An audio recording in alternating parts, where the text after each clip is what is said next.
Introduction. Rich Dad, Poor Dad. Having two dads offered me the choice of contrasting points of view, one of a rich man and one of a poor man. I had two fathers, a rich one and a poor one.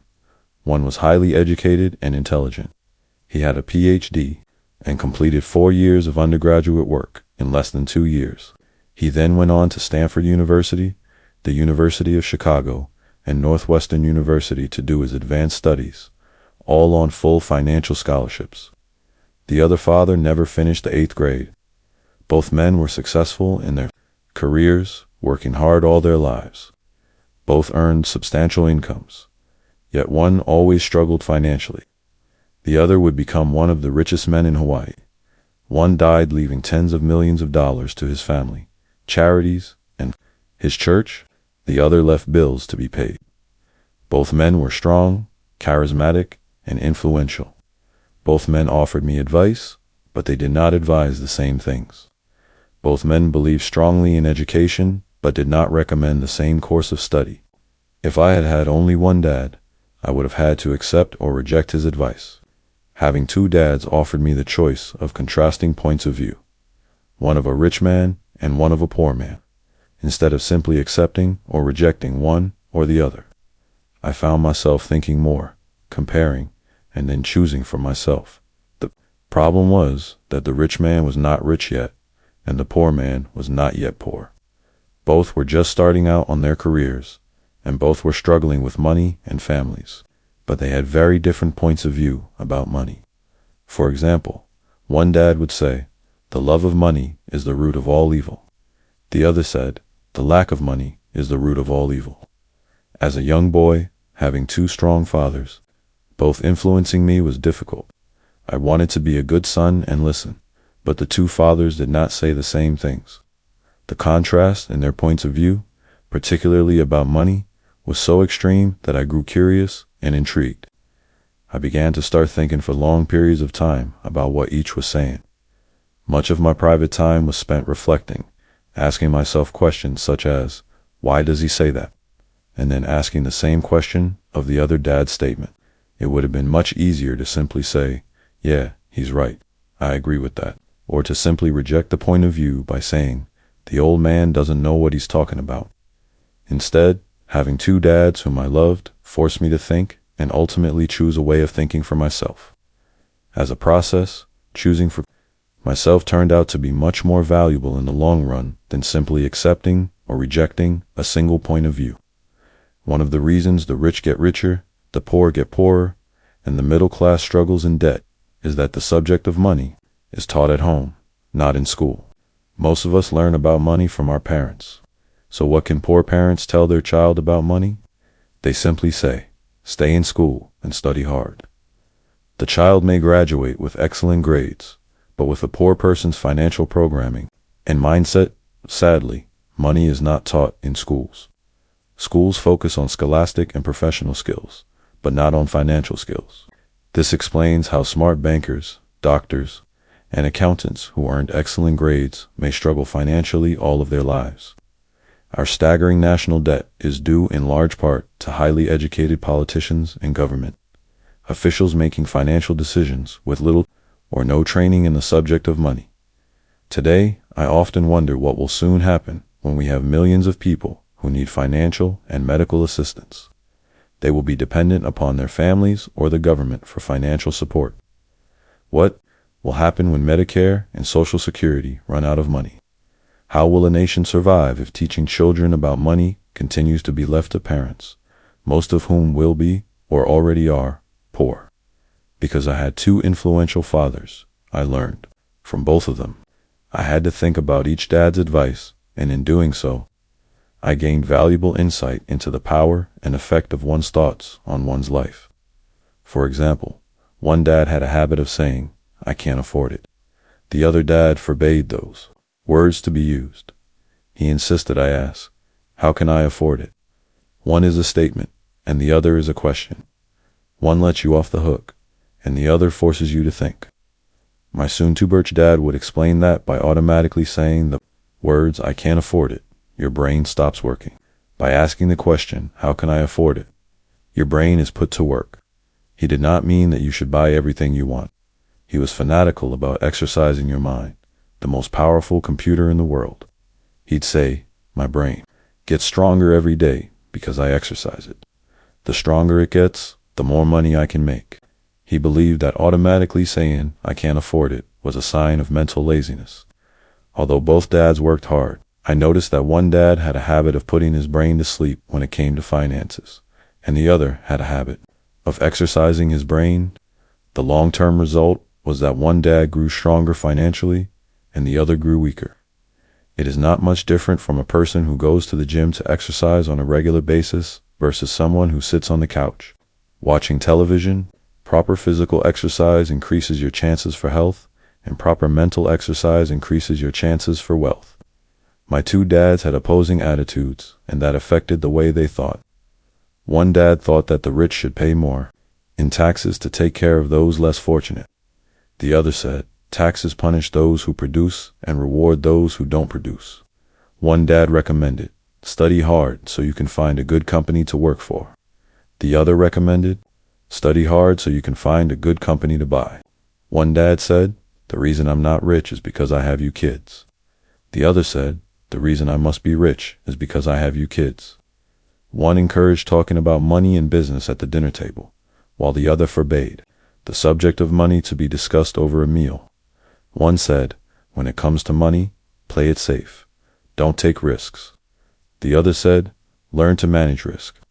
One believed, our home is our largest investment and our greatest asset. The other believed, my house is a liability, and if your house is your largest investment, you're in trouble. Both dads paid their bills on time, yet one paid his bills first while the other paid his bills last. One dad believed in a company or the government taking care of you and your needs. He was always concerned about pay raises, retirement plans, medical benefits, sick leave, vacation days, and other perks. He was impressed with two of his uncles who joined the military and earned a retirement and entitlement package for life after 20 years of active service. He loved the idea of medical benefits and PX privileges the military provided its retirees. He also loved the tenure system available through the university. The idea of job protection for life and job benefits seemed more important, at times, than the job. He would often say, I've worked hard for the government and I'm entitled to these benefits. The other believed in total financial self-reliance. He spoke out against the entitlement mentality and how it created weak and financially needy people. He was emphatic about being financially competent. One dad struggled to save a few dollars. The other created investments. One dad taught me how to write an impressive resume so I could find a good job. The other taught me how to write strong business and financial plans so I could create jobs. Being a product of two strong dads allowed me the luxury of observing the effects different thoughts have on one's life. I noticed that people really do shape their lives through their thoughts.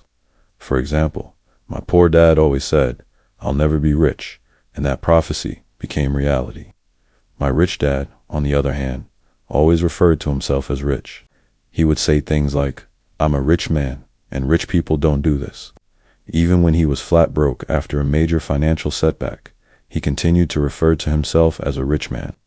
He would cover himself by saying, there is a difference between being poor and being broke. Broke is temporary. Poor is eternal. My poor dad would say, I'm not interested in money, or money doesn't matter. My rich dad always said, money is power. The power of our thoughts may never be measured or appreciated, but it became obvious to me as a young boy that it was important to be aware of my thoughts and how I expressed myself. I noticed that my poor dad was poor, not because of the amount of money he earned, which was significant, but because of his thoughts and actions. As a young boy having two fathers, I became acutely aware of being careful about which thoughts I chose to adopt as my own. Should I listen to my rich dad or to my poor dad? Although both men had tremendous respect for education and learning, they disagreed about what they thought was important to learn. One wanted me to study hard, earn a degree, and get a good job to earn money. He wanted me to study to become a professional, an attorney, or an accountant, and to go to business school for my MBA. The other encouraged me to study to be rich, to understand how money works, and to learn how to have it work for me. "I don't work for money," were words he would repeat over and over. "Money works for me."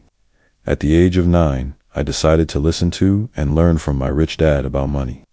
In doing so, I chose not to listen to my poor dad, even though he was the one with all the college degrees. A lesson from Robert Frost. Robert Frost is my favorite poet. Although I love many of his poems, my favorite is The Road Not Taken. I use its lesson almost daily. The road not taken. 2 roads diverged in a yellow wood, and sorry I could not travel both on. Be one traveler. Long I stood in, looked down one as far as I could to where it bent in the undergrowth, then took the other, as just as fair, and having perhaps the better claim, because it was grassy and wanted wear though. As for that, the passing there had worn them really about the same, and both that morning equally lay in leaves. No step had trodden black dot. Oh, I kept the first for another day. Yet, knowing how way leads on to way, I doubted if I should ever come back. I shall be telling this with a system where ages and ages hence. 2 roads diverged in a wood, and I took the one less traveled by, and that has made all the difference, Over the years, I have often reflected upon Robert Frost's poem. Choosing not to listen to my highly educated dad's advice and attitude about money was a painful decision, but it was a decision that shaped the rest of my life. Once I made up my mind about whom to listen to, my education about money began. My rich dad taught me over a period of 30 years, until I was 39 years old. He stopped once. He realized that I knew and fully understood what he had been trying to drum into my often thick skull. Money is one form of power, but what is more powerful is financial education.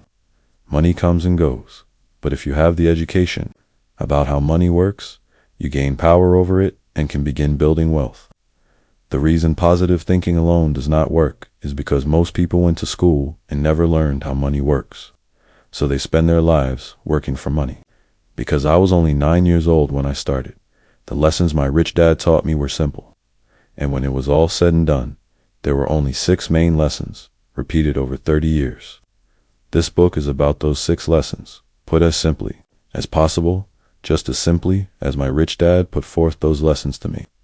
The lessons are meant not to be answers, but guideposts that will assist you and your children to grow wealthier, no matter what happens in a world of increasing change and uncertainty.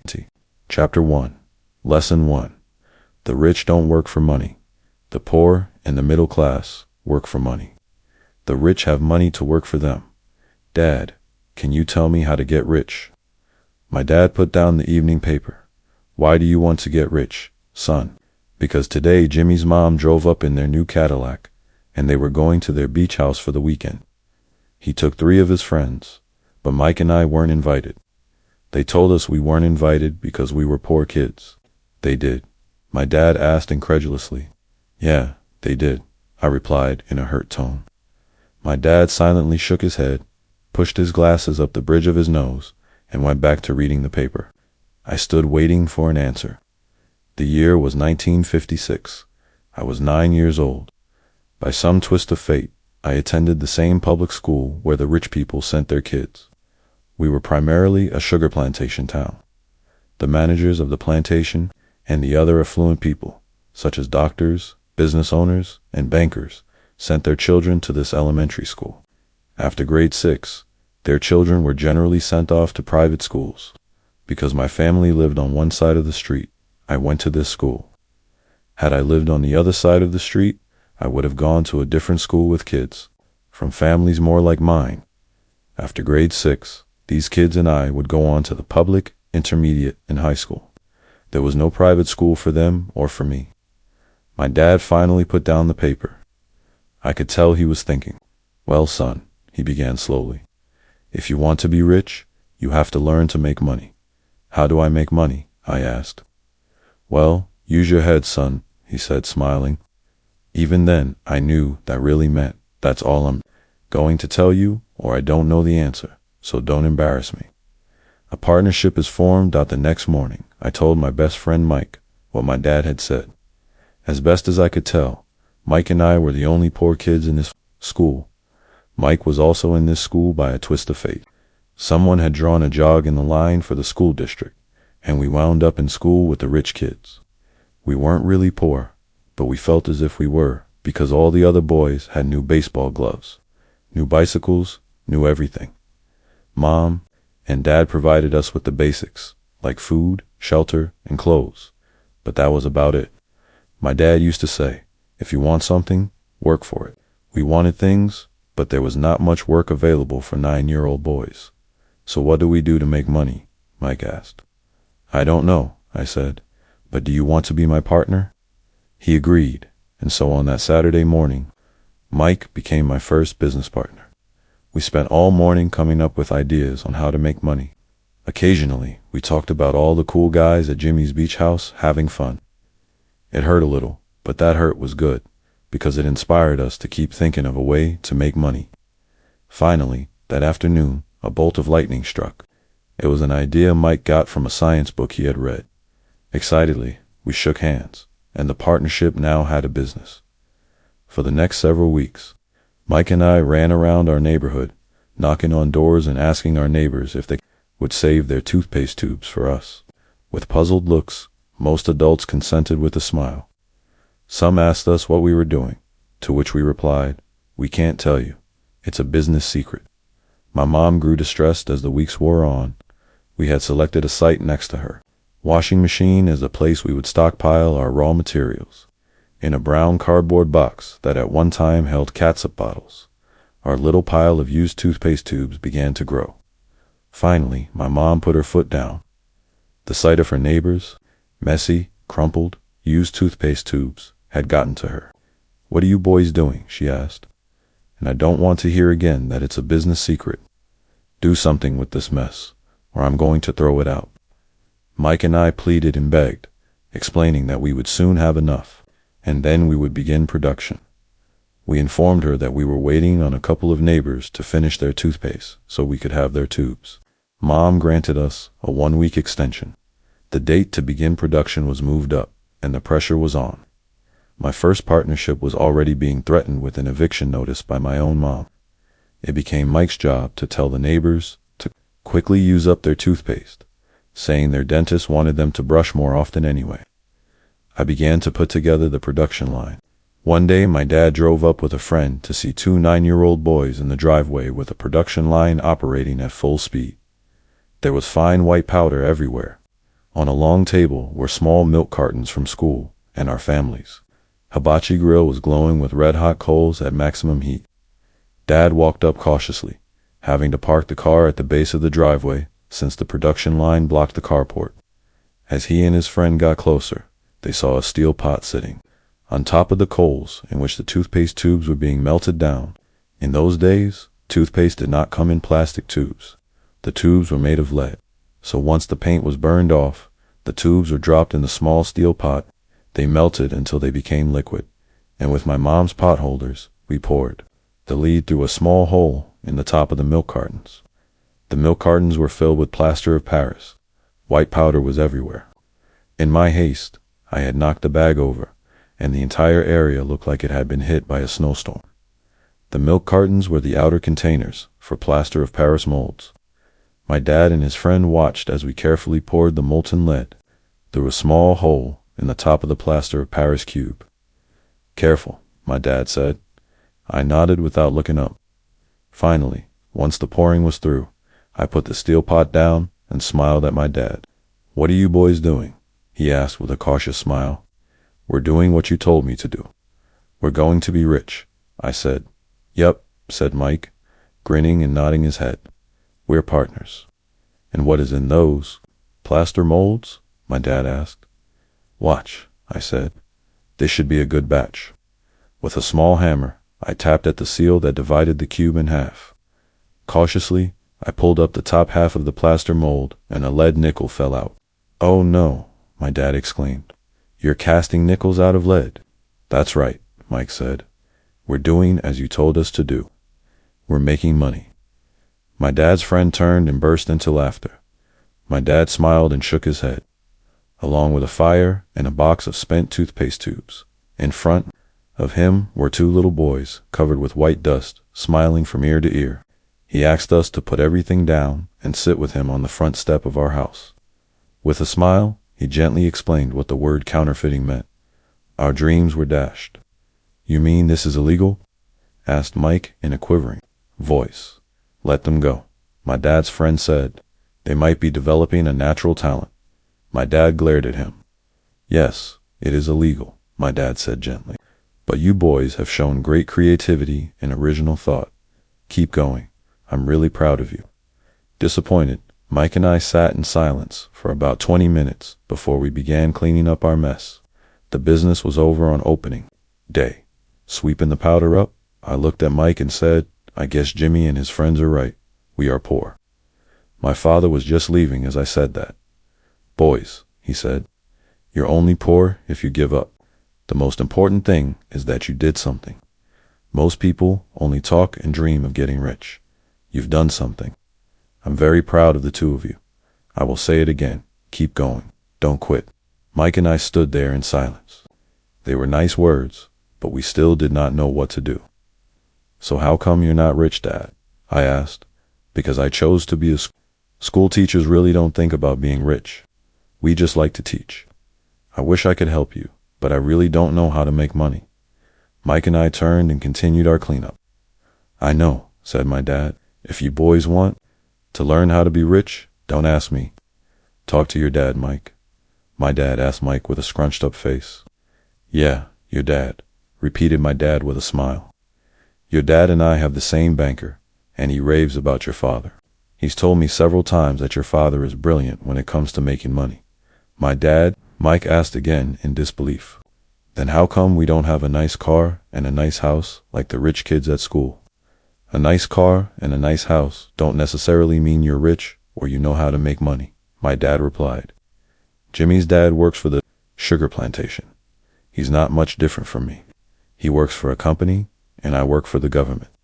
The company buys the car for him.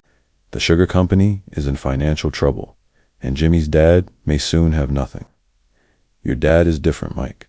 He seems to be building an empire, and I suspect in a few years he will be a very rich man." With that, Mike and I got excited. Again, with new vigor, we began cleaning up the mess caused by our now defunct first business.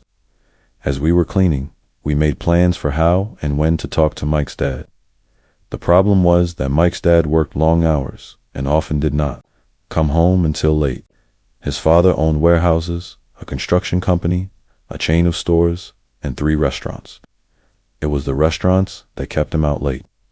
Mike caught the bus home after we had finished cleaning up. He was going to talk to his dad when he got home that night and ask him if he would teach us how to become rich. Mike promised to call as soon as he had talked to his dad, even if it was late. The phone rang at 8:30 p.m. "Okay," I said. I said. Next Saturday, I put the phone down. Mike's dad had agreed to meet with us. On Saturday, I caught the 7:30 a.m. bus to the poor side of town. The lessons begin. Mike and I met with his dad that morning at 8 o'clock. He was already busy, having been at work for more than an hour.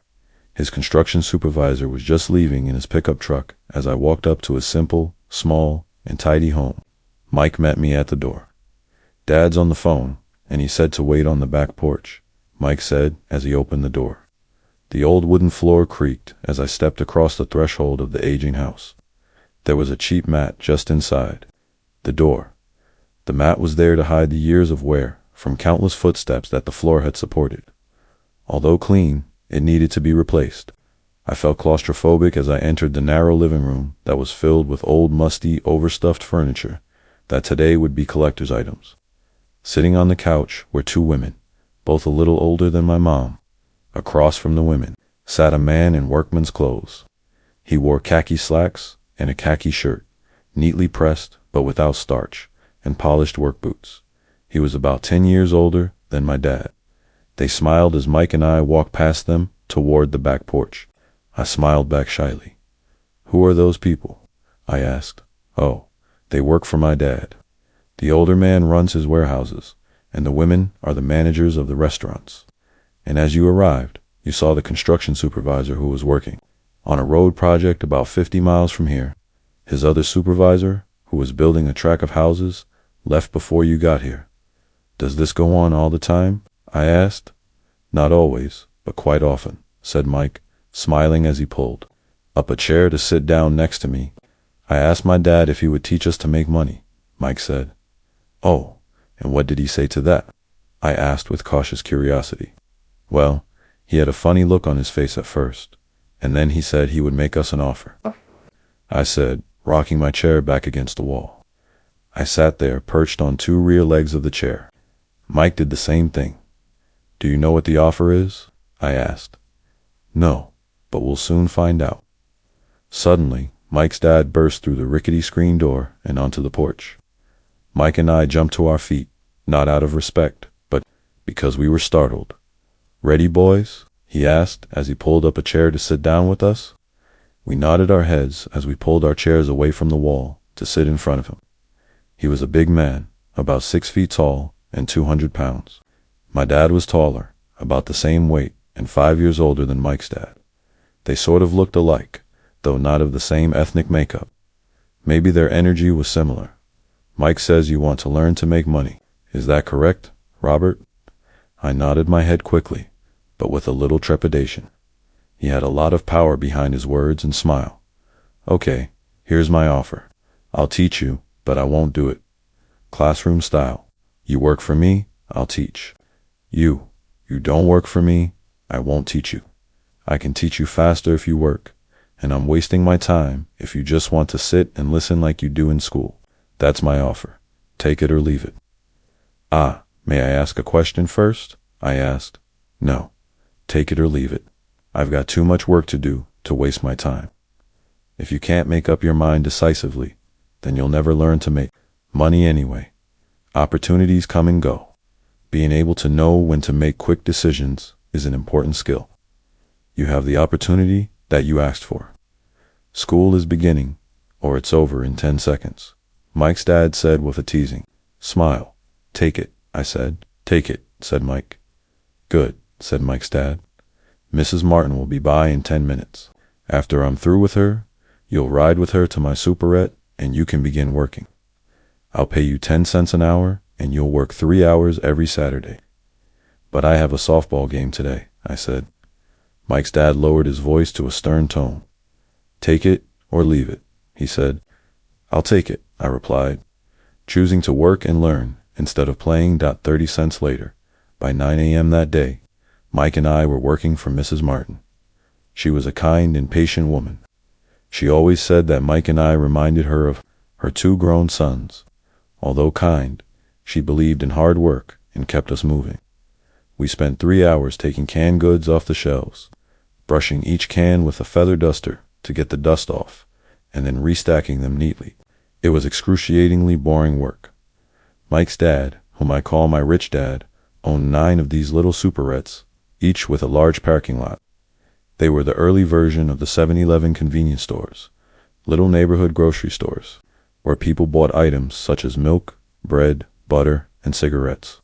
The problem was that this was Hawaii before air conditioning was widely used, and the stores could not close their doors because of the heat. On 2 sides of the store, the doors had to be wide open to the road and parking lot. Every time a car drove by or pulled into the parking lot, dust would swirl and settle in the store. We knew we had a job as long as there was no air conditioning. For 3 weeks, Mike and I reported to Mrs. Martin and worked our 3 hours. By noon, our work was over, and she dropped 3 little dimes in each of our hands. Now, even at the age of 9 in the mid-1950s, 30 cents was not too exciting. Comic books cost 10 cents back then, so I usually spent my money on comic books and went home. By Wednesday of the 4th week, I was ready to quit. I had agreed to work only because I wanted to learn to make money from Mike's dad, and now I was a slave for 10 cents an hour. On top of that, I had not seen Mike's dad since that first Saturday. I'm quitting, I told Mike at lunchtime. School was boring, and now I did not even have my Saturdays to look forward to. But it was the 30 cents that really got to me. This time Mike smiled. What are you laughing at? I asked, with anger and frustration.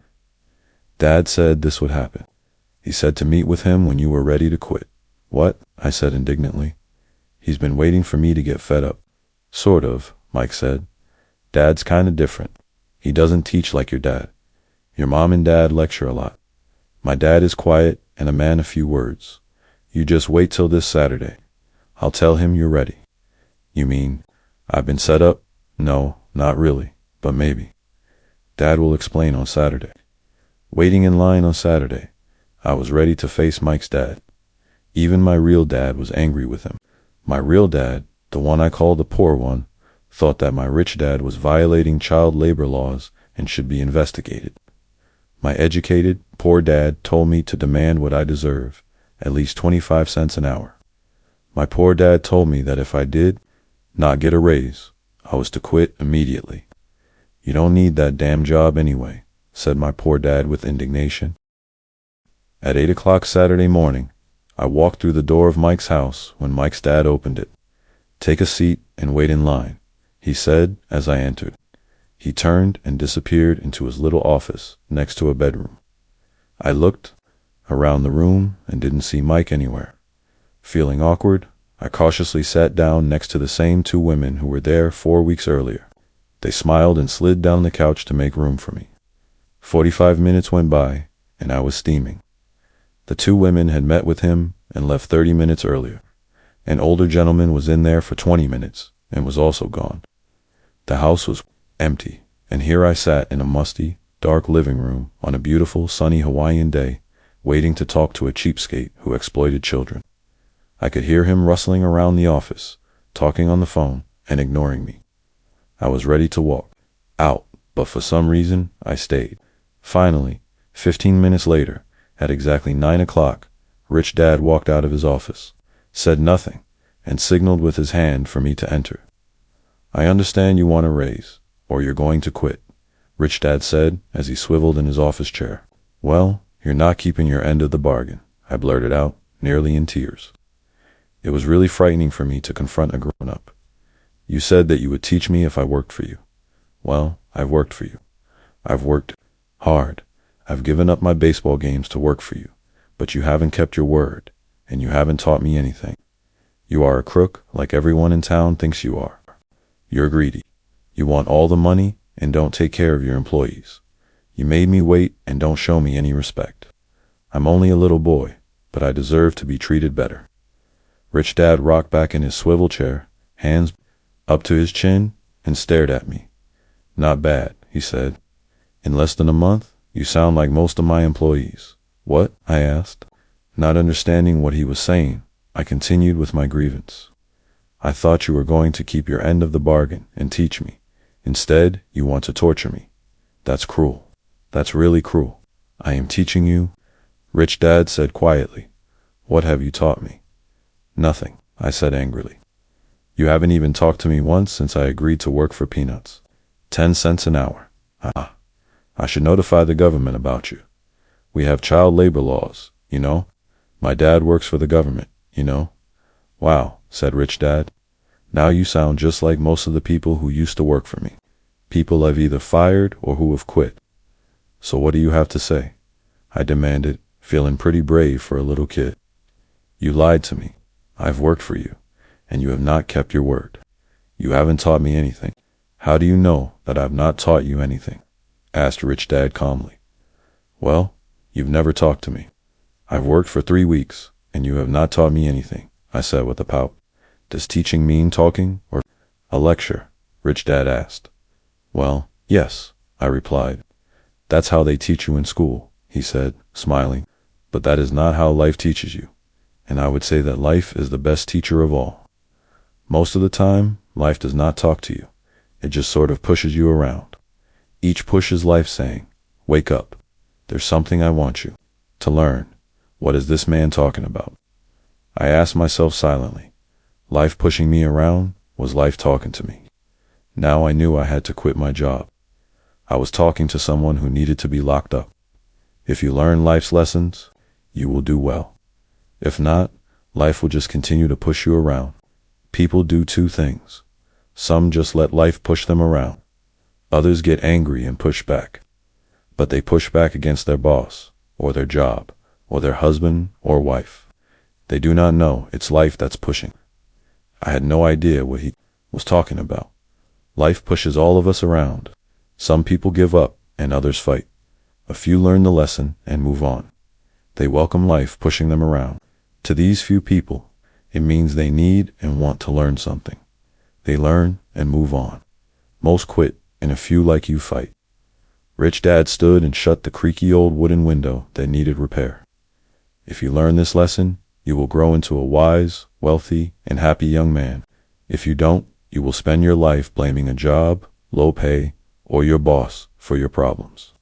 You'll live life always hoping for that big break that will solve all your money problems. Rich Dad looked over at me to see if I was still listening. His eyes met mine. We stared at each other, communicating through our eyes. Finally, I looked away once I had absorbed his message. I knew he was right. I was blaming him, and I did ask to learn. I was fighting, Rich Dad continued. Or if you're the kind of person who has no guts, you just give up every time life pushes you. If you're that kind of person, you'll live all your life playing it safe, doing the right things, saving yourself for some event that never happens. Then you die a boring old man. You'll have lots of friends who really like you because you were such a nice, hard-working guy. But the truth is that you let life push you into submission. Deep down, you were terrified of taking risks. You really wanted to win, but the fear of losing was greater than the excitement of winning. Deep inside, you and only you will know you didn't go for it. You chose to play it safe. Our eyes met again. You've been pushing me around, I asked. Some people might say that, smiled the Rich Dad. I would say that I just gave you a taste of life. What is the taste of life? I asked, still angry, but now curious and ready to learn. You boys are the first people who have ever asked me to teach them how to make money. I have more than 150 employees, and not one of them has asked me what I know about money. They ask me for a job and a paycheck, but never to teach them about money. So most will spend the best years of their lives working for money, not really understanding what it is they are working for. I sat there listening intently. So when Mike told me you wanted to learn how to make money, I decided to design a course that mirrored real life. I could talk until I was blue in the face, but you wouldn't hear a thing. So I decided to let life push you around a bit so you could hear me. That's why I only paid you 10 cents. So what is the lesson I learned from working for only 10 cents an hour? I asked. That you're cheap and exploit your workers. Rich Dad rocked back and laughed heartily. Finally, he said, you'd best change your point of view. Stop blaming me and thinking I'm the problem. If you think I'm the problem, then you have to change me. If you realize that you're the problem, then you can change yourself, learn something, and grow wiser. Most people want everyone else in the world to change but themselves. Let me tell you, it's easier to change yourself than everyone else. I don't understand, I said. Don't blame me for your problems, Rich Dad said, growing impatient. But you only pay me 10 cents. So what are you learning? Rich Dad asked, smiling. That you're cheap, I said with a sly grin. See, you think I'm the problem, said Rich Dad, but you are. Well, keep that attitude, and you'll learn nothing. Keep the attitude that I'm the problem, and what choices do you have? Well, if you don't pay me more or show me more respect and teach me, I'll quit. Well put, Rich Dad said, and that's exactly what most people do. They quit and go looking for another job, a better opportunity, and higher pay, actually thinking that this will solve the problem. In most cases, it won't. So what should I do? I asked. Just take this measly 10 cents an hour and smile. Rich Dad smiled. That's what the other people do. But that's all they do, waiting for a raise, thinking that more money will solve their problems. Most just accept it, and some take a second job working harder, but again, accepting a small paycheck. I sat staring at the floor, beginning to understand the lesson Rich Dad was presenting. I could sense it was a taste of life. Finally, I looked up and asked, so what will solve the problem? This, he said, leaning forward in his chair and tapping me gently on the head. This stuff between your ears. It was at that moment that my Rich Dad shared the pivotal point of view that separated him from his employees and my poor dad, and led him to eventually become one of the richest men in Hawaii, while my highly educated but poor dad struggled financially all his life. It was a singular point of view that made all the difference over a lifetime. Rich Dad explained this point of view over and over, which I call lesson number 1. The poor and the middle class work for money. The rich have money to work for them. On that bright Saturday morning, I learned a completely different point of view from what I had been taught by my poor dad. At the age of 9, I understood that both dads wanted me to learn. Both dads encouraged me to study, but not the same things. My highly educated dad recommended that I do what he did. Son, I want you to study hard, get good grades, so you can find a safe, secure job with a big company, and make sure it has excellent benefits. My rich dad wanted me to learn how money works so I could make it work for me. These lessons I would learn through life with his guidance, not because of a classroom. My rich dad continued my first lesson. I'm glad you got angry about working for 10 cents an hour. If you hadn't got angry and had simply accepted it, I would have to tell you that I could not teach you. You see, true learning takes energy, passion, and a burning desire. Anger is a big part of that formula. For passion is anger and love combined. When it comes to money, most people want to play it safe and feel secure. So passion does not direct them. Fear does. So is that why they'll take jobs with low pay? I asked. Yes, said Rich Dad. Some people say I exploit people because they don't pay as much as the sugar plantation or the government. I say to people exploit themselves. It's their fear, not mine. But don't you feel you should pay them more? I asked. I don't have to. And besides, more money will not solve their problems. Just look at your dad. He makes a lot of money, and he still can't pay his bills. Most people, given more money, only get into more debt. So that's why the 10 cents an hour, I said, smiling. It's a part of the lesson. That's right, smiled Rich Dad. You see, your dad went to school and got an excellent education, so he could get a high-paying job. But he still has money problems because he never learned anything about money in school. On top of that, he believes in working for money. And you don't, I asked. No, not really, said Rich Dad. If you want to learn to work for money, then stay in school. That is a great place to learn to do that. But if you want to learn how to have money work for you, then I will teach you that, but only if you want to learn. Wouldn't everyone want to learn that? I asked. No, said Rich Dad, simply because it's easier to learn to work for money, especially if fear is your primary emotion when the subject of money is discussed. I don't understand, I said with a frown. Don't worry about that for now. Just know that it's fear that keeps most people working at a job. The fear of not paying their bills, the fear of being fired, the fear of not having enough money, and the fear of starting over. That's the price of studying to learn a profession or trade and then working for money. Most people become a slave to money and then get angry at their boss. Learning to have money work for you is a completely different course of study. I asked. Absolutely, Rich Dad answered. Absolutely. We sat in silence on that beautiful Hawaiian Saturday morning. My friends had just started their Little League baseball game, but for some reason I was now thankful I had decided to work for 10 cents an hour. I sensed that I was about to learn something my friends wouldn't learn in school. Ready to learn? Asked Rich Dad. Absolutely, I said with a grin. I have kept my promise. I've been teaching you from afar, my rich dad said. At 9 years old, you've gotten a taste of what it feels like to work for money. Just multiply your last month by 50 years, and you will have an idea of what most people spend their life doing. I don't understand, I said. How did you feel waiting in line to see me, once to get hired and once to ask for more money? Terrible, I said. If you choose to work for money, that is what life will be like, said the rich.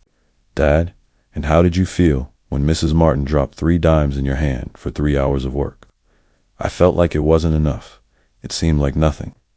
I was disappointed, I said, and that is how most employees feel when they look at their paychecks, especially after all the tax and other deductions are taken out.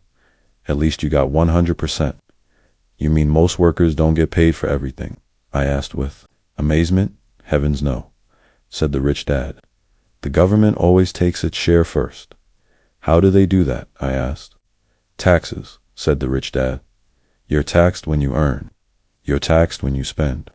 You're taxed when you save. You're taxed when you die. Why do people let the government do that to them? The rich don't, said Rich Dad with a smile. The poor and the middle class do. I'll bet you that I earn more than your dad, yet he pays more in taxes. How can that be? I asked. At my age, that made no sense to me. Why would someone let the government do that to them? Rich Dad rocked slowly and silently in his chair, just looking at me. Ready to learn? He asked. I nodded my head slowly. As I said, there is a lot to learn. Learning how to have money work for you is a lifetime study. Most people go to college for 4 years, and their education ends. I already know that my study of money will continue over my lifetime, simply because the more I find out I need to know. Most people never study the subject. They go to work, get their paycheck, balance their checkbooks, and that's it. Then they wonder why they have money problems.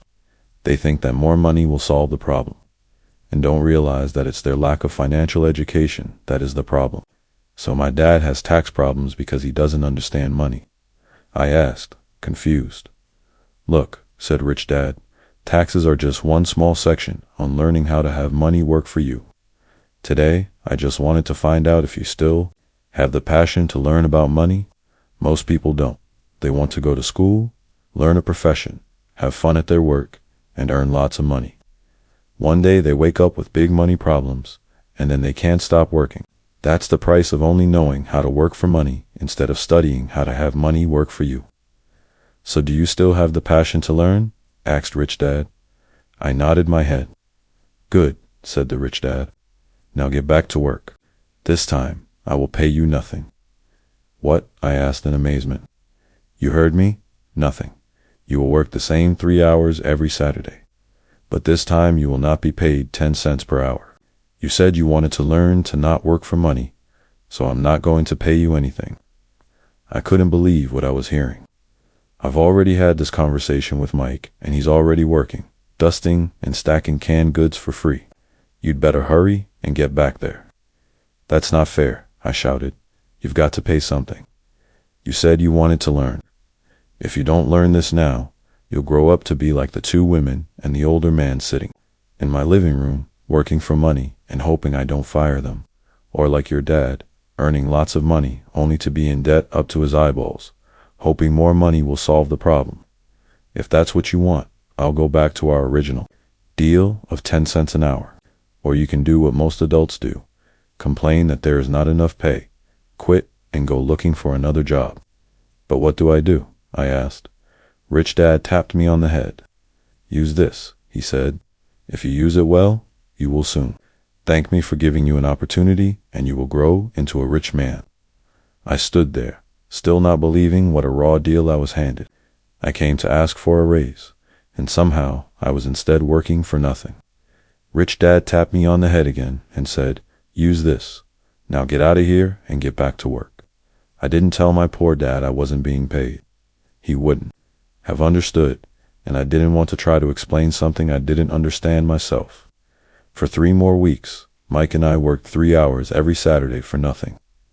The work didn't bother me, and the routine got easier, but it was the missed baseball games and not being able to afford to buy a few comic books that got to me. Rich Dad stopped by at noon on the 3rd week. We heard his truck pull up in the parking lot and sputter when the engine was turned off. He entered the store and greeted Mrs. Martin with a hug. After finding out how things were going in the store, he reached into the ice cream freezer, pulled out 2 bars, paid for them, and signaled to Mike and me. Let's go for a walk, boys. We crossed the street, dodging a few cars, and walked across a large grassy field where a few adults were playing softball. Sitting down at a lone picnic table, he handed Mike and me the treats. How's it going, boys? Okay, Mike said. I nodded in agreement. Learn anything yet? Rich Dad asked. Mike and I looked at each other, shrugged our shoulders, and shook our heads in unison, avoiding one of life's biggest traps.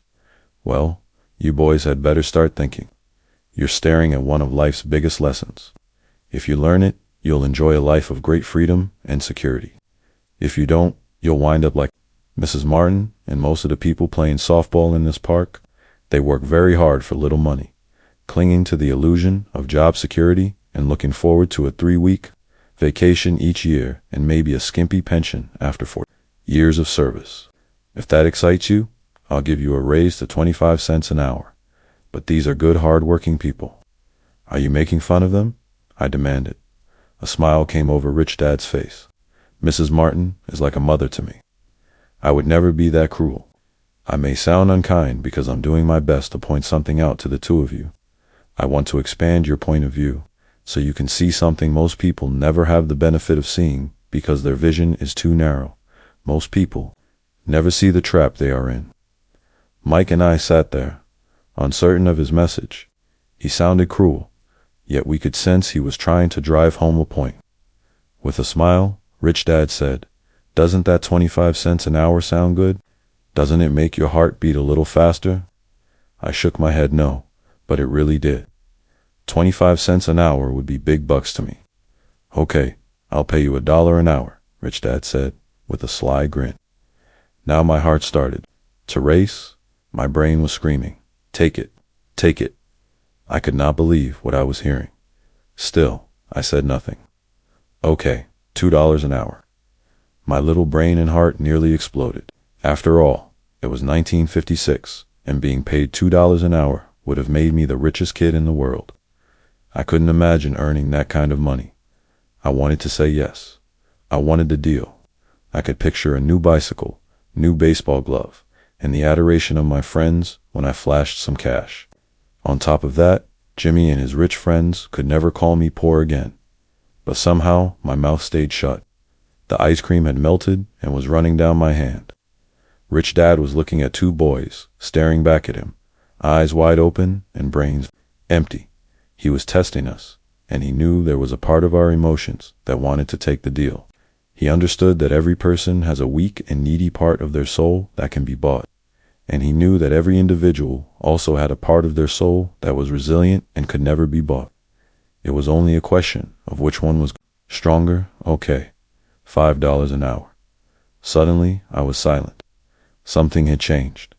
The offer was too big and ridiculous. Not many grown-ups in 1956 made more than that, but quickly my temptation disappeared, and calm set in. Slowly, I turned to my left to look at Mike. He looked back at me. The part of my soul that was weak and needy was silenced. The part of me that had no price took over. I knew Mike had gotten to that point too. "Good," Rich Dad said softly. "Most people have a price, and they have a price because of human emotions, named fear and greed. First, the fear of being without money motivates us to work hard.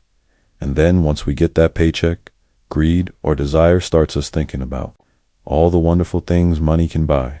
The pattern is then set." "What pattern?" I asked. "The pattern of get up, go to work, pay bills. Get up, go to work, pay bills."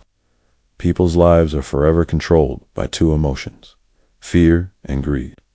Offer them more money, and they continue the cycle by increasing their spending. This is what I call the rat race. "There is another way?" Mike asked. "Yes," said Rich Dad slowly, "but only a few people find it." "And what is that way?" Mike asked. "That's what I hope you boys will learn as you work and study with me. That is why I took away all forms of pay." "Any hints?" Mike asked. "We're kind of tired of working hard, especially for nothing."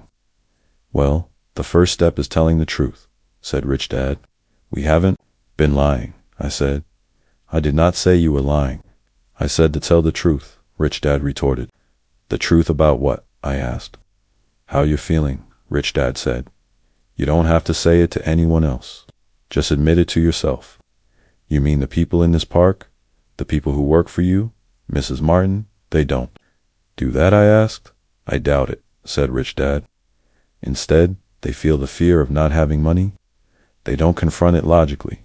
They react emotionally instead of using their heads," Rich Dad said. "Then they get a few bucks in their hands, and again, the emotions of joy, desire, and greed take over. And again they react instead of think. So their emotions control their brain," Mike said. "That's correct," said Rich Dad.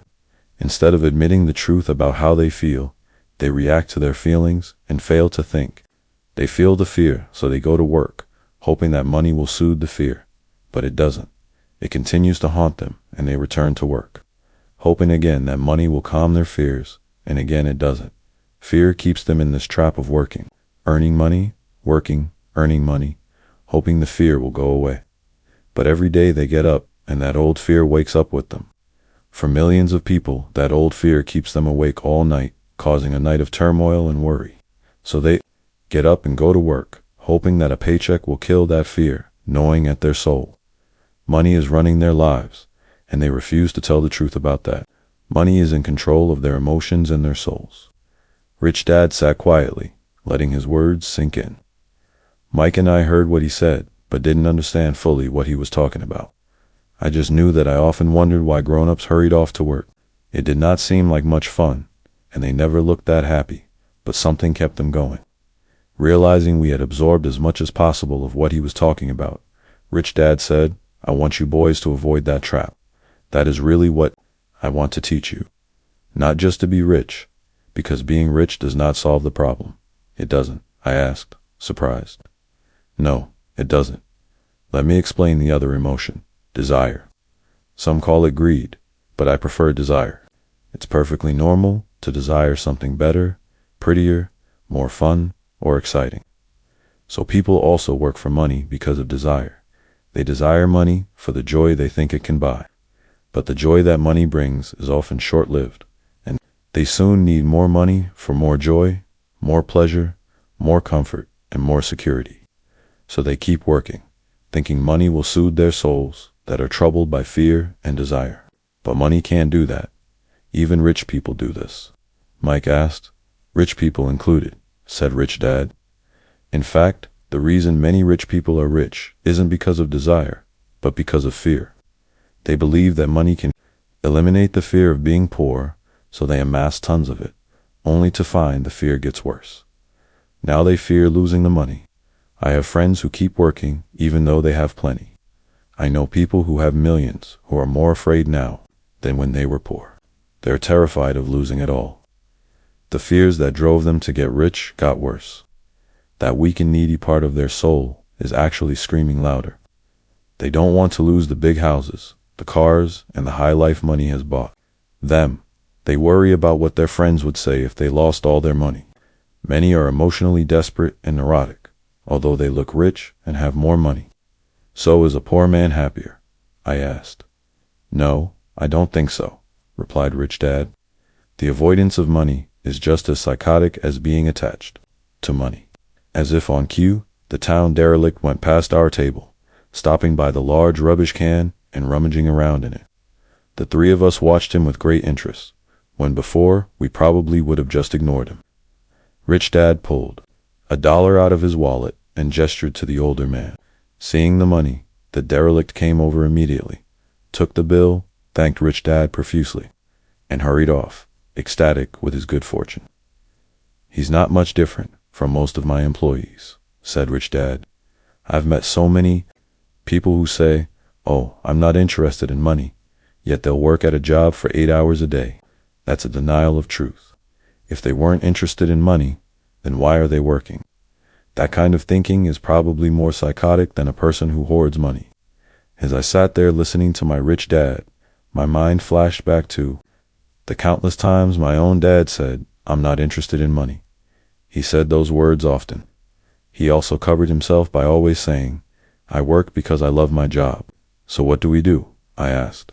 "Not work for money until all traces of fear and greed are gone." "No, that would be a waste of time," said Rich Dad. "Emotions are what make us human. The word emotion stands for energy in motion. Be truthful about your emotions and use your mind and emotions in your favor, not against yourself." "Whoa," said Mike. "Don't worry about what I just said. It will make more sense in years to come. Just be an observer, not a reactor to your emotions. Most people do not know that it's their emotions that are doing the thinking. Your emotions are your emotions, but you have got to learn to do your own thinking." "Can you give me an example?" I asked. "Sure," replied Rich Dad. "When a person says, 'I need to find a job,' it's most likely an emotion doing the thinking. Fear of not having money generates that thought. But people do need money if they have bills to pay, I said. Sure they do, smiled Rich Dad. All I'm saying is that it's fear that is all too often doing the thinking. I don't understand, said Mike. For example, said Rich Dad, if the fear of not having enough money arises, instead of immediately running out to get a job, they instead might ask themselves this question: will a job be the best solution to this fear over the long run? In my opinion, the answer is no. A job is really a short-term solution to a long-term problem. But my dad is always saying, stay in school and get good grades, so you can find a safe, secure job, I interjected, somewhat confused. Yes, I understand he says that, said Rich Dad, smiling. Most people recommend that, and it's a good path for most people. But people make that recommendation primarily out of fear. You mean my dad says that because he's afraid? Yes, said Rich Dad. He's terrified that you won't earn enough money and won't fit into society. Don't get me wrong. He loves you and wants the best for you. I too believe in education and a job are important, but it won't handle the fear. You see, that same fear that makes him get up in the morning to earn a few bucks is the fear that is causing him to be so fanatical about your going to school. So what do you recommend? I asked. I want to teach you to master the power of money instead of being afraid of it. They don't teach that in school, and if you don't learn it, you become a slave to money.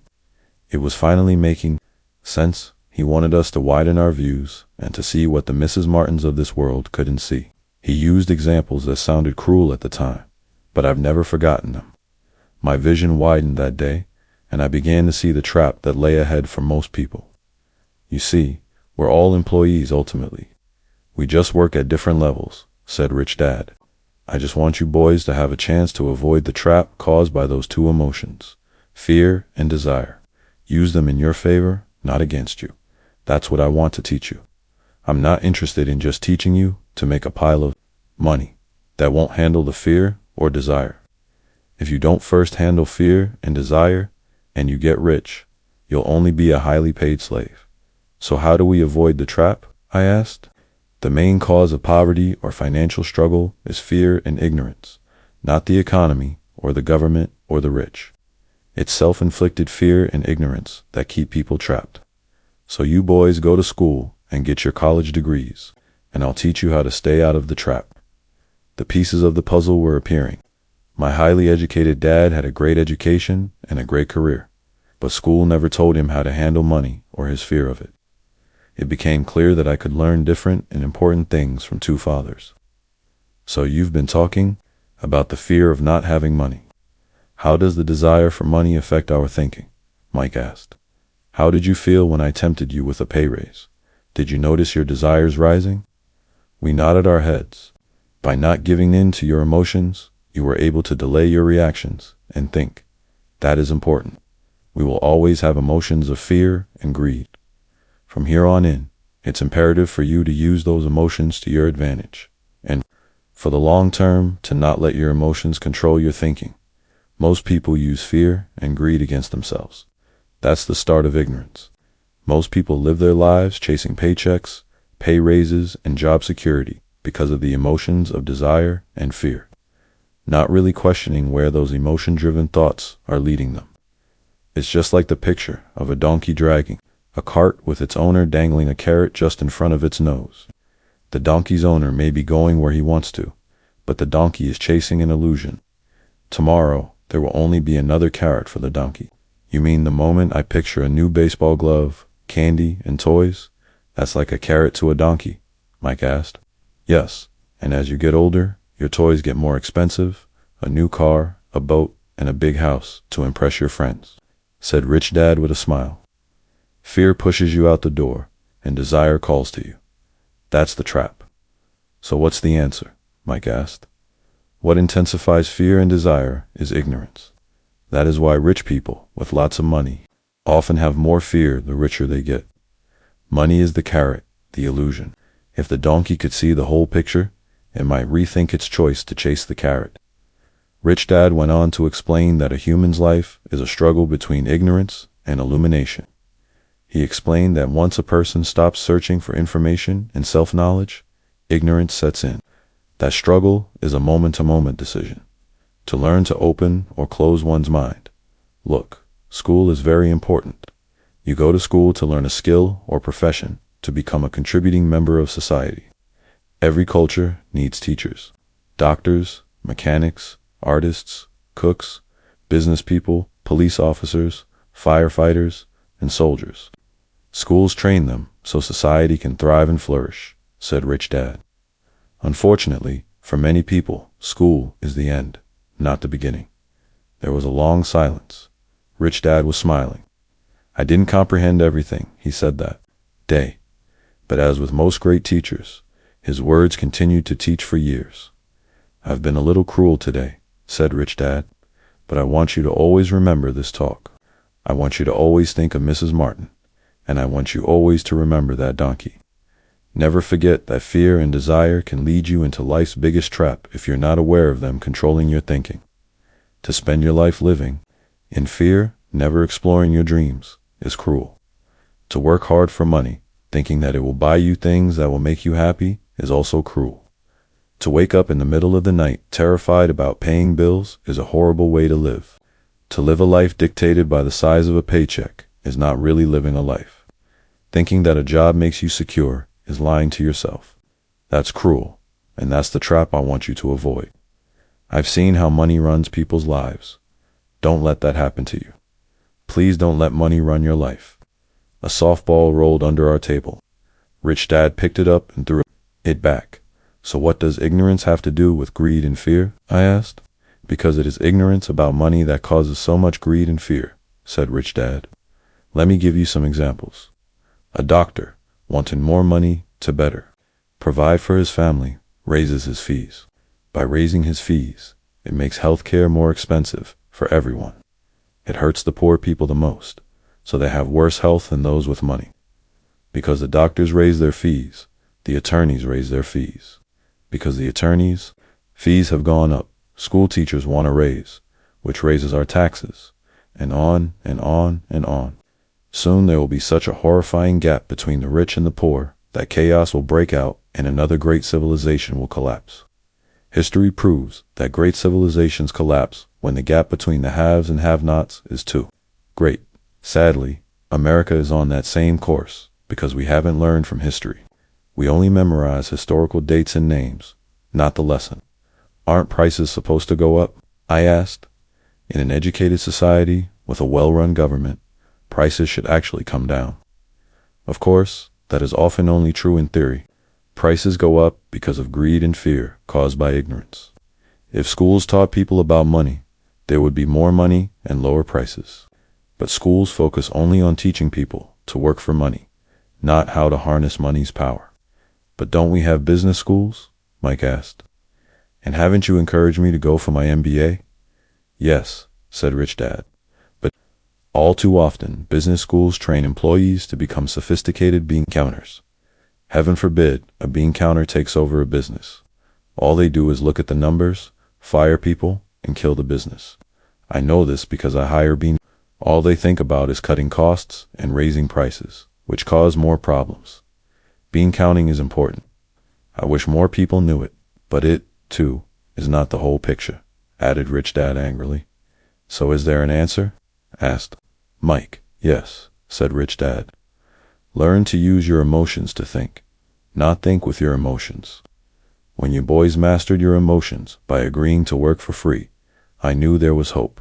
When you again resisted your emotions, when I tempted you with more money, you were again learning to think in spite of being emotionally charged. That's the first step. Why is that step so important? I asked. Well, that's up to you to find out. It's up to you to find out. If you want to learn, I'll take you boys into the briar patch, a place almost everyone else avoids. If you go with me, you'll let go of the idea of working for money and instead learn to have money work for you. And what will we get if we go with you? What if we agree to learn from you? What will we get? I asked. The same thing Brer Rabbit got, said Rich Dad, referring to the classic children's story. Is there a briar patch? I asked. Yes, said Rich. Dad, the briar patch is our fear and greed. Confronting fear, weaknesses, and neediness by choosing our own thoughts is the way out. Choosing our thoughts, Mike asked, puzzled. Yes, choosing what we think rather than reacting to our emotions. Instead of just getting up and going to work because not having the money to pay your bills is scaring you. Ask yourself, is working harder at this the best solution to this problem? Most people are too afraid to rationally think things through and instead run out the door to a job they hate. The tar baby is in control. That's what I mean by choosing your thoughts. And how do we do that? Mike asked. That's what I will teach you. I'll teach you to have a choice of thoughts rather than a knee-jerk reaction, like gulping down your morning coffee and running out the door. Remember what I said before. A job is only a short-term solution to a long-term problem. Most people have only one problem in mind, and it's short-term. It's the bills at the end of the month, the tar baby. Money controls their lives. Or should I say the fear and ignorance about money controls it, so they do as their parents did. They get up every day and go work for money, not taking the time to ask the question, is there another way? Their emotions now control their thinking, not their heads. Can you tell the difference between emotions, thinking, and the head thinking? Mike asked. Oh yes, I hear it all the time, said Rich Dad. I hear things like, well, everyone has to work, or the rich are crooks, or I'll get another job. I deserve this raise.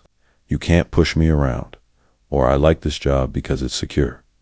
No one asks, is there something I'm missing here, which would break through the emotional thought and give you time to think clearly. As we headed back to the store, Rich Dad explained that the rich really did make money. They did not work for it. He went on to explain that when Mike and I were casting 5-cent pieces out of lead, thinking we were making money, we were very close to thinking the way the rich think. The problem was that creating money is legal for the government and banks to do, but illegal for us to do.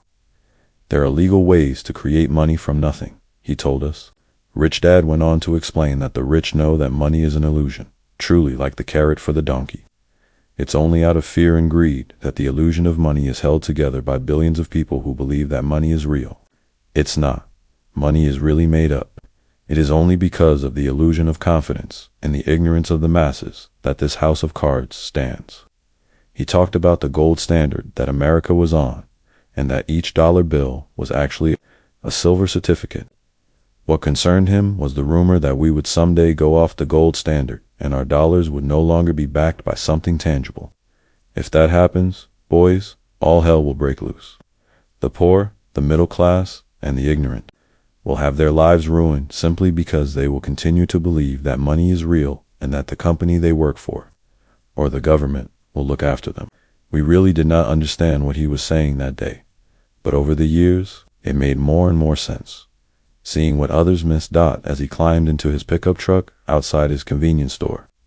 Rich Dad said, keep working, boys, but the sooner you forget about needing a paycheck, the easier your adult life will be.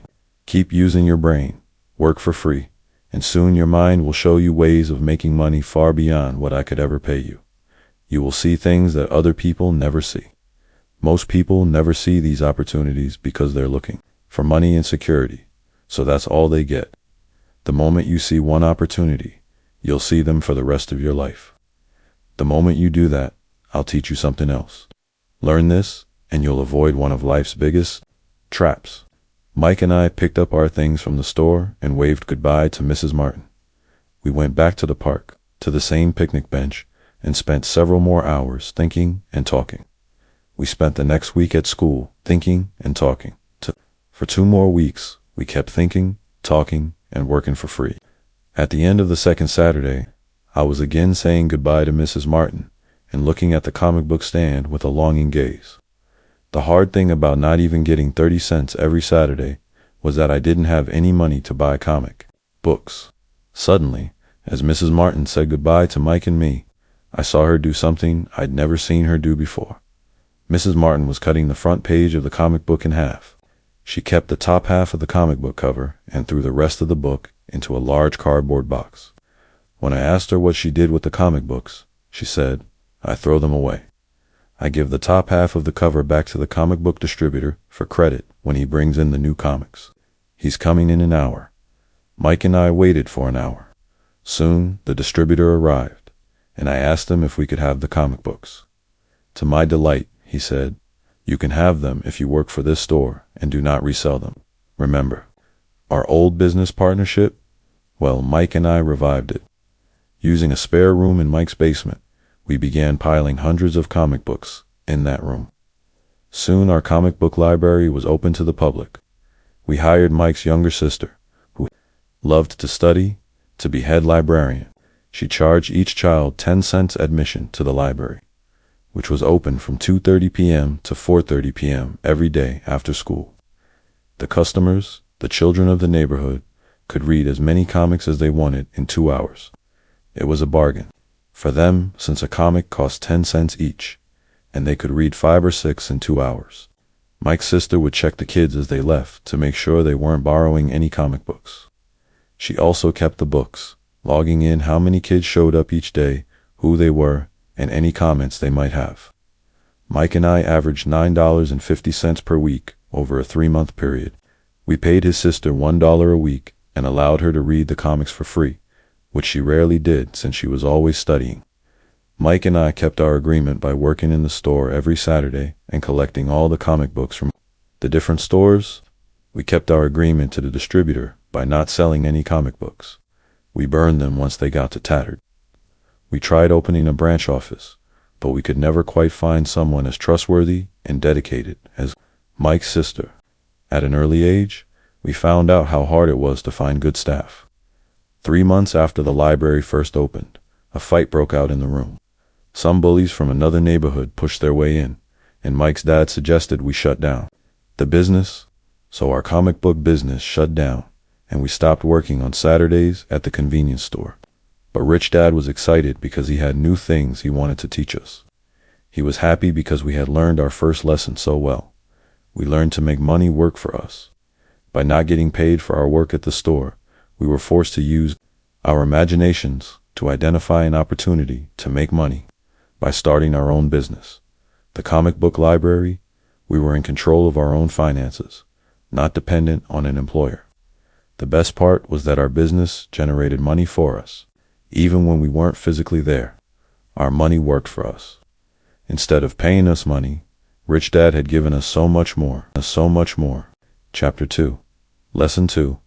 Why teach financial literacy? It's not how much money you make. It's how much money you keep. In 1990, Mike took over his father's empire and is, in fact, doing a better job than his dad did. We see each other once or twice a year on the golf course. He and his wife are wealthier than you could imagine. Rich Dad's empire is in great hands, and Mike is now grooming his son to take his place, as his dad had groomed us. In 1994, I retired at the age of 47, and my wife Kim was 37. Retirement does not mean not working. For us, it means that, barring unforeseen cataclysmic changes, we can work or not work, and our wealth grows automatically, staying ahead of inflation. Our assets are large enough to grow by themselves. It's like planting a tree. You water it for years, and then one day, it doesn't need you anymore. Its roots are implanted deep enough. Then the tree provides shade for your enjoyment. Mike chose to run the empire, and I chose to retire. Whenever I speak to groups of people, they often ask what I would recommend that they do. How do I get started? Is there a book you would recommend? What should I do to prepare my children? What is your secret to success? How do I make millions? Whenever I hear one of these questions, I'm reminded of the following story: The Richest Businessman. In 1923, a group of our greatest leaders and richest businessmen held a meeting at the Edgewater Beach Hotel in Chicago.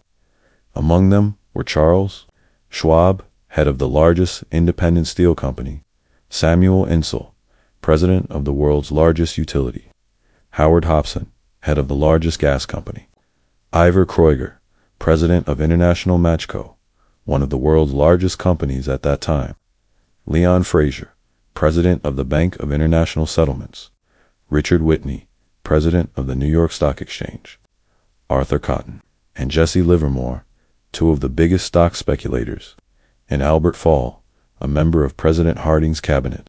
25 years later, 9 of these titans ended their lives as follows: Schwab died penniless after living for 5 years on borrowed money.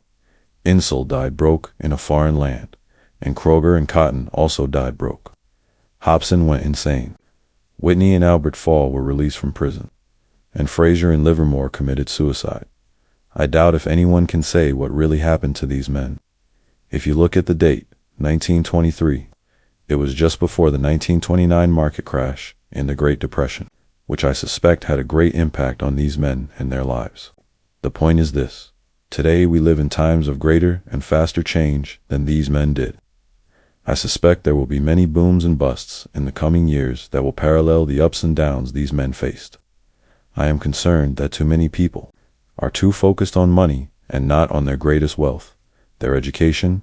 If people are prepared to be flexible, keep an open mind and learn, they will grow richer and richer despite tough changes. If they think money will solve problems, they will have a rough ride. Intelligence solves problems and produces money.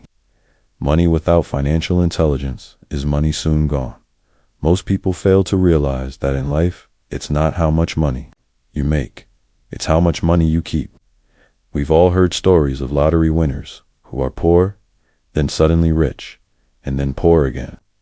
They win millions, yet are soon back where they started. Or stories of professional athletes who at the age of 24 are earning millions, but are sleeping under a bridge 10 years later. I remember a story of a young basketball player who a year ago had millions. Today, at just 29, he claims his friends, attorney and accountant, took his money, and he was forced to work at a car wash for minimum wage. He was fired from the car wash because he refused to take off his championship ring as he was wiping off the cars. His story made national news, and he is appealing his termination, claiming hardship and discrimination. He claims that the ring is all he has left, and if it was stripped away, he'll crumble. I know so many people who became instant millionaires, and while I am glad some people have become richer and richer, I caution them that in the long run, it's not how much money you make, it's how much you keep and how many generations you keep it. So when people ask, where do I get started, or tell me how to get rich quick, they often are greatly disappointed with my answer. I simply say to them what my rich dad said to me when I was a little kid. If you want to be rich, you need to be financially literate. That idea was drummed into my head every time we were together. As I said, my educated dad stressed the importance of reading books, while my rich dad stressed the need to master financial literacy. If you are going to build the Empire State Building, the first thing you need to do is dig a deep hole and pour a strong foundation. If you are going to build a home in the suburbs, all you need to do is pour a 6-inch slab of concrete. Most people, in their drive to get rich, are trying to build an Empire State Building on a 6-inch slab. Our school system, created in the agrarian age, still believes in homes with no foundation. Dirt floors are still the rage. So kids graduate from school with virtually no financial foundation. One day, sleepless and deep in debt in suburbia, living the American dream, they decide that the answer to their financial problems is to find a way to get rich quick. Construction on the skyscraper begins. It goes up quickly, and soon, instead of the Empire State Building, we have the Leaning Tower of suburbia. The sleepless nights return. As for Mike and me in our adult years, both of our choices were possible because we were taught to pour a strong financial foundation when we were just kids. Accounting is possibly the most confusing, boring subject in the world, but if you want to be rich long term, it could be the most important subject. For Rich Dad, the question was how to take a boring and confusing subject and teach it to kids. The answer he found was to make it simple by teaching it in pictures. My rich dad poured a strong financial foundation for Mike and me. Since we were just kids, he created a simple way to teach us. For years, he only drew pictures and used few words. Mike and I understood the simple drawings, the jargon, the movement of money. And then, in later years, Rich Dad began adding numbers. Today, Mickey has gone on to master much more complex and sophisticated accounting analysis because he had to in order to run his empire. I am not as sophisticated because my empire is smaller, yet we come from the same simple foundation. Over the following pages, I offer to you the same simple line drawings Mike's dad created for us. Though basic, those drawings helped guide to little boys in building great sums of wealth on a solid and deep foundation. Rule number 1. You must know the difference between an asset and a liability, and by assets. If you want to be rich, this is all you need to know. It is rule number 1. It is the only rule. This may sound absurdly simple, but most people have no idea how profound this rule is. Most people struggle financially because they do not know the difference between an asset and a liability. Rich people acquire assets. The poor and middle class acquire liabilities that they think are assets, said Rich Dad. When Rich Dad explained this to Mike and me, we thought he was kidding. Here we were, nearly teenagers and waiting for the secret to getting rich, and this was his answer. It was so simple that we stopped for a long time to think about it. What is an asset? Asked Mike. Don't worry right now, said Rich Dad. Just let the idea sink in. If you can comprehend the simplicity, your life will have a plan and be financially easy. It is simple. That is why the idea is missed. You mean all we need to know is what an asset is, acquire them, and we'll be rich? I asked. Rich Dad nodded his head. It's that simple. If it's that simple, how come everyone is not rich? I asked. Rich Dad smiled. Because people do not know the difference between an asset and a liability. I remember asking, how could adults be so misguided? If it is that simple, if it is that important, why would everyone not want to find out? It took Rich Dad only a few minutes to explain what assets and liabilities were. As an adult, I have difficulty explaining it to other adults. The simplicity of the idea escapes them because they have been educated differently. They were taught by other educated professionals, such as bankers, accountants, real estate agents, financial planners, and so forth. The difficulty comes in asking adults to unlearn or become children again. An intelligent adult often feels it is demeaning to pay attention to simplistic definitions. Rich Dad believed in the KISS principle.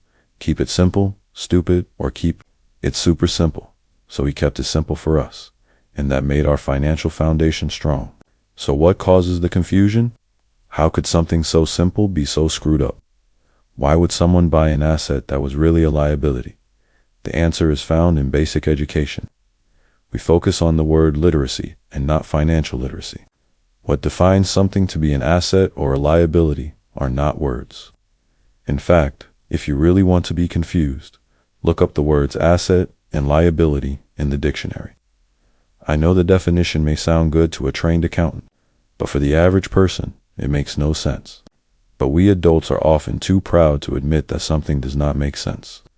To us young boys, Rich Dad said, what defines an asset are not words, but numbers.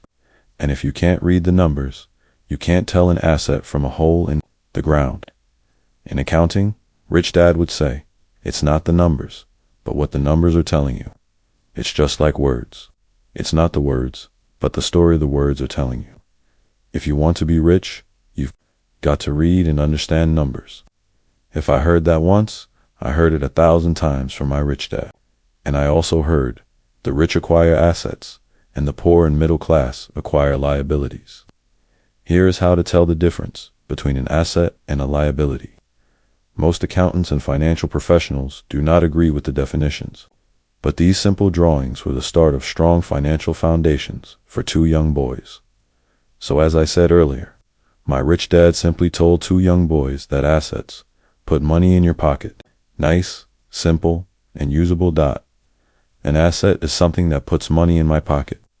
A liability is something that takes money out of my pocket. This is really all you need to know. If you want to be rich, simply spend your life buying assets. If you want to be poor or middle class, spend your life buying liabilities. Illiteracy, both in words and numbers, is the foundation of financial struggle. If people are having difficulties financially, there is something that they don't understand, either in words or numbers. The rich are rich because they are more literate in different areas than people who struggle financially. So if you want to be rich and maintain your wealth, it's important to be financially literate, in words as well as numbers. The reason I started with the story of the richest men in America is to illustrate the flaw in believing that money will solve all problems. That is why I cringe whenever I hear people ask me how to get rich quicker or where they should start. I often hear, I'm in debt, so I need to make more money. But more money will often not solve the problem. In fact, it may compound the problem. Money often makes obvious our tragic human flaws, putting a spotlight on what we don't know.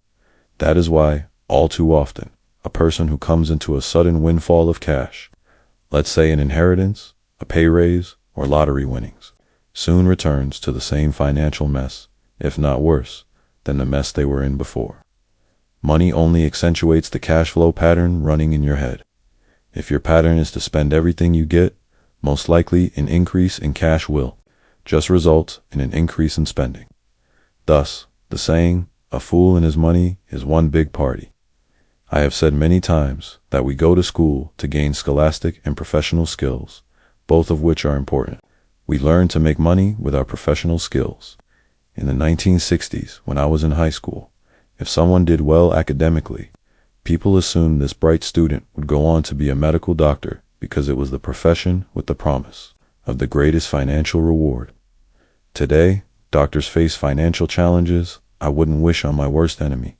Insurance companies taking control of the business, managed healthcare, government intervention, and malpractice suits. Today, kids want to be famous athletes, movie stars, rock stars, beauty queens, or CEOs because that is where the fame, money, and prestige are. That is the reason it is so hard to motivate kids in school today. They know that professional success is no longer solely linked to academic success, as it once was. Because students leave school without financial skills, millions of educated people pursue their profession successfully, but later find themselves struggling financially. They work harder but don't get ahead. What is missing from their education is not how to make money, but how to manage money. It's called financial aptitude.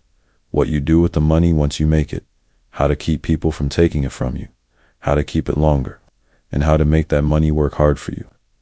Most people don't understand why they struggle financially, because they don't understand cash flow.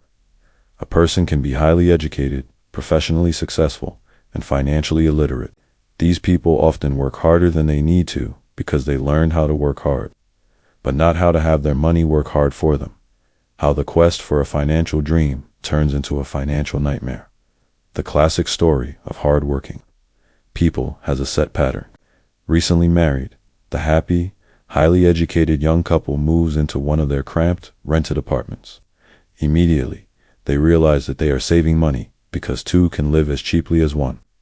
The problem is, the apartment is cramped. They decide to save money to buy their dream home so they can have kids. They now have two incomes, and they begin to focus on their careers. Their incomes begin to increase. The number one expense for most people is taxes. Many people think it's income tax, but for most Americans, their highest tax is Social Security.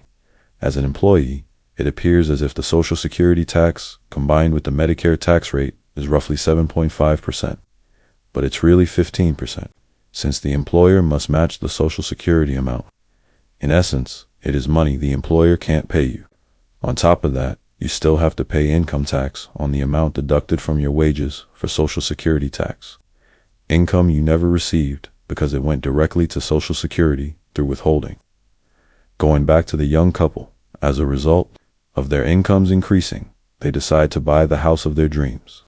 Once in their house, they have a new tax, called property tax. Then they buy a new car, new furniture, and new appliances to match their new house. All of a sudden, they wake up and their liabilities column is full of mortgage and credit card debt. Their liabilities go up. They're now trapped in the rat race. Pretty soon, a baby comes along and they work harder. The process repeats itself. Higher incomes cause higher taxes, also called bracket creep. A credit card comes in the mail. They use it and max it out. A loan company calls and says their greatest asset, their home, has appreciated in value. Because their credit is so good, the company offers a bill consolidation loan and tells them the intelligent thing to do is clear off the high-interest consumer debt by paying off their credit card. And besides, interest on their home is a tax. Deduction, they go for it. and pay off those high-interest credit cards. They breathe a sigh of relief. Their credit cards are paid off. They've now folded their consumer debt into their home mortgage. Their payments go down because they extend their debt over 30 years. It is the smart thing to do. Smart thing to do. Their neighbor calls to invite them to go shopping. The Memorial Day sale is on. They promise themselves they'll just window shop, but they take a credit card just in case. I run into this young couple all the time. Their names change, but their financial dilemma is the same. They come to one of my talks to hear what I have to say. They ask me, "Can you tell us how to make more money?" They don't understand that their trouble is really how they choose to spend the money they do have. It is caused by financial illiteracy and not understanding the difference between an asset and a liability. More money seldom solves someone's money problems. Intelligence solves problems. There is a saying a friend of mine says over and over to people in debt: if you find you have dug yourself into a hole, stop digging. As a child, my dad often told us that the Japanese were aware of three powers: the power of the sword, the jewel, and the mirror. The sword symbolizes the power of weapons. America has spent trillions of dollars on weapons and, because of this, is a powerful military presence in the world. The jewel symbolizes the power of money. There is some degree of truth to the saying, remember the golden rule. He who has the gold makes the rules. The mirror symbolizes the power of self-knowledge. This self-knowledge, according to Japanese legend, was the most treasured of the three. All too often, the poor and middle class allow the power of money to control them by simply getting up and working harder, failing to ask themselves if what they do makes sense. They shoot themselves in the foot as they leave for work every morning. By not fully understanding money, the vast majority of people allow its awesome power to control them. If they used the power of the mirror, they would have asked themselves, does this make sense? All too often, instead of trusting their inner wisdom, that genius inside, most people follow the crowd. They do things because everybody else does them. They conform rather than question. Often, they mindlessly repeat what they have been told. Diversify. Your home is an asset. Your home is your biggest investment.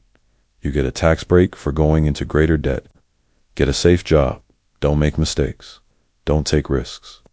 It is said that the fear of public speaking is a fear greater than death for most people. According to psychiatrists, the fear of public speaking is caused by the fear of ostracism, the fear of standing out, the fear of criticism, the fear of ridicule, and the fear of being an outcast. The fear of being different prevents most people from seeking new ways to solve their problems. That is why my educated dad said the Japanese valued the power of the mirror the most, for it is only when we look into it that we find truth. Fear is the main reason that people say, play it safe. That goes for anything, be it sports, relationships, careers, or money. It is that same fear, the fear of ostracism, that causes people to conform to, and not question, commonly accepted opinions or popular trends. Your home is an asset. Get a bill consolidation loan and get out of debt. Work harder. It's a promotion. Someday I'll be a vice president. Save money. When I get a raise, I'll buy us a bigger house. Mutual funds are safe. Many financial problems are caused by trying to keep up with the Joneses. Occasionally, we all need to look in the mirror and be true to our inner wisdom rather than our fears. By the time Mike and I were 16 years old, we began to have problems in school. We were not bad kids. We just began to separate from the crowd. We worked for Mike's dad after school and on weekends. Mike and I often spent hours after work just sitting at a table with his dad while he held meetings with his bankers, attorneys, accountants, brokers, investors, managers, and employees. Here was a man who had left school at 13 who was now directing, instructing, ordering, and asking questions of educated people. They came at his beck and call, and cringed when he didn't approve of them. Here was a man who had not gone along with the crowd. He was a man who did his own thinking and detested the words, "We have to do it this way because that's the way everyone else does it." He also hated the word can't. If you wanted him to do something, just say, "I don't think you can do it." Mike and I learned more sitting in on his meetings than we did in all our years of school, college included.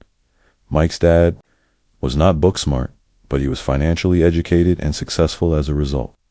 He told us over and over again, an intelligent person hires people who are more intelligent than he is. So Mike and I had the benefit of spending hours listening to and learning from intelligent people. But because of this, Mike and I couldn't go along with the standard dogma our teachers preached, and that caused problems. Whenever the teacher said, if you don't get good grades, you won't do well in the real world, Mike and I just raised our eyebrows. When we were told to follow set procedures and not deviate from the rules, we could see how school discouraged creativity. We started to understand why our rich dad told us that schools were designed to produce good employees instead of employers. Occasionally, Mike or I would ask our teachers how what we studied was applicable in the real world, or why we never studied money and how it worked. To the latter question, we often got the answer that money was not important, that if we excelled in our education, the money would follow. The more we knew about the power of money, the more distant we grew from the teachers and our classmates. My highly educated dad never pressured me about my grades, but we did begin to argue about money. By the time I was 16, I probably had a far better foundation with money than both my parents.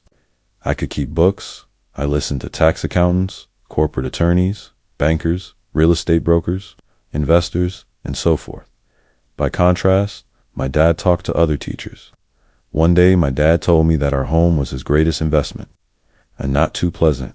The argument took place when I showed him why I thought a house was not a good investment. One dad thought his house was an asset, and the other dad thought it was a liability. I remember when I drew the diagram for my dad, showing him the direction of cash flow. I also showed him the ancillary expenses that went along with owning the home. A bigger home meant bigger expenses, and the cash flow kept going out through the expense column. Today, people still challenge me on the idea of a house not being an asset. I know that for many people, it is their dream as well as their largest investment, and owning your own home is better than nothing. I simply offer an alternate way of looking at this popular dogma. If my wife and I were to buy a bigger, flashier house, we realize it wouldn't be an asset. It would be a liability, since it would take money out of our pocket. So here is the argument I put forth. I really don't expect most people to agree with it, because your home is an emotional thing, and when it comes to money, high emotions tend to lower financial intelligence. I know from personal experience that money has a way of making every decision emotional. When it comes to houses, most people work all their lives paying for a home they never own. In other words, most people buy a new house every few years, each time incurring a new 30-year loan to pay off the previous one. Even though people receive a tax deduction for interest on mortgage payments, they pay for all their other expenses with after-tax dollars, even after they pay off their mortgage. My wife's parents were shocked when the property taxes on their home increased to $1,000 a month. This was after they had retired, so the increase put a strain on their retirement budget, and they felt forced to move. Houses do not always go up in value. I have friends who owe $1 million for a home that today would sell for far less. The greatest losses of all are those from missed opportunities. If all your money is tied up in your house, you may be forced to work harder because your money continues blowing out of the expense column, instead of adding to the asset column. The classic middle-class cash flow pattern. If a young couple would put more money into their asset column early on, their later years would be easier. Their assets would have grown and would be available to help cover expenses. All too often, a house only serves as a vehicle for incurring a home equity loan to pay for mounting expenses. In summary, the end result in making a decision to own a house that is too expensive, in lieu of starting an investment portfolio, impacts an individual in at least the following 3 ways. 1. Loss of time, during which other assets could have grown in value. 2. Loss of additional capital, which could have been invested instead of paying for high maintenance expenses related directly to the home. 3.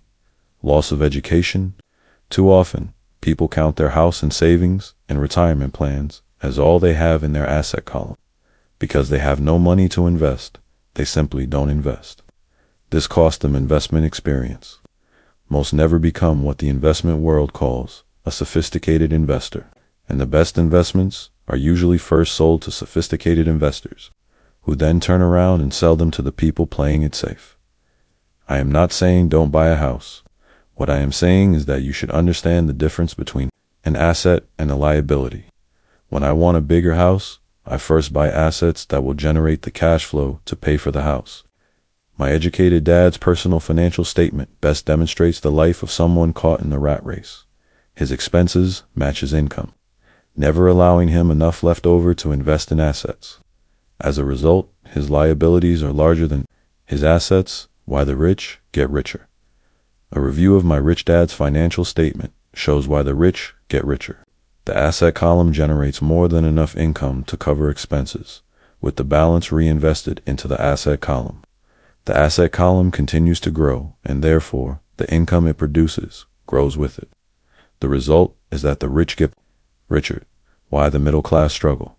The middle class finds itself in a constant state of financial struggle. Their primary income is through their salary. As their wages increase, so do their taxes. Their expenses tend to increase in proportion to their salary increase. Hence, the phrase, the rat race. They treat their home as their primary asset, instead of investing in income-producing assets. This pattern of treating your home as an investment, and the philosophy that a pay raise means you can buy a larger home or spend more, is the foundation of today's debt-ridden society. Increased spending throws families into greater debt and into more financial uncertainty, even though they may be advancing in their jobs and receiving raises on a regular basis. This is higher risk living caused by weak financial education. The massive loss of jobs in recent times proves how shaky the middle class really is financially.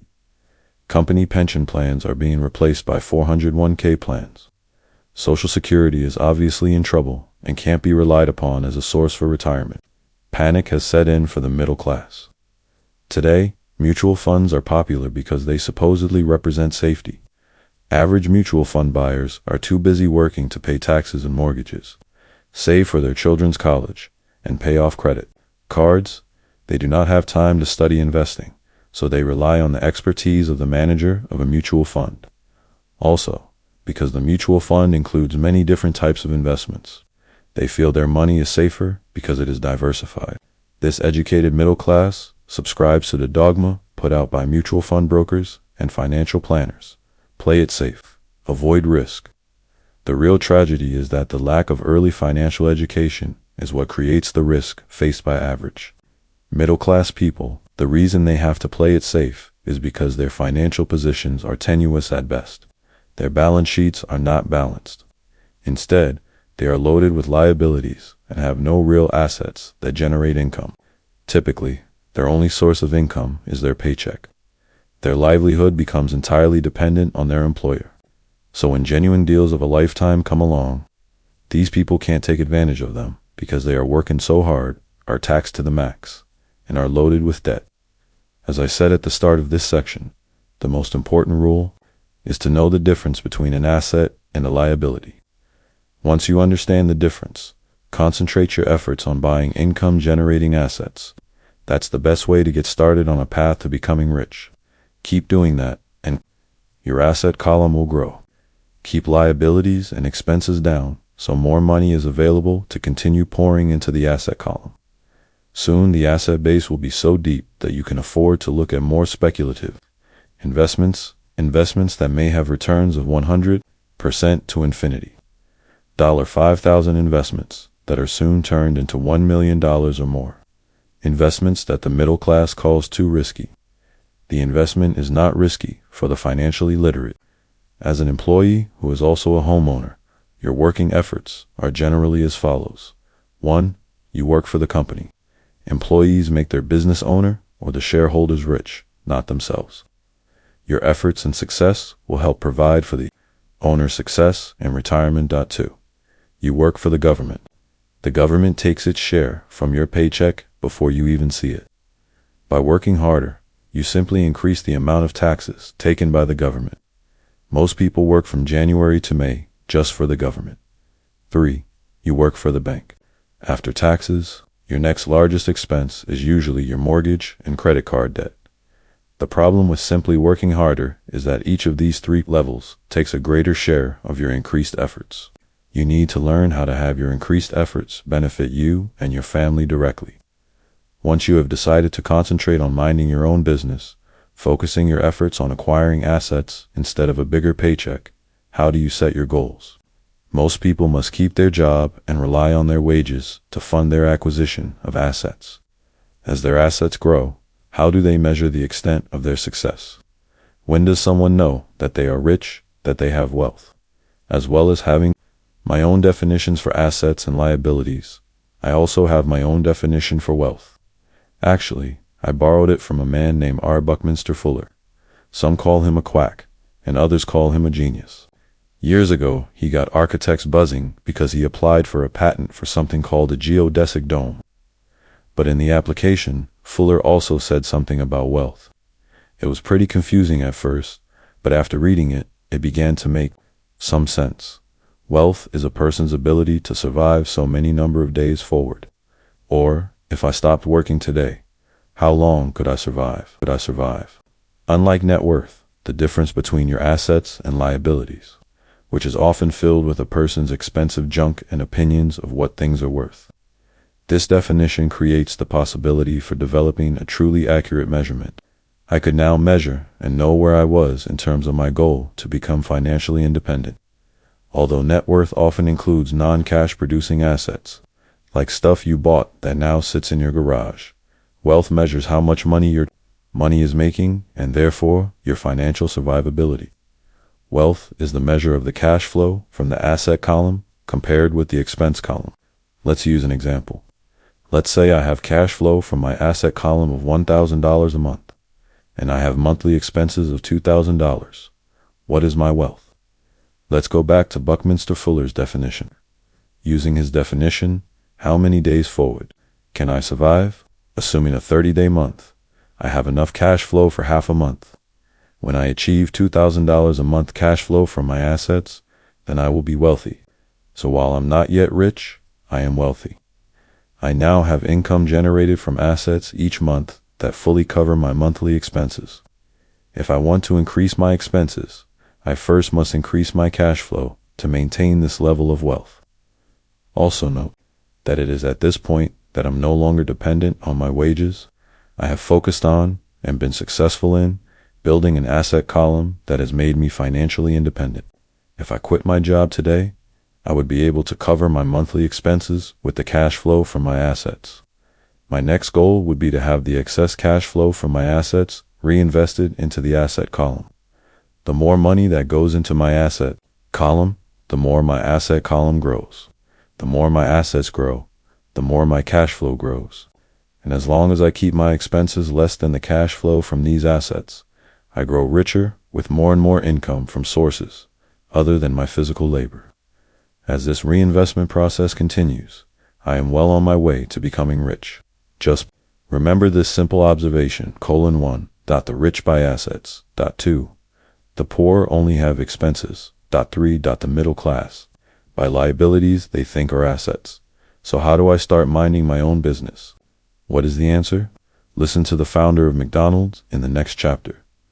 Chapter 3, Lesson 3. Mind your own business. The rich focus on their asset columns, while everyone else focuses on their income statements. In 1974, Ray Kroc, the founder of McDonald's, was asked to speak to the MBA class at the University of Texas at Austin. A friend of mine was a student in that MBA class. After a powerful and inspiring talk, the class adjourned and the students asked Ray if he would join them at their favorite hangout to have a few beers. Ray graciously accepted. "What business am I in?" Ray asked, once the group had all their beers in hand. Everyone laughed, my friend said. Most of the MBA students thought Ray was just fooling around. No one answered, so Ray asked again, "What business do you think I'm in?" The students laughed again, and finally one brave soul yelled out, "Ray, who in the world doesn't know that you're in the hamburger business?" Ray chuckled. "That's what I thought you would say." He paused and then quickly added, "Ladies and gentlemen, I'm not in the hamburger business. My business is real estate." As my friend tells the story, Ray spent a good amount of time explaining his viewpoint. In his business plan, Ray knew that the primary business focus was to sell hamburger franchises, but what he never lost sight of was the location of each franchise. He knew that the land and its location were the most significant factors in the success of each franchise. Basically, the person who bought the franchise was also buying the real estate under the franchise for Ray Kroc's organization. Today, McDonald's is the largest single owner of real estate in the world, owning even more than the Catholic Church. McDonald's owns some of the most valuable intersections and street corners in America and around the globe. My friend considers this as one of the most important lessons in his life. Today, he owns car washes, but his business is the real estate under those car washes. The previous chapter presented diagrams illustrating that most people work for everyone but themselves. They work first for the owners of the company, then for the government through taxes, and finally for the bank that owns their mortgage. When I was a young boy, we did not have a McDonald's nearby, yet my rich dad was responsible for teaching Mike and me the same lesson that Ray Kroc talked about at the University of Texas. It is secret number 3 of the rich. That secret is, mind your own business. Financial struggle is often directly the result of people working all their lives for someone else.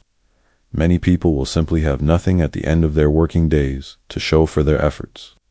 Our current educational system focuses on preparing today's youth to get good jobs by developing scholastic skills. Their lives will revolve around their wages, or, as described earlier, their income column.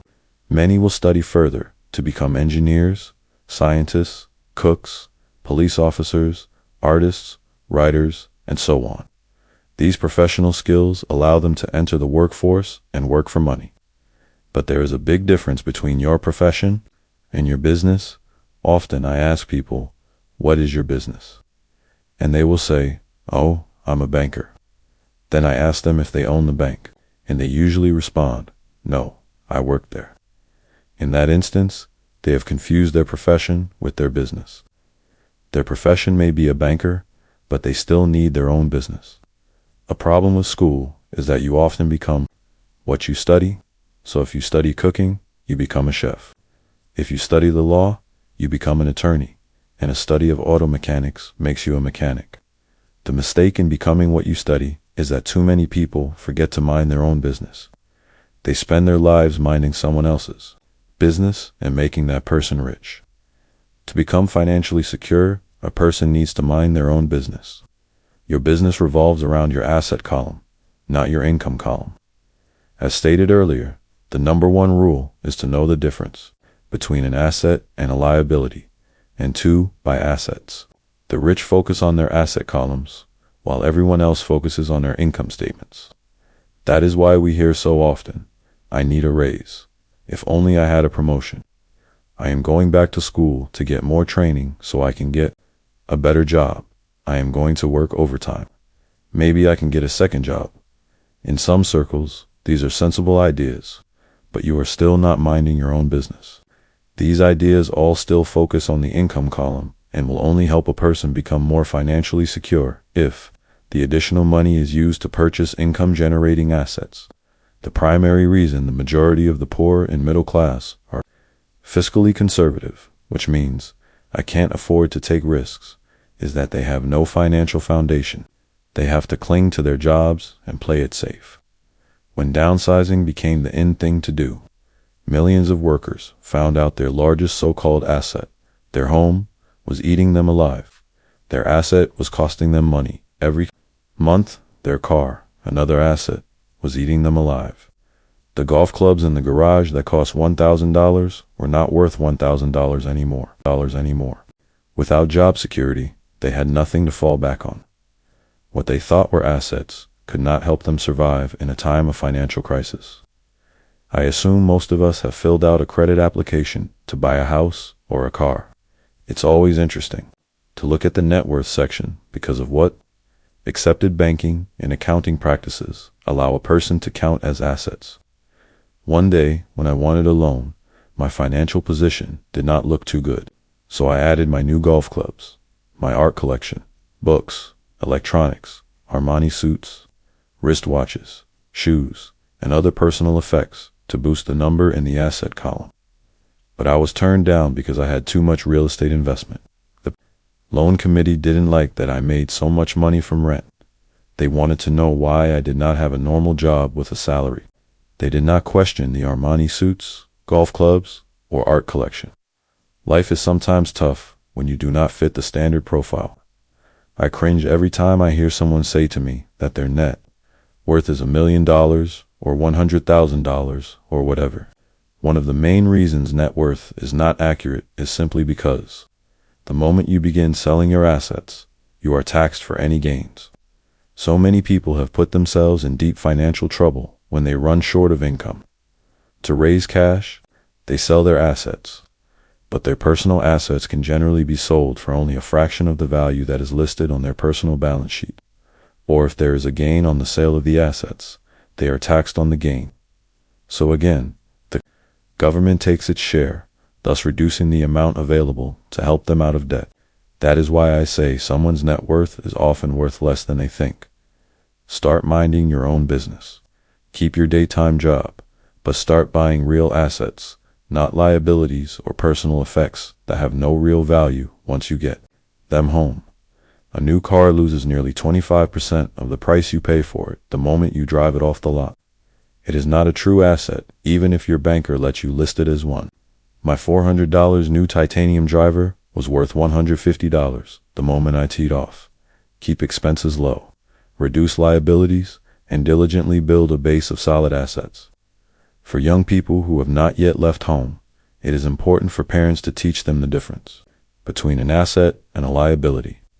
Get them to start building a solid asset column before they leave home. Get married, buy a house, have kids, and get stuck in a risky financial position, clinging to a job and buying everything on credit. I see so many young couples who get married and trap themselves into a lifestyle that will not let them get out of debt for most of their working years. For many people, just as the last child leaves home, the parents realize they have not adequately prepared for retirement and they begin to scramble to put some money away. Then their own parents become ill and they find themselves with new responsibilities. So what kind of assets am I suggesting that you or your children acquire? In my world, real assets fall into the following categories: 1. Businesses that do not require my presence. I own them, but they are managed or run by other people. If I have to work there, it's not a business. It has become my job. 2. Stocks. 3. Bonds. 4. Income. Generating real estate. 5. Notes. IOUs. Closing parenthesis. 6. Royalties from intellectual property, such as music, scripts, and patents. 7. Anything else that has value, produces income or appreciates, and has a ready market. As a young boy, my educated dad encouraged me to find a safe job, but my rich dad encouraged me to begin acquiring assets that I loved.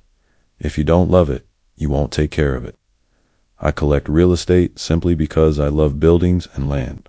I love shopping for them, and I could look at them all day long. When problems arise, the problems aren't so bad that it changes my love for real estate. For people who hate real estate, they shouldn't buy it. I also love stocks of small companies, especially startups, because I am an entrepreneur, not a corporate person. In my early years, I worked in large organizations, such as Standard Oil of California, the U.S. Marine Corps, and Xerox Corp. I enjoyed my time with those organizations and have fond memories, but I know deep down I am not a company man. I like starting companies, not running them. So my stock buys are usually of small companies. Sometimes I even start the company and take it public. Fortunes are made in new stock issues, and I love the game. Many people are afraid of small cap companies and call them risky, and they are. But that risk is diminished if you love what the investment is, understand it, and know the game. With small companies, my investment strategy is to be out of the stock in a year. On the other hand, my real estate strategy is to start small and keep trading up for bigger properties and, therefore, delay paying taxes on the gain. This allows the value to increase dramatically. I generally hold real estate for less than 7 years. For years, even while I was with the Marine Corps and Xerox, I did what my rich dad recommended. I kept my day job, but I still minded my own business. I was active in my asset column, trading real estate and small stocks. Rich Dad always stressed the importance of financial literacy. The better I was at understanding accounting and cash management, the better I would be at analyzing investments and eventually starting and building my own company. I don't encourage anyone to start a company unless they really want to. Knowing what I know about running a company, I wouldn't wish that task on anyone. There are times when people can't find employment and starting a company seems like the best solution. But the odds are against success. 9 out of 10 companies fail in 5 years. Of those that survive the first 5 years, 9 out of every 10 of those eventually fail as well. So only if you really have the desire to own your own company do I recommend it. Otherwise, keep your day job and mind your own business.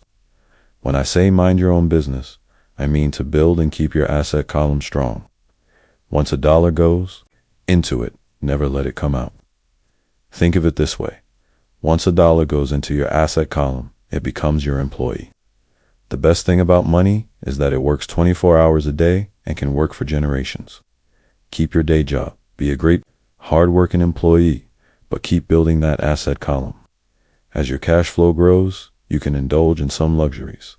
An important distinction is that rich people buy luxuries last, while the poor and middle class tend to buy luxuries first.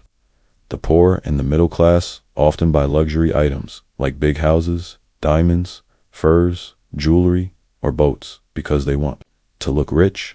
They look rich, but in reality, they just get deeper in debt on credit.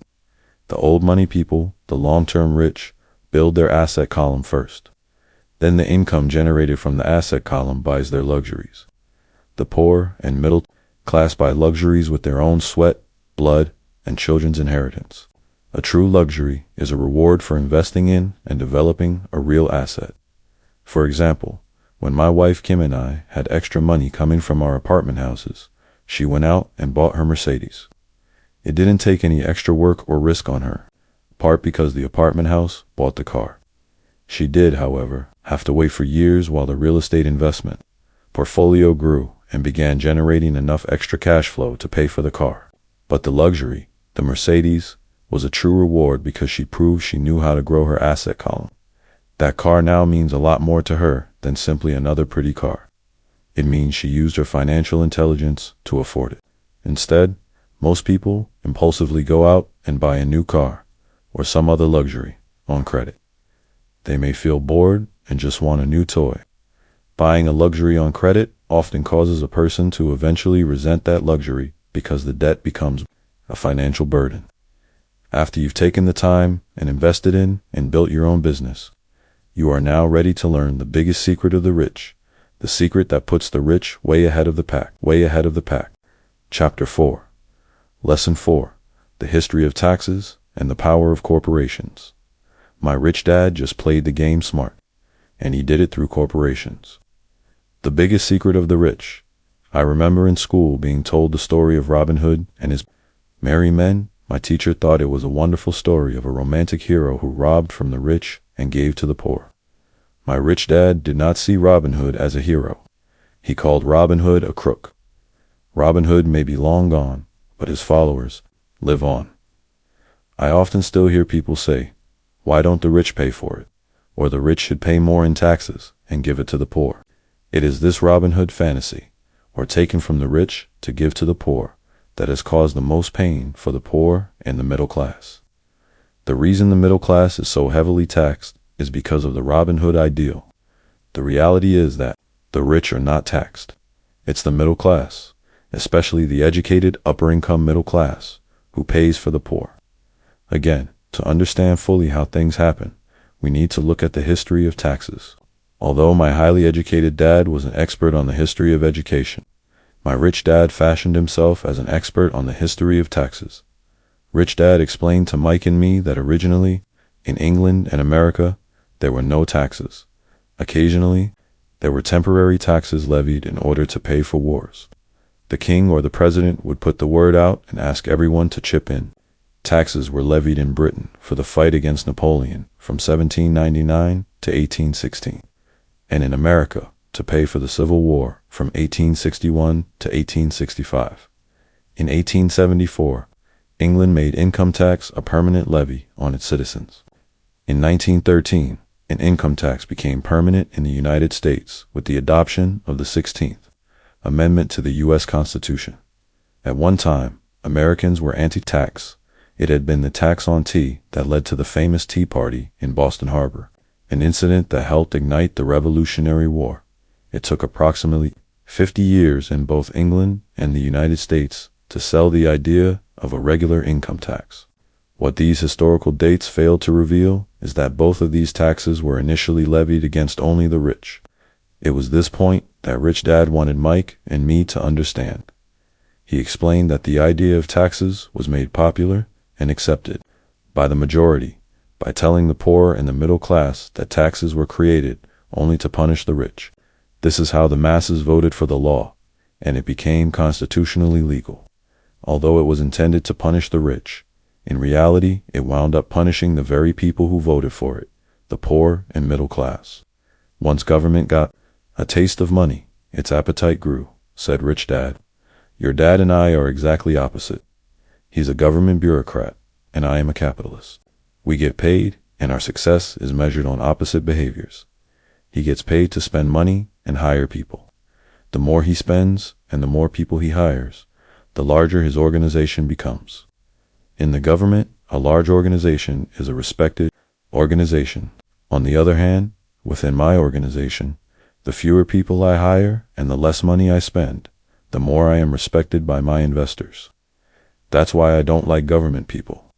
They have different objectives than most business people. As the government grows, more and more tax dollars are needed to support it. My educated dad sincerely believed that government should help people. He loved John F. Kennedy, and especially the idea of the Peace Corps. He loved the idea so much that both he and my mom worked for the Peace Corps, training volunteers to go to Malaysia, Thailand, and the Philippines. He always strived for additional grants and budget increases so he could hire more people, both in his job with the Education Department and in the Peace Corps.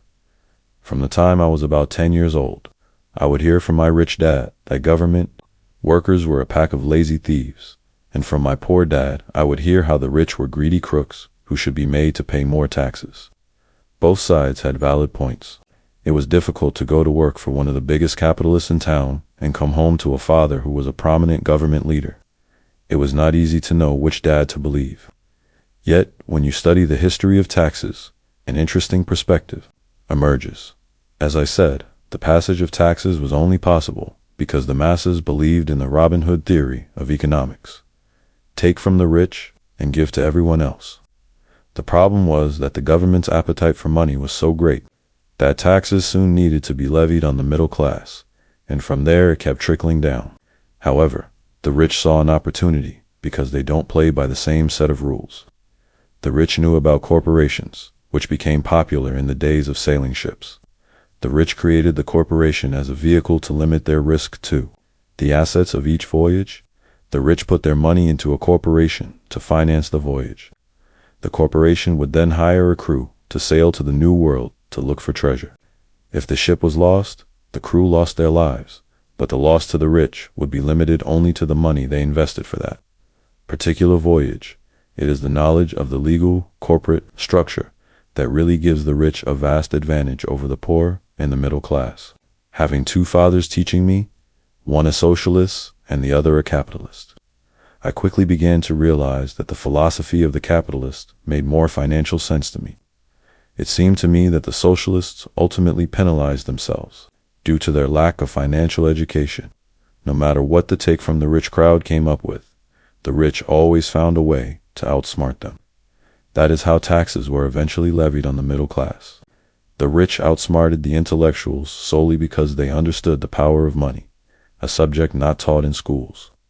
How did the rich outsmart the intellectuals? Once the take from rich tax was passed, cash started flowing into government coffers. Initially, people were happy. Money was handed out to government workers and the rich. It went to government workers in the form of jobs and pensions, and it went to the rich via their factories receiving government contracts. The government received a large pool of money, but the problem was the fiscal management of that money. The government ideal is to avoid having excess money. If you fail to spend your allotted funds, you risk losing it in the next budget. You would certainly not be recognized for being efficient. Business people, on the other hand, are rewarded for having excess money and are applauded for their efficiency. As this cycle of growing government spending continued, the demand for money increased, and the tax the rich idea was adjusted to include lower income levels, down to the very people who voted it in, the poor and the middle class. True, capitalists used their financial knowledge to simply find an escape. They headed back to the protection of a corporation. But what many people who have never formed a corporation don't know is that a corporation is not really a thing. A corporation is merely a file folder with some legal documents in it, sitting in some attorney's office and registered with a state government agency. It's not a big building or a factory or a group of people. A corporation is merely a legal document that creates a legal body without a soul. Using it, the wealth of the rich was once again protected. It was popular because the income tax rate of a corporation is less than the individual income tax rates. In addition, certain expenses could be paid by a corporation with pre-tax dollars. This war between the haves and have-nots has raged for hundreds of years. The battle is waged whenever and wherever laws are made, and it will go on forever. The problem is that the people who lose are the uninformed, the ones who get up every day and diligently go to work and pay taxes. If they only understood the way the rich played the game, they could play it too. Then they would be on their way to their own financial independence. This is why I cringe every time I hear a parent advise their children to go to school so they can find a safe, secure job. An employee with a safe, secure job, without financial aptitude, has no escape. Average Americans today work 4 to 5 months for the government just to cover their taxes. In my opinion, that is simply too long. The harder you work, the more you pay the government. That is why I believe that the idea of take from the rich backfired on the very people who voted it in. Every time people try to punish the rich don't simply comply. They react. They have the money, power, and intent to change things. They don't just sit there and voluntarily pay more taxes. Instead, they search for ways to minimize their tax burden. They hire smart attorneys and accountants, and persuade politicians to change laws or create legal loopholes. They use their resources to effect change. The tax code of the United States also allows other ways to reduce taxes. Most of these vehicles are available to anyone, but it is the rich who find them because they are minding their own business. For example, 1031 is jargon for Section 1031 of the Internal Revenue Code, which allows a seller to delay paying taxes on a piece of real estate that is sold for a capital gain through an exchange for a more expensive piece of real estate. Real estate is one investment vehicle that has a great tax advantage. As long as you keep trading up in value, you will not be taxed on the gains until you liquidate. People who don't take advantage of these legal tax savings are missing a great opportunity to build their asset columns. The poor and middle class don't have the same resources. They sit there and let the government's needles enter their arm and allow the blood donation to begin. Today, I am constantly shocked at the number of people who pay more taxes or take fewer deductions, simply because they are afraid of the government. I have friends who have had their businesses shut down and destroyed, only to find out it was a mistake on the part of the government. I realize all that, but the price of working from January to May is a high price to pay for that. Intimidation. My poor dad never fought back. My rich dad didn't either. He just played the game smarter, and he did it through corporations. The biggest secret of the rich. You may remember the first lesson I learned from my rich dad. I was a little boy of 9 who had to sit and wait for him to choose to talk to me. I sat in his office waiting for him to get to me. He was ignoring me on purpose. He wanted me to recognize his power and to desire to have that power for myself one day. During all the years I studied and learned from him, he always reminded me that knowledge is power, and with money comes great power that requires the right knowledge to keep it and make it multiply. Without that knowledge, the world pushes you around. Rich Dad constantly reminded Mike and me that the biggest bully was not the boss or the supervisor, but the taxman. The taxman will always take more if you let him. The first lesson of having money work for you, as opposed to you working for money, is all about power. If you work for money, you give the power to your employer. If money works for you, you keep the power and control it. Once we had this knowledge of the power of money working for us, he wanted us to be financially smart and not let anyone or anything push us around. If you're ignorant, it's easy to be bullied. If you know what you're talking about, you have a fighting chance. That is why he paid so much for smart tax accountants and attorneys. It was less expensive to pay them than to pay the government. His best lesson to me was, be smart and you won't be pushed around as much. He knew the law because he was a law-abiding citizen and because it was expensive to not know the law. If you know you're right, you're not afraid of fighting back, even if you are taking on Robin Hood and his band of merry men. My highly educated dad always encouraged me to land a good job with a strong corporation. He spoke of the virtues of working your way up the corporate ladder. He didn't understand that, by relying solely on a paycheck from a corporate employer, I would be a docile cow ready for milking. When I told my rich dad of my father's advice, he only chuckled. "Why not own the ladder?" was all he said. As a young boy, I did not understand what rich dad meant by owning my own corporation. It was an idea that seemed impossible and intimidating. Although I was excited by the idea, my inexperience wouldn't let me envision the possibility that grown-ups would someday work for a company I would own. The point is that if not for my rich dad, I would have probably followed my educated dad's advice. It was merely the occasional reminder of my rich dad that kept the idea of owning my own corporation alive and kept me on a different path. By the time I was 15 or 16, I knew I wasn't going to continue down the path my educated dad recommended. I didn't know how I was going to do it, but I was determined not to head in the direction most of my classmates were heading. That decision changed my life. It was not until my mid-20s that my rich dad's advice began to make more sense. To me, I was just out of the Marine Corps and working for Xerox. I was making a lot of money, but every time I looked at my paycheck, I was disappointed. The deductions were so large, and the more I worked, the greater they became. As I became more successful, my bosses talked about promotions and raises. It was flattering, but I could hear my rich dad asking in my ear, "Who are you working for? Who are you making rich?" In 1974, while still an employee for Xerox, I formed my first corporation and began minding my own business. There were already a few assets in my asset column, but now I was determined to focus on making it bigger. Those paychecks, with all the deductions, made all the years of my rich dad's advice make total sense. I could see the future if I followed my educated dad's advice. Many employers feel that advising their workers to mind their own business is bad for business. But for me, focusing on my own business and developing assets made me a better employee because I now had a purpose. I came in early and worked diligently, amassing as much money as possible so I could invest in real estate. Hawaii was just set to boom, and there were fortunes to be made. The more I realized that we were in the beginning stages of a boom, the more Xerox machines I sold. The more I sold, the more money I made and, of course, the more deductions came out of my paycheck. It was inspiring. I wanted out of the employee trap so badly that I worked even harder so I could invest more. By 1978, I was consistently one of the top 5 salespeople at the company. I badly wanted out of the rat race. In less than 3 years, I was making more in my real estate holding corporation than I was making at Xerox.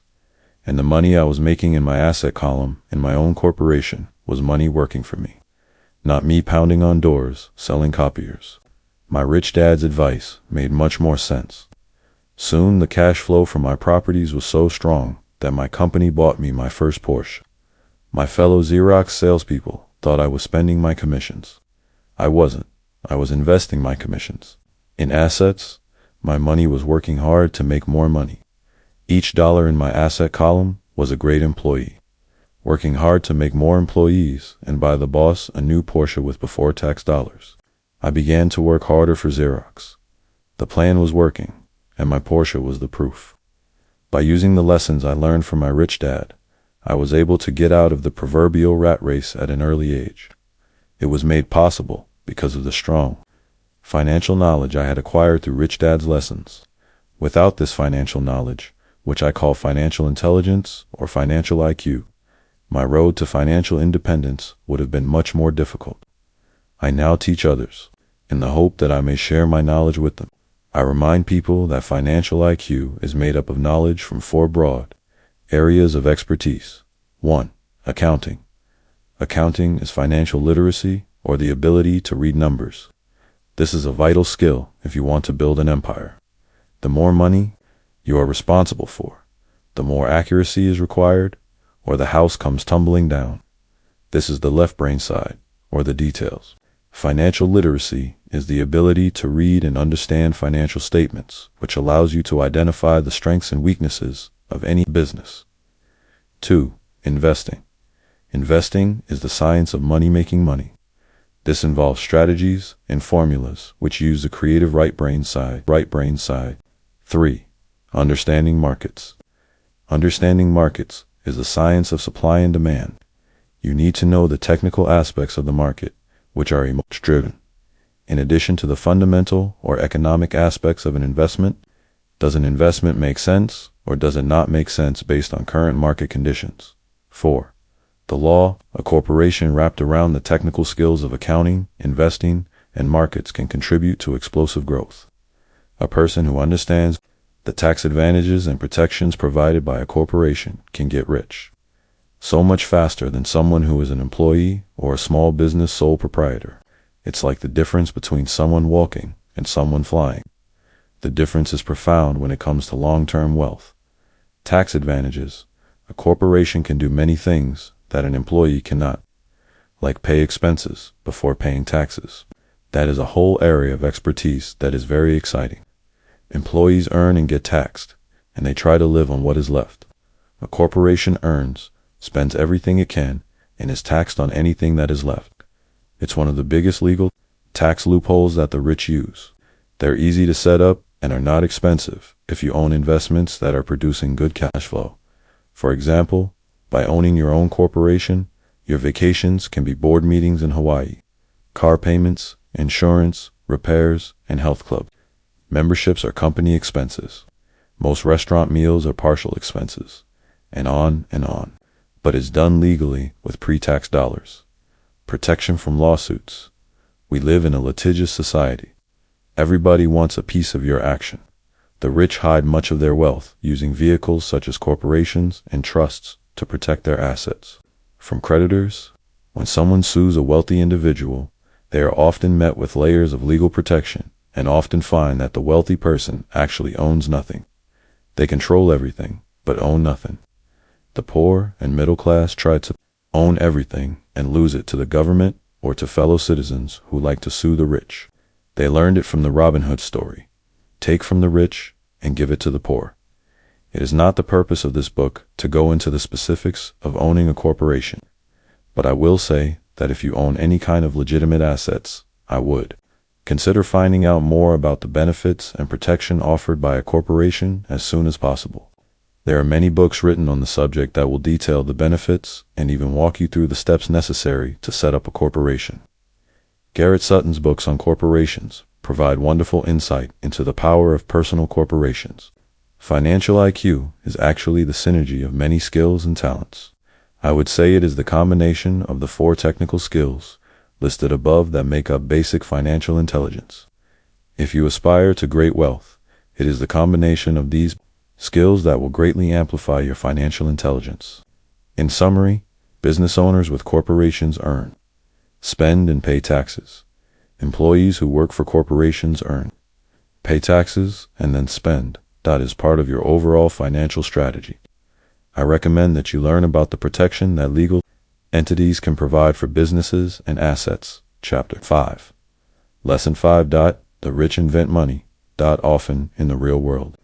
It's not the smart who get ahead, but the bold. Last night, I took a break from writing and watched a TV program on the history of a young man named Alexander Graham Bell. Bell had just patented his telephone and was having growing pains because the demand for his new invention was so strong.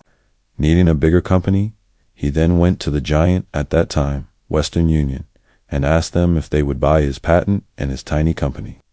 He wanted $100,000 for the whole package. The president of Western Union scoffed at him and turned him down, saying the price was ridiculous. The rest is history. A multi-billion-dollar industry emerged, and a TNT was born. The evening news came on right after the story of Alexander Graham Bell. On the news was a story of another downsizing at a local company. The workers were angry and complained that the company ownership was unfair. A terminated manager of about 45 years of age had his wife and 2 babies at the plant and was begging the guards to let him talk to the owners to ask if they would reconsider his termination. He had just bought a house and was afraid of losing it. The camera focused in on his pleading for all the world to see. Needless to say, it held my attention. I have been teaching professionally since 1984. It has been a great experience and a rewarding one. It is also a disturbing profession, for I have taught thousands of individuals, and I see one thing in common in all of us, myself included. We all have tremendous potential, and we all are blessed with gifts. Yet the one thing that holds all of us back is some degree of self-doubt. It is not so much the lack of technical information that holds us back, but more the lack of self-confidence. Some are more affected than others. Once we leave school, most of us know that it is not so much a matter of college degrees or good grades that count. In the real world, outside of academics, something more than just grades is required. I have heard it called many things: guts, chutzpah, balls, audacity, bravado, cunning, daring, tenacity, and brilliance. This factor, whatever it is labeled, ultimately decides one's future much more than school grades do.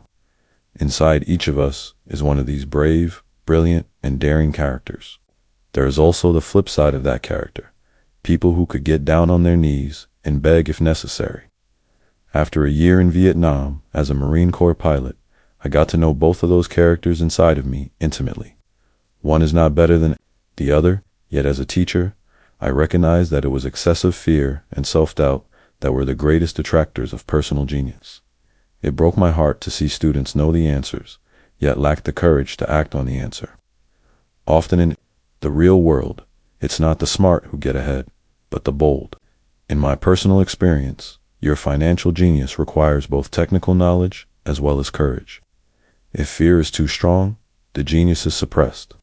In my classes, I strongly urge students to learn to take risks, to be bold, and to let their genius convert that fear into power and brilliance. It works for some and just terrifies others. I have come to realize that for most people, when it comes to the subject of money, they would rather play it safe. I have had to field questions such as, why take risks? Why should I bother developing my financial IQ? Why should I become financially literate? And I answer, just to have more options. There are huge changes up ahead. In the coming years, there will be more people just like the young inventor, Alexander Graham Bell. There will be 100 people like Bill Gates and hugely successful companies like Microsoft created every year all over the world. And there also will be many more bankruptcies, layoffs, and downsizings. So why bother developing your financial IQ? No one can answer that but you. Yet I can tell you why I myself do it. I do it because it is the most exciting time to be alive. I'd rather be welcoming change than dreading change. I'd rather be excited about making millions than worrying about not getting a raise. This period we are in now is a most exciting time, unprecedented in our world's history. Generations from now, people will look back at this period of time and remark at what an exciting era it must have been. It was the death of the old and birth of the new. It was full of turmoil and it was exciting. So why bother developing your financial IQ? Because if you do, you will prosper greatly. And if you don't, this period of time will be a frightening one. It will be a time of watching some people move boldly forward while others cling to worn-out life preservers. Land was wealth 300 years ago. So the person who owned the land owned the wealth. Later, wealth was in factories and production, and America rose to dominance. The industrialist owned the wealth. Today, wealth is in information, and the person who has the most timely information owns the wealth. The problem is that information flies around the world at the speed of light. The new wealth cannot be contained by boundaries and borders as land and factories were. The changes will be faster and more dramatic and more dramatic. There will be a dramatic increase in the number of new multimillionaires. There also will be those who are left behind. I find so many people struggling today, often working harder, simply because they cling to old ideas. They want things to be the way they were, and they resist change. I know people who are losing their jobs or their houses, and they blame technology or the economy or their boss. Sadly, they fail to realize that they might be the problem. Old ideas are their biggest liability. It is a liability simply because they fail to realize that while that idea or way of doing something was an asset yesterday, yesterday is gone. One afternoon, I was teaching how to invest using a board game I had invented, cash flow, as a teaching tool. A friend had brought someone along to attend the class. This friend of a friend was recently divorced, had been badly burned in the divorce settlement, and was now searching for some answers. Her friend thought the class might help. The game was designed to help people learn how money works. In playing the game, they learn about the interaction of the income statement with the balance sheet. They learn how cash flows between the two and how the road to wealth is through striving to increase your monthly cash flow from the asset column to the point that it exceeds your monthly expenses. Once you accomplish this, you are able to get out of the rat race and out onto the fast track. As I have said, some people hate the game, some love it, and others miss the point. This woman missed a valuable opportunity to learn something. In the opening round, she drew a doodad card with the boat on it. At first, she was happy. Oh, I've got a boat. Then, as her friend tried to explain how the numbers worked on her income statement and balance sheet, she got frustrated because she had never liked math. The rest of her table waited while her friend continued explaining the relationship between the income statement, balance sheet, and monthly cash flow. Suddenly, when she realized how the numbers worked, it dawned on her that her boat was eating her alive. Later on in the game, she was also downsized and had a child. It was a horrible game for her. After the class, her friend came by and told me that she was upset.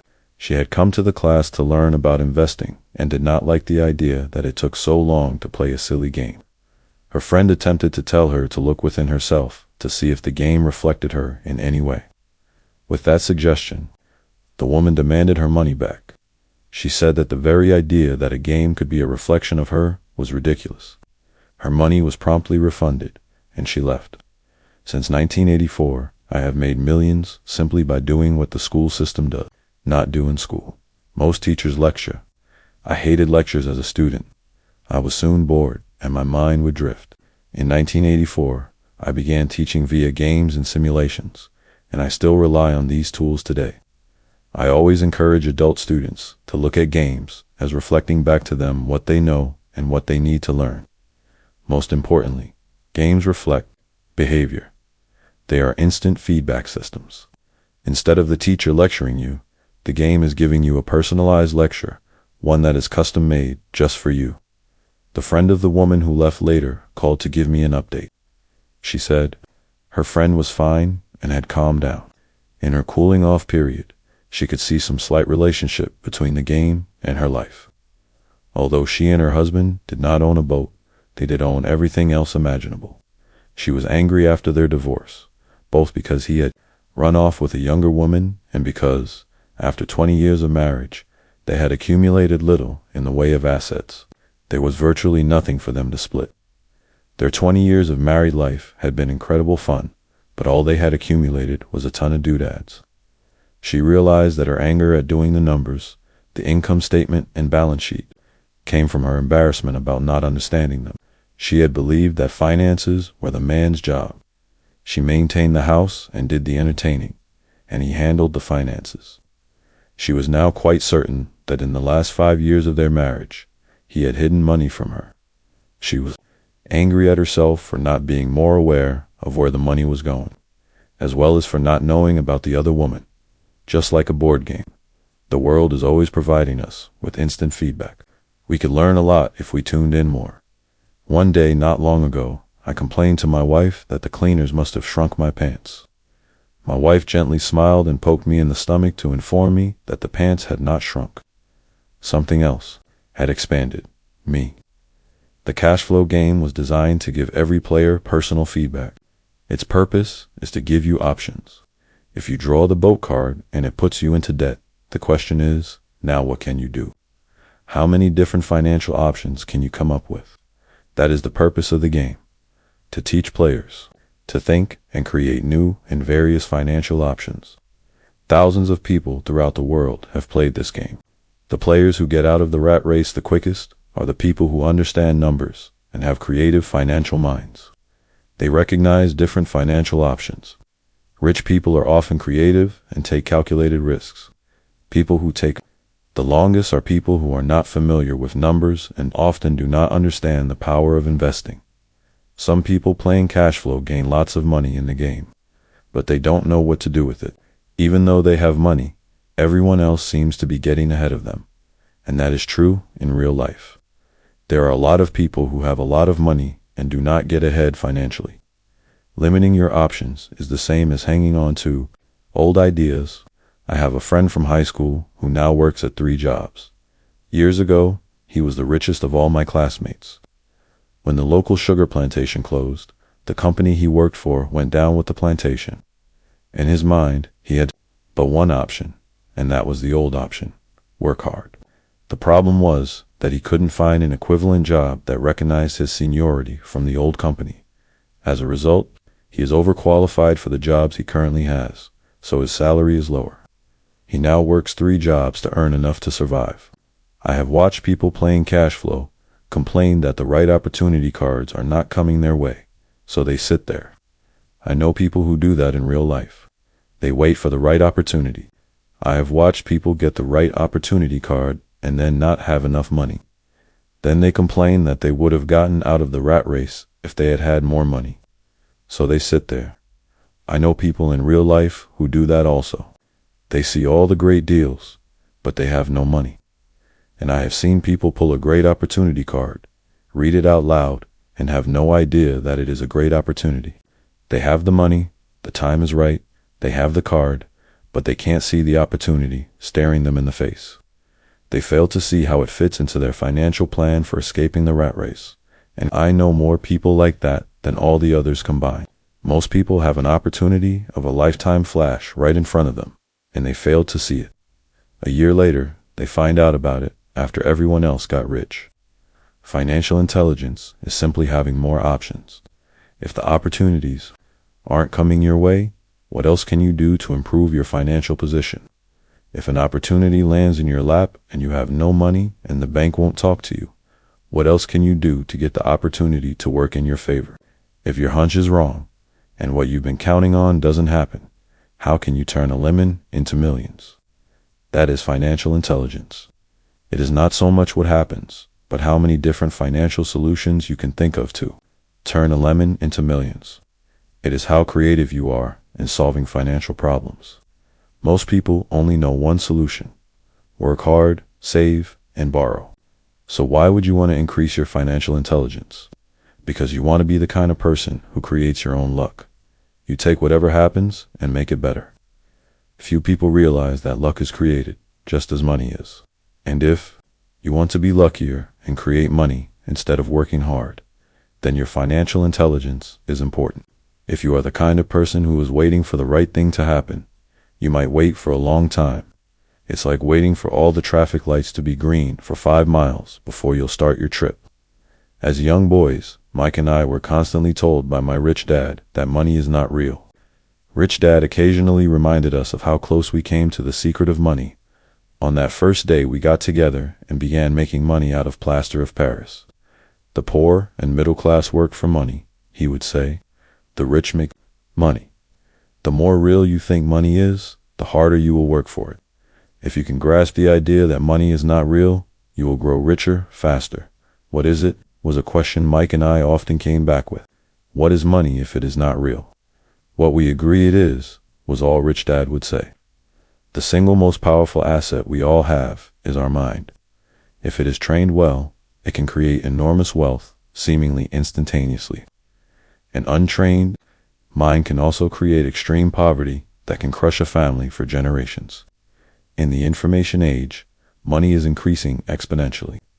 A few individuals are getting ridiculously rich from nothing, just ideas and agreements. If you ask many people who trade stocks or other investments for a living, they see it done all the time. Often, millions can be made instantaneously from nothing. And by nothing, I mean no money was exchanged. It is done via agreement, a hand signal in a trading pit, a blip on a trader's screen in Lisbon from a trader's screen in Toronto and back to Lisbon, a call to my broker to buy and a moment later to sell. Money did not change hands. Agreements did. So why develop your financial genius? Only you can answer that. I can tell you why I have been developing this area of my intelligence. I do it because I want to make money fast. Not because I need to, but because I want to. It is a fascinating learning process. I develop my financial IQ because I want to participate in the fastest game and biggest game in the world. And in my own small way, I would like to be part of this unprecedented evolution of humanity, the era where humans work purely with their minds and not with their bodies. Besides, it is where the action is. It is what is happening. It's hip, it's scary, and it's fun.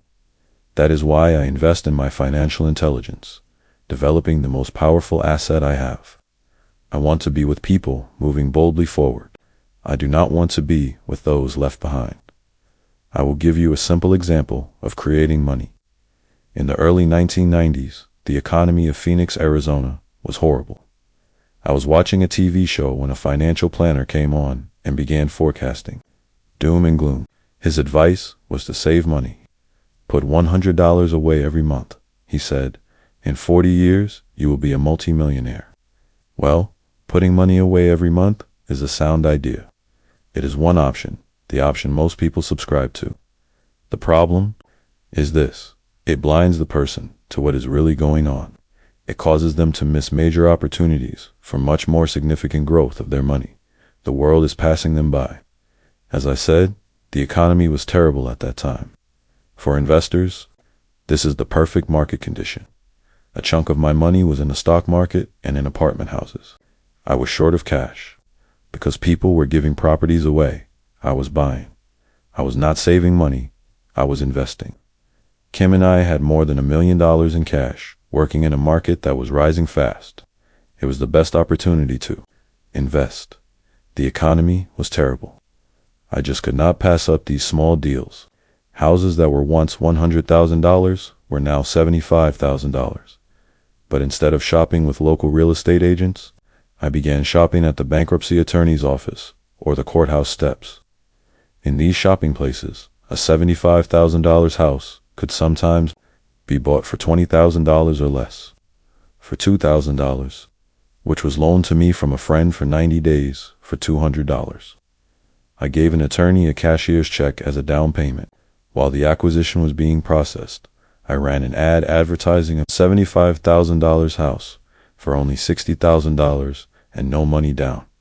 The phone rang hard and heavy. Prospective buyers were screened, and once the property was legally mine, all the prospective buyers were allowed to look at the house. It was a feeding frenzy. The house sold in a few minutes. I asked for a $2,500 processing fee, which they gladly handed over, and the escrow and title company took over from there. I returned the $2,000 to my friend with an additional $200.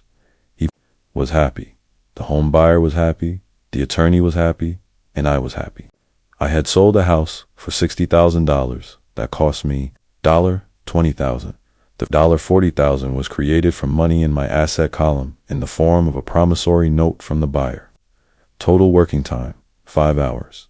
During this depressed market, Kim and I were able to do 6 of these simple transactions in our spare time. While the bulk of our money was in larger properties and the stock market, we were able to create more than $190,000 in assets, notes at 10% interest, in those 6 by create and sell transactions. That comes to approximately $19,000, a year income, much of it sheltered through our private corporation. Much of that $19,000 a year goes to pay for our company cars, gas, trips, insurance, dinners with clients, and other things. By the time the government gets a chance to tax that income, it's been spent on legally allowed pre-tax expenses. Ask yourself, how long would it take to save $190,000? Would the bank pay you 10% interest on your money? And the promissory note is good for 30 years? I hope they never pay me the $190,000. I have to pay a tax if they pay me the principal. And besides, $19,000 paid over 30 years is a little over $500,000 in income. I have people ask what happens if the person doesn't pay. That does happen, and it's good news. That $60,000 home could be taken back and resold for $70,000, and another $2,500 collected as a loan processing fee. It would still be a zero-down transaction in the mind of the new buyer, and the process would go on. The first time I sold the house, I paid back the $2,000. So technically, I have no money in the transaction. My return on investment ROI is infinity. It's an example of no money making a lot of money. In the second transaction, when resold, I would have put $2,000 in my pocket and re-extended the loan to 30 years. What would my ROI be if I got paid money to make money?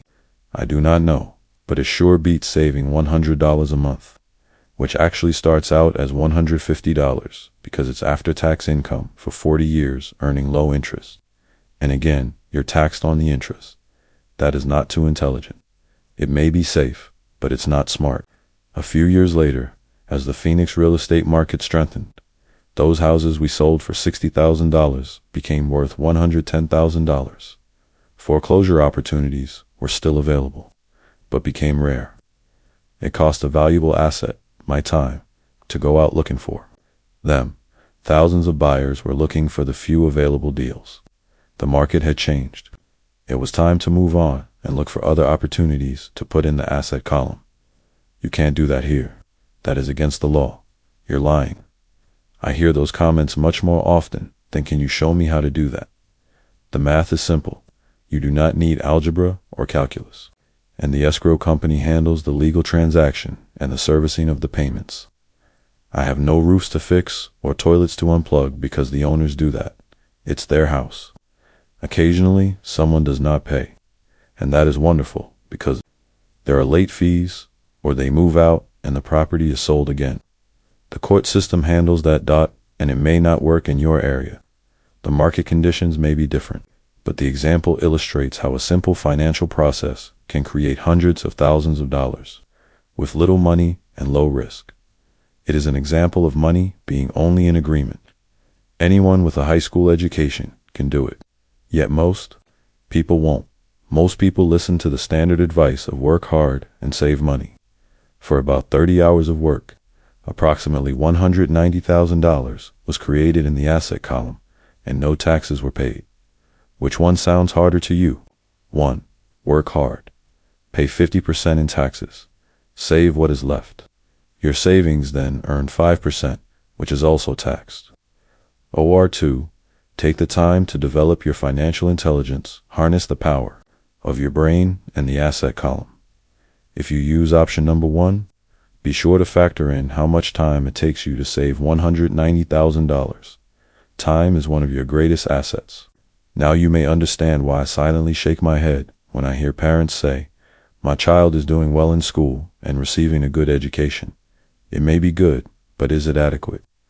I know the above investment strategy is a small one. It is used to illustrate how small can grow into big. Again, my success reflects the importance of a strong financial foundation, which starts with a strong financial education. I have said it before, but it's worth repeating. Financial intelligence is made up of these 4 main technical skills: Accounting is financial literacy, or the ability to read numbers.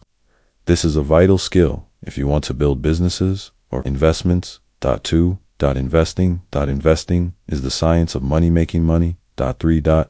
Understanding markets. Understanding markets is the science of supply and demand. Alexander Graham Bell gave the market what it wanted. So did Bill Gates. A $75,000 house offered for $60,000 that cost $20,000 was also the result of seizing an opportunity created by the market. Somebody was buying and someone was selling. 4. The law. The law is the awareness of accounting corporate, state, and federal regulations. I recommend playing by the rules. It is this basic foundation, or the combination of these skills, that is needed to be successful in the pursuit of wealth, whether it be through the buying of small homes, apartment buildings, companies, stocks, bonds, precious metals, baseball, cards, or the like. A few years later, the real estate market rebounded, and everyone else was getting in. The stock market was booming, and everyone was getting in. The U.S. economy was getting back on its feet. I began selling and was now traveling to Peru, Norway, Malaysia, and the Philippines. The investment landscape had changed. We were no longer buying real estate. Now I just watched the values climb inside the asset column and will probably begin selling. I suspect that some of those 6 little house deals will sell and the $40,000 note will be converted to cash. I need to call my accountant to be prepared for cash and seek ways to shelter it. The point I would like to make is that investments come and go. The market goes up and comes down. Economies improve and crash. The world is always handing you opportunities of a lifetime, every day of your life, but all too often we fail to see them. But they are there. And the more the world changes and the more technology changes, the more opportunities there will be to allow you and your family to be financially secure for generations to come. So why bother developing your financial intelligence? Again, only you can answer that. I know why I continue to learn and develop. I do it because I know there are changes coming. I'd rather welcome change than cling to the past. I know there will be market booms and market crashes. I want to continually develop my financial intelligence because, at each market change, some people will be on their knees begging for their jobs. Others, meanwhile, will take the lemons that life hands them, and we are all handed lemons occasionally, and turn them into millions. That's financial intelligence. I am often asked about the lemons I have turned into millions. I hesitate using many more examples of personal investments because I am afraid it comes across as bragging or tooting my own horn. That is not my intention. I use the examples only as numerical and chronological illustrations of actual and simple cases. I use the examples because I want you to know that it is easy. And the more familiar you become with the 4 pillars of financial intelligence, the easier it becomes. Personally, I use 2 main vehicles to achieve financial growth: real estate and small cap stocks. I use real estate as my foundation. Day in and day out, my properties provide cash flow and occasional spurts of growth in value. The small cap stocks are used for fast growth. I do not recommend anything that I do. The examples are just that, examples. If the opportunity is too complex and I do not understand the investment, I don't do it. Simple math and common sense are all you need to do well financially. There are 5 reasons for using examples. 1. To inspire people to learn more. 2. To let people know it is easy if the foundation is strong. 3. To show that anyone can achieve great wealth. 4. To show that there are millions of ways to achieve your goals. 5. To show that it's not rocket science. In 1989, I used to jog through a lovely neighborhood in Portland, Oregon. It was a suburb that had little gingerbread houses. They were small and cute.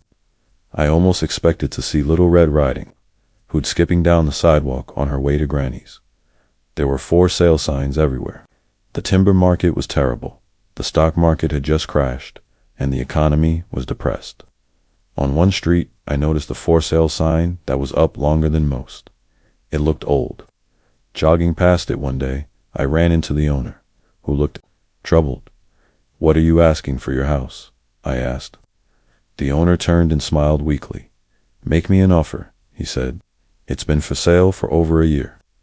Nobody even comes by anymore to look at it." "I'll look," I said, and I bought the house a half hour later for $20,000 less than his asking price. It was a cute little 2-bedroom home with gingerbread trim on all the windows. It was light blue with gray accents and had been built in 1930. Inside there was a beautiful rock fireplace, as well as 2 tiny bedrooms.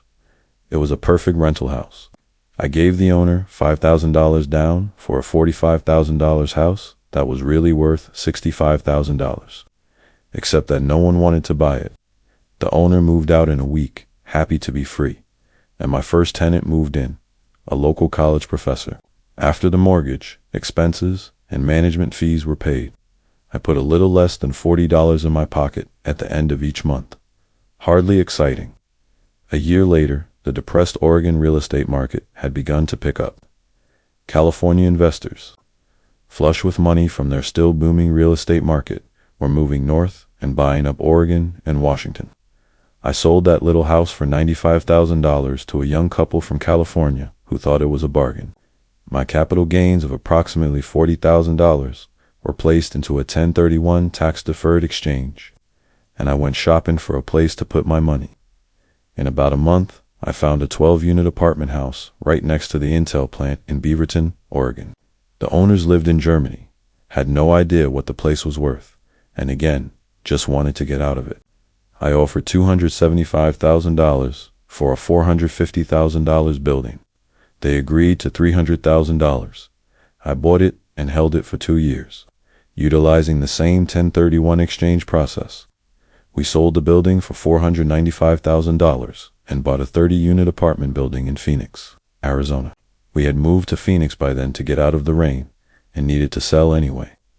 Like the former Oregon market, the real estate market in Phoenix was depressed. The price of the 30-unit apartment building in Phoenix was $875,000, with $225,000 down. The cash flow from the 30 units was a little over $5,000 a month. The Arizona market began moving up and, a few years later, a Colorado investor offered us $1.2 million for the property. The point of this example is how a small amount can grow into a large amount. Again, it is a matter of understanding financial statements, investment strategies, a sense of the market, and the laws. If people are not versed in these subjects, then obviously they must follow standard dogma, which is to play it safe, diversify, and only invest in secure investments. The problem with secure investments is that they are often sanitized, that is, made so safe that the gains are less. Most large brokerage houses will not touch speculative transactions in order to protect themselves and their clients, and that is a wise policy. The really hot deals are not offered to people who are novices. Often, the best deals that make the rich even richer are reserved for those who understand the game. It is technically illegal to offer speculative deals to someone who is considered not sophisticated, but of course it happens. The more sophisticated I get, the more opportunities come my way. Another case for developing your financial intelligence over a lifetime is simply that more opportunities are presented to you. And the greater your financial intelligence, the easier it is to tell whether a deal is good. It's your intelligence that can spot a bad deal or make a bad deal good. The more I learn, and there is a lot to learn, the more money I make simply because I gain experience and wisdom as the years go on. I have friends who are playing it safe, working hard at their profession, and failing to gain financial wisdom, which does take time to develop. My overall philosophy is to plant seeds inside my asset column. That is my formula. I start small and plant seeds. Some grow, some don't. Inside our real estate corporation, we have property worth several $1 million. It is our own REIT or real estate investment trust. The point I'm making is that most of those millions started out as little, $5,000 to $10,000. Investments, all of those down payments were fortunate to catch a fast-rising market and increase tax-free. We traded in and out several times over a number of years. We also own a stock portfolio, surrounded by a corporation that Kim and I call our personal mutual fund. We have friends who deal specifically with investors like us, who have extra money each month to invest. We buy high-risk, speculative, private companies that are just about to go public on a stock exchange in the United States or Canada. An example of how fast gains can be made are 100,000 shares, purchased for 25 cents each before the company goes public. 6 months later, the company is listed, and the 100,000 shares now are worth $2 each. If the company is well managed, the price keeps going up, and the stock may go to $20 or more per share. There are years when our $25,000 has gone to $1 million in less than a year. It is not gambling if you know what you're doing. It is gambling if you're just throwing money into a deal and praying. The idea in anything is to use your technical knowledge, wisdom, and love of the game to cut the odds down, to lower the risk. Of course, there is always risk. It is financial intelligence that improves the odds. Thus, what is risky for one person is less risky to someone else. That is the primary reason I constantly encourage people to invest more in their financial education than in stocks, real estate, or other markets. The smarter you are, the better chance you have of beating the odds. The stock plays I personally invested in were extremely high risk for most people and absolutely not recommended. I have been playing that game since 1979 and have paid more than my share in dues. But if you will reread why investments such as these are high risk for most people, you may be able to set your life up differently so that the ability to take $25,000 and turn it into $1 million in a year is low risk for you. As stated earlier, nothing I have written is a recommendation. It is only used as an example of what is simple and possible. What I do is small potatoes in the grand scheme of things. Yet for the average individual, a passive income of more than $100,000 a year is nice and not hard to achieve. Depending on the market and how smart you are, it could be done in 5 to 10 years. If you keep your living expenses modest, $100,000 coming in as additional income is pleasant, regardless of whether you work. You can work if you like or take time off if you choose and use the government tax system in your favor rather than against you. My personal basis is real estate. I love real estate because it's stable and slow moving. I keep the base solid. The cash flow is fairly steady and, if properly managed, has a good chance of increasing in value. The beauty of a solid base of real estate is that it allows me to take greater risks. As I do with speculative stocks, if I make great profits in the stock market, I pay my capital gains tax on the gain and then reinvest what's left in real estate, again further securing my asset foundation. A last word on real estate. I have traveled all over the world and taught investing. In every city, I hear people say, you cannot buy real estate cheap. That is not my experience. Even in New York or Tokyo, or just on the outskirts of the city, prime bargains are overlooked by most people. In Singapore, with their high real estate prices, there are still bargains to be found within a short driving distance. So whenever I hear someone say, you can't do that here, pointing at me, I remind them that maybe the real statement is, I don't know how to do that here, yet. Great opportunities are not seen with your eyes. They are seen with your mind. Most people never get wealthy simply because they are not trained financially to recognize opportunities right in front of them. I am often asked, how do I start? In the final chapter of this book, I offer 10 steps that I followed on the road to my financial freedom, but always remember to have fun. Great opportunities are not seen with your eyes. They are seen with your mind. When you learn the rules and the vocabulary of investing and begin to build your asset column, I think you'll find that it's as fun a game as you've ever played. Sometimes you win and sometimes you learn, but have fun. Most people never win because they're more afraid of losing. That is why I found school so silly. In school, we learn that mistakes are bad and we are punished for making them. Yet, if you look at the way humans are designed to learn, we learn by making mistakes. We learn to walk by falling down. If we never fell down, we would never walk. The same is true for learning to ride a bike. I still have scars on my knees, but today, I can ride a bike without thinking. The same is true for getting rich. Unfortunately, the main reason most people are not rich is because they are terrified of losing. Winners are not afraid of losing, but losers are. Failure is part of the process of success. People who avoid failure also avoid success. I look at money much like my game of tennis. I play hard, make mistakes, correct, make more mistakes, correct, and get better. If I lose the game, I reach across the net, shake my opponent's hand, smile, and say, see you next Saturday.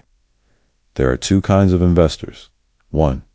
The first and most common type is a person who buys a packaged investment they call a retail outlet, such as a real estate company, a stockbroker, or a financial planner, and they buy something. It could be a mutual fund, a REIT, a stock, or a bond. It is a clean and simple way of investing. An analogy would be a shopper who goes to a computer store and buys a computer right off the shelf. 2. The second type is an investor who creates investments. This investor usually assembles a deal in the same way a person who buys components builds a computer. I do not know the first thing about putting components of a computer together, but I do know how to put pieces of opportunities together, or know people who know how. It is this second type of investor who is the more professional investor. Sometimes it may take years for all the pieces to come together, and sometimes they never do. It's this second type of investor that my rich dad encouraged me to be. It is important to learn how to put the pieces together, because that is where the huge wins reside, and sometimes some huge losses if the tide goes against you. If you want to be the second type of investor, you need to develop 3 main skills. 1. Find an opportunity that everyone else missed. You see with your mind what others miss with their eyes. For example, a friend bought this run-down old house. It was spooky to look at. Everyone wondered why he bought it. What he saw that we did not was that the house came with 4 extra empty lots. He discovered that after going to the title company, after buying the house, he tore the house down and sold the 5 lots to a builder for 3 times what he paid for the entire package. He made $75,000 for 2 months of work. It's not a lot of money, but it sure beats minimum wage. And it's not technically difficult to raise money. The average person only goes to the bank. This second type of investor needs to know how to raise capital, and there are many ways that don't require a bank. To get started, I learned how to buy houses without a bank. It was the learned skill of raising money, more than the houses themselves, that was priceless. All too often I hear people say, the bank won't lend me money, or I don't have the money to buy it. If you want to be a type 2 investor, you need to learn how to do that which stops most people. In other words, a majority of people let their lack of money stop them from making a deal. If you can avoid that obstacle, you will be millions ahead of those who don't learn those skills. There have been many times I have bought a house, a stock, or an apartment building without a penny in the bank. I once bought an apartment house for $1.2 million. I did what is called tying it up with a written contract between seller and buyer. I then raised a $100,000 deposit, which bought me 90 days to raise the rest of the money. Why did I do it? Simply because I knew it was worth $2 million. I never raised the money. Instead, the person who put up the $100,000 gave me $50,000 for it. Finding the deal took over my position, and I walked away. Total working time, 3 days. Again, it's what you know more than what you buy. Investing is not buying. It's more a case of knowing. 3. Organized smart people. Intelligent people are those who work with or hire a person who is more intelligent than they are. When you need advice, make sure you choose your advisor wisely. There is a lot to learn, but the rewards can be astronomical. If you do not want to learn those skills, then being a type 1 investor is highly recommended. It is what you know that is your greatest wealth. It is what you do not know that is your greatest risk. There is always risk, so learn to manage risk instead of avoiding it. Chapter 6. Lesson 6. Work to learn. Don't work for money. Job security meant everything to my educated dad. Learning meant everything to my rich dad. A few years ago, I was granted an interview with a newspaper in Singapore. The young female reporter was on time, and the interview got underway immediately. We sat in the lobby of a luxurious hotel, sipping coffee and discussing the purpose of my visit to Singapore. I was to share the platform with Zig Ziglar. He was speaking on motivation, and I was speaking on the secrets of the rich. Someday, I would like to be a best-selling author like you, she said. I had seen some of the articles she had written for the paper, and I was impressed. She had a tough, clear style of writing. Her articles held a reader's interest. You have a great style, I said in reply. What holds you back from achieving your dream? My work does not seem to go anywhere, she said quietly. Everyone says that my novels are excellent, but nothing happens. So I keep my job with the paper. At least it pays the bills. Do you have any suggestions? Yes, I do, I said brightly. A friend of mine here in Singapore runs a school that trains people to sell. He runs sales training courses for many of the top corporations here in Singapore, and I think attending one of his courses would greatly enhance your career. She stiffened. Are you saying I should go to school to learn to sell? I nodded. You aren't serious, are you? Again, I nodded. What is wrong with that? I was now backpedaling. She was offended by something, and now I was wishing I had not said anything. In my attempt to be helpful, I found myself defending my suggestion. I have a master's degree in English literature. Why would I go to school to learn to be a salesperson? I am a professional. I went to school to be trained in a profession so I would not have to be a salesperson. I hate salespeople. All they want is money. So tell me why I should study sales. She was packing her briefcase. The interview was over. On the coffee table sat a copy of an earlier best-selling book I wrote. I picked it up as well as the notes she had jotted down on her legal pad. Do you see this? I said, pointing to her notes. She looked down at her notes. What? She said, confused. Again, I pointed deliberately to her notes. On her pad she had written, Robert Kiyosaki, best-selling author. It says best-selling author, not best-writing author, I said quietly. Her eyes widened. I am a terrible writer, I said. You are a great writer. I went to sales school. You have a master's degree. Put them together and you get a best-selling author and a best-writing author.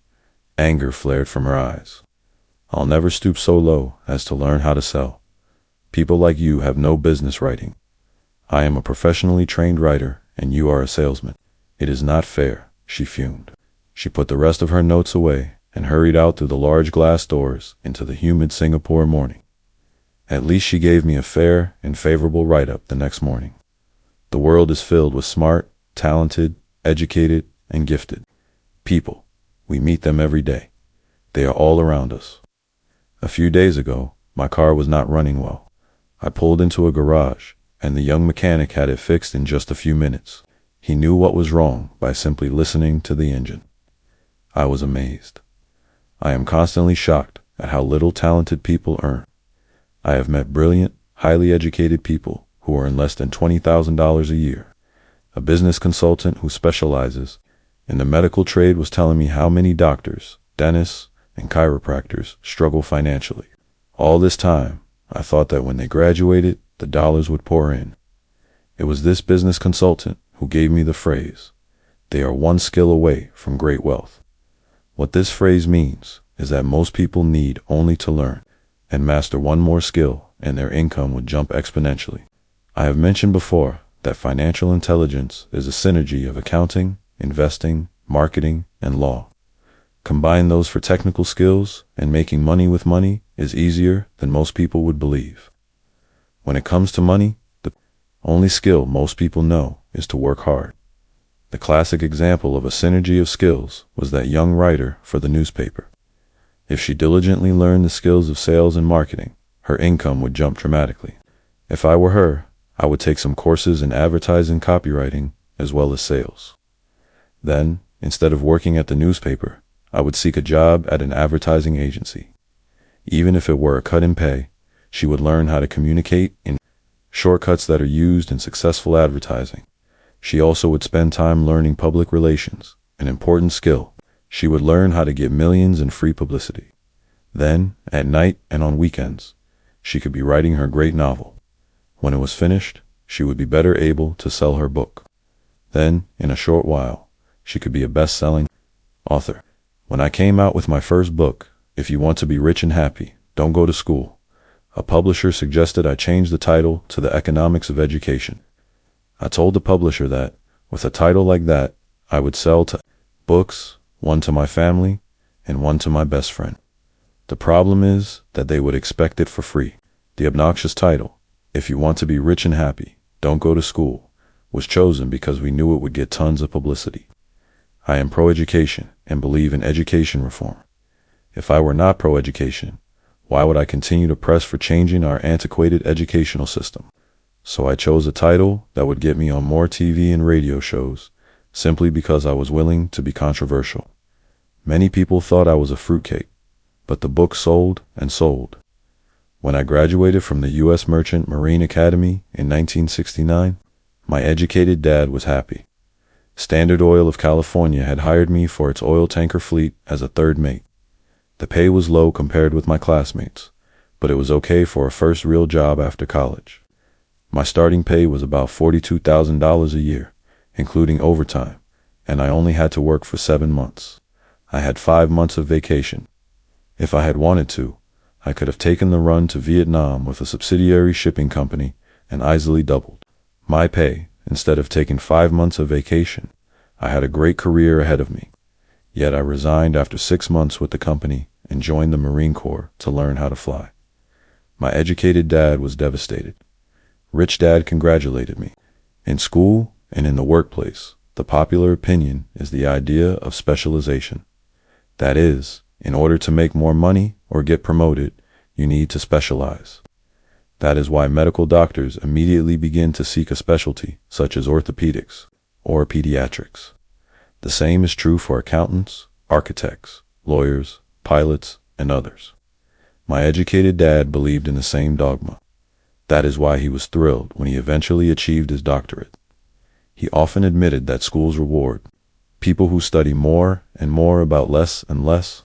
Rich Dad encouraged me to do exactly the opposite. You want to know a little about a lot, was his suggestion. That is why for years I worked in different areas of his companies. For a while, I worked in his accounting department.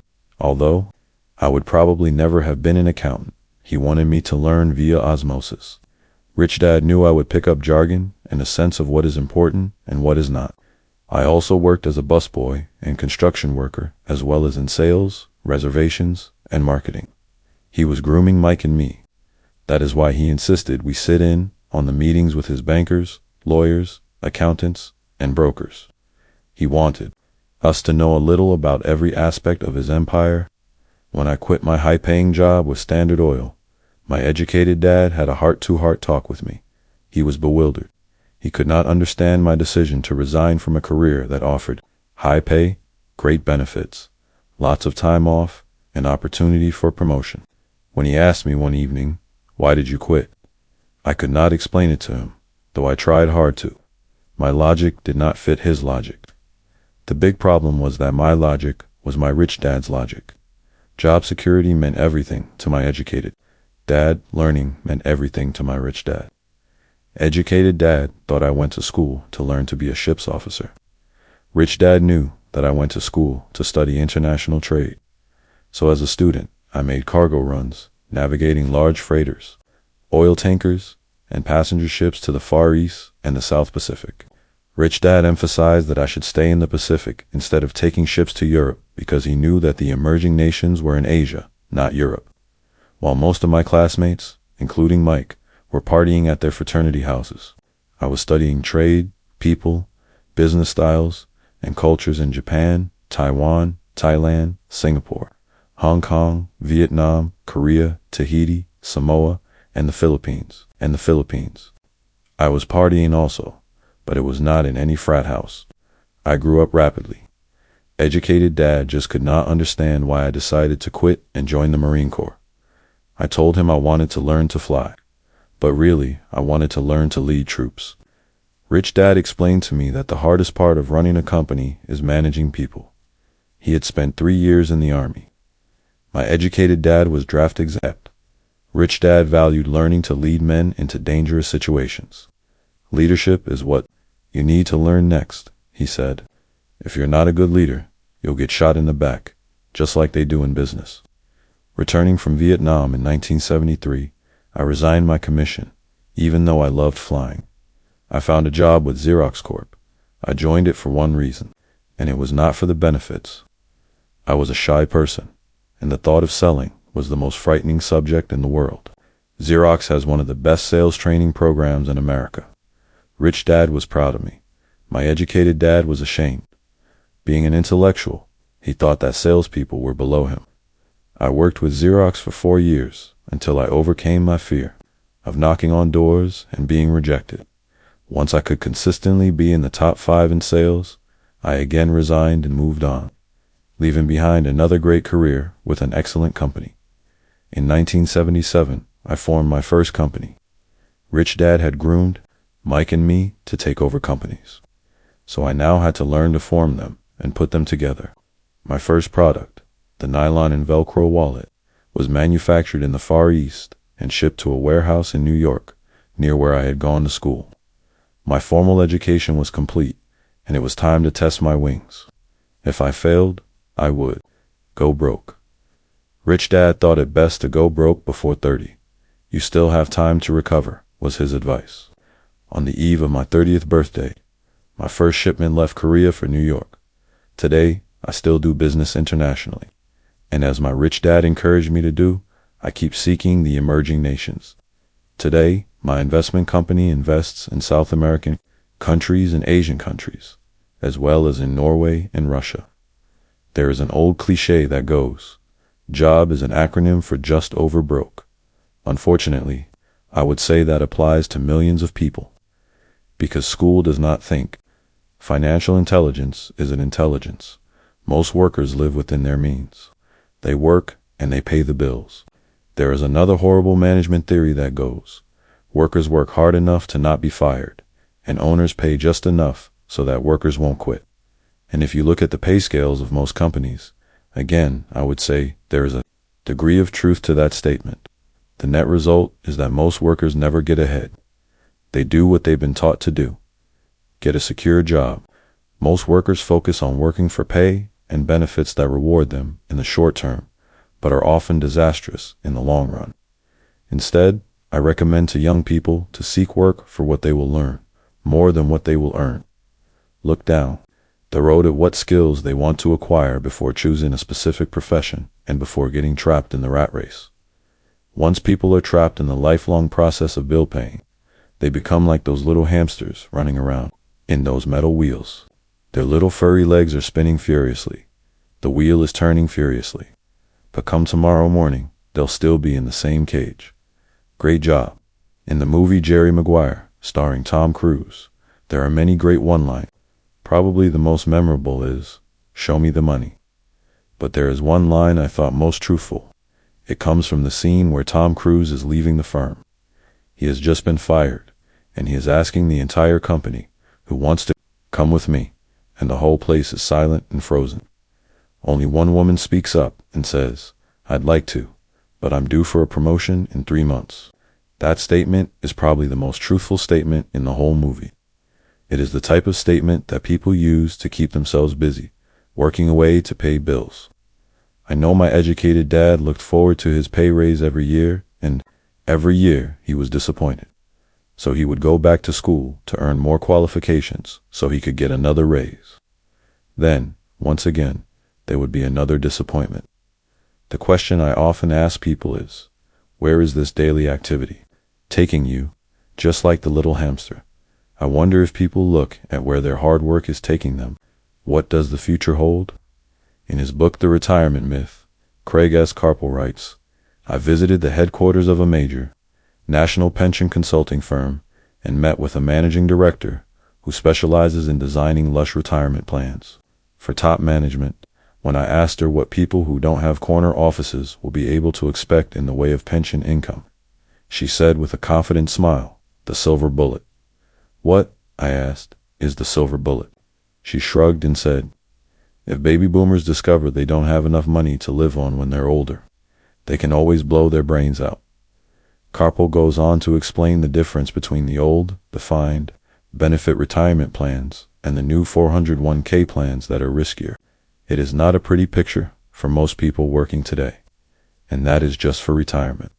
Add medical fees and long-term nursing home care, and the picture is frightening. Already, many hospitals and countries with socialized medicine need to make tough decisions such as who will live and who will die. They make those decisions purely on how much money they have and how old the patients are. If the patient is old, they often will give the medical care to someone younger. The older poor patient gets put to the back of the line. Just as the rich can afford better education, the rich will be able to keep themselves alive, while those who have little wealth will die. So I wonder, are workers looking into the future or just until their next paycheck, never questioning where they are headed? When I speak to adults who want to earn more money, I always recommend the same thing. I suggest taking a long view of their life. Instead of simply working for the money and security, which I admit are important, I suggest they take a second job that will teach them a second skill. Often I recommend joining a network marketing company, also called multi-level marketing, if they want to learn sales skills. Some of these companies have excellent training programs that help people get over their fear of failure and rejection, which are the main reasons people are unsuccessful. Education is more valuable than money in the long run. When I offer this suggestion, I often hear in response, "Oh, that is too much hassle," or "I only want to do what I am interested in." If they say it's too much of a hassle, I ask, "So you would rather work all your life giving 50% of what you earn to the government?" If they tell me I only do what I am interested in, I say, "I'm not interested in going to the gym, but I go because I want to feel better and live longer." Unfortunately, there is some truth to the old statement, "You can't teach an old dog new tricks." Unless a person is used to changing, it's hard to change. But for those of you who might be on the fence when it comes to the idea of working to learn something new, I offer this word of encouragement. Life is much like going to the gym. The most painful part is deciding to go. Once you get past that, it's easy. There have been many days I've dreaded going to the gym, but once I am there and in motion, it is a pleasure. After the workout is over, I am always glad I talked myself into going. If you are unwilling to work to learn something new, and instead insist on becoming highly specialized within your field, make sure the company you work for is unionized. Labor unions are designed to protect specialists. My educated dad, after falling from grace with the governor, became the head of the teachers union in Hawaii. He told me that it was the hardest job he ever held. My rich dad, on the other hand, spent his life doing his best to keep his companies from becoming unionized. He was successful. Although the unions came close, Rich Dad was always able to fight them off. Personally, I take no sides because I can see the need for and the benefits of both sides. If you do as school recommends, become highly specialized, then seek union protection. For example, had I continued with my flying career, I would have sought a company that had a strong pilots union. Why? Because my life would be dedicated to learning a skill that was valuable in only one industry. If I were pushed out of that industry, my life's skills would not be as valuable to another industry. A displaced senior pilot with 100,000 hours of heavy airline transport time, earning $150,000 a year, would have a hard time finding an equivalent high-paying job teaching in school. Skills do not necessarily transfer from industry to industry. Skills the pilots are paid for in the airline industry are not as important in, say, the school system. The same is true even for doctors today. With all the changes in medicine, many medical specialists are needing to conform to medical organizations, such as H. School teachers definitely need to be union members. Today in America, the teachers' union is the largest and the richest labor union of all. The NEA, the National Education Association, has tremendous political clout. Teachers need the protection of their union because their skills are also of limited value to an industry outside of education. So the rule of thumb is, highly specialized, then unionize. It's the smart thing to do. When I ask the classes I teach, how many of you can cook a better hamburger than McDonald's? Almost all the students raise their hands. I then ask, so if most of you can cook a better hamburger, how come McDonald's makes more money than you? The answer is obvious. McDonald's is excellent at business systems. The reason so many talented people are poor is because they focus on building a better hamburger and know little to nothing about business systems. A friend of mine in Hawaii is a great artist. He makes a sizable amount of money. One day his mother's attorney called to tell him that she had left him $35,000. That is what was left of her estate after the attorney and the government took their shares. Immediately, he saw an opportunity to increase his business by using some of this money to advertise. 2 months later, his first 4-color, full-page ad appeared in an expensive magazine that targeted the very rich. The ad ran for 3 months. He received no replies from the ad, and all of his inheritance is now gone. He now wants to sue the magazine for misrepresentation. This is a common case of someone who can build a beautiful hamburger but knows little about business. When I asked him what he learned, his only reply was, "Advertising salespeople are crooks." I then asked him if he would be willing to take a course in sales and a course in direct marketing. His reply, "I don't have the time, and I don't want to waste my money. The world is filled with talented poor people. All too often, they're poor or struggle financially or earn less than they are capable of, not because of what they know, but because of what they do not know. They focus on perfecting their skills at building a better hamburger, rather than the skills of selling and delivering the hamburger. Maybe McDonald's does not make the best hamburger, but they are the best at selling and delivering a basic average burger. Poor dad wanted me to specialize. That was his view on how to be paid more. Even after being told by the governor of Hawaii that he could no longer work in state government, my educated dad continued to encourage me to get specialized. The educated dad then took up the cause of the teachers union, campaigning for further protection and benefits for these highly skilled and educated professionals. We argued often, but I know he never agreed that overspecialization is what caused the need for union protection. He never understood that the more specialized you become, the more you are trapped and dependent on that specialty. Rich Dad advised Mike and I groom ourselves. Many corporations do the same thing. They find a young, bright student just out of business school and begin grooming that person to someday take over the company. So these bright young employees do not specialize in one department. They are moved from department to learn all the aspects of business systems. The rich often groom their children or the children of others. By doing so, their children gain an overall knowledge of the operations of the business and how the various departments interrelate. For the World War II generation, it was considered bad to skip from company to company. Today, it is considered smart.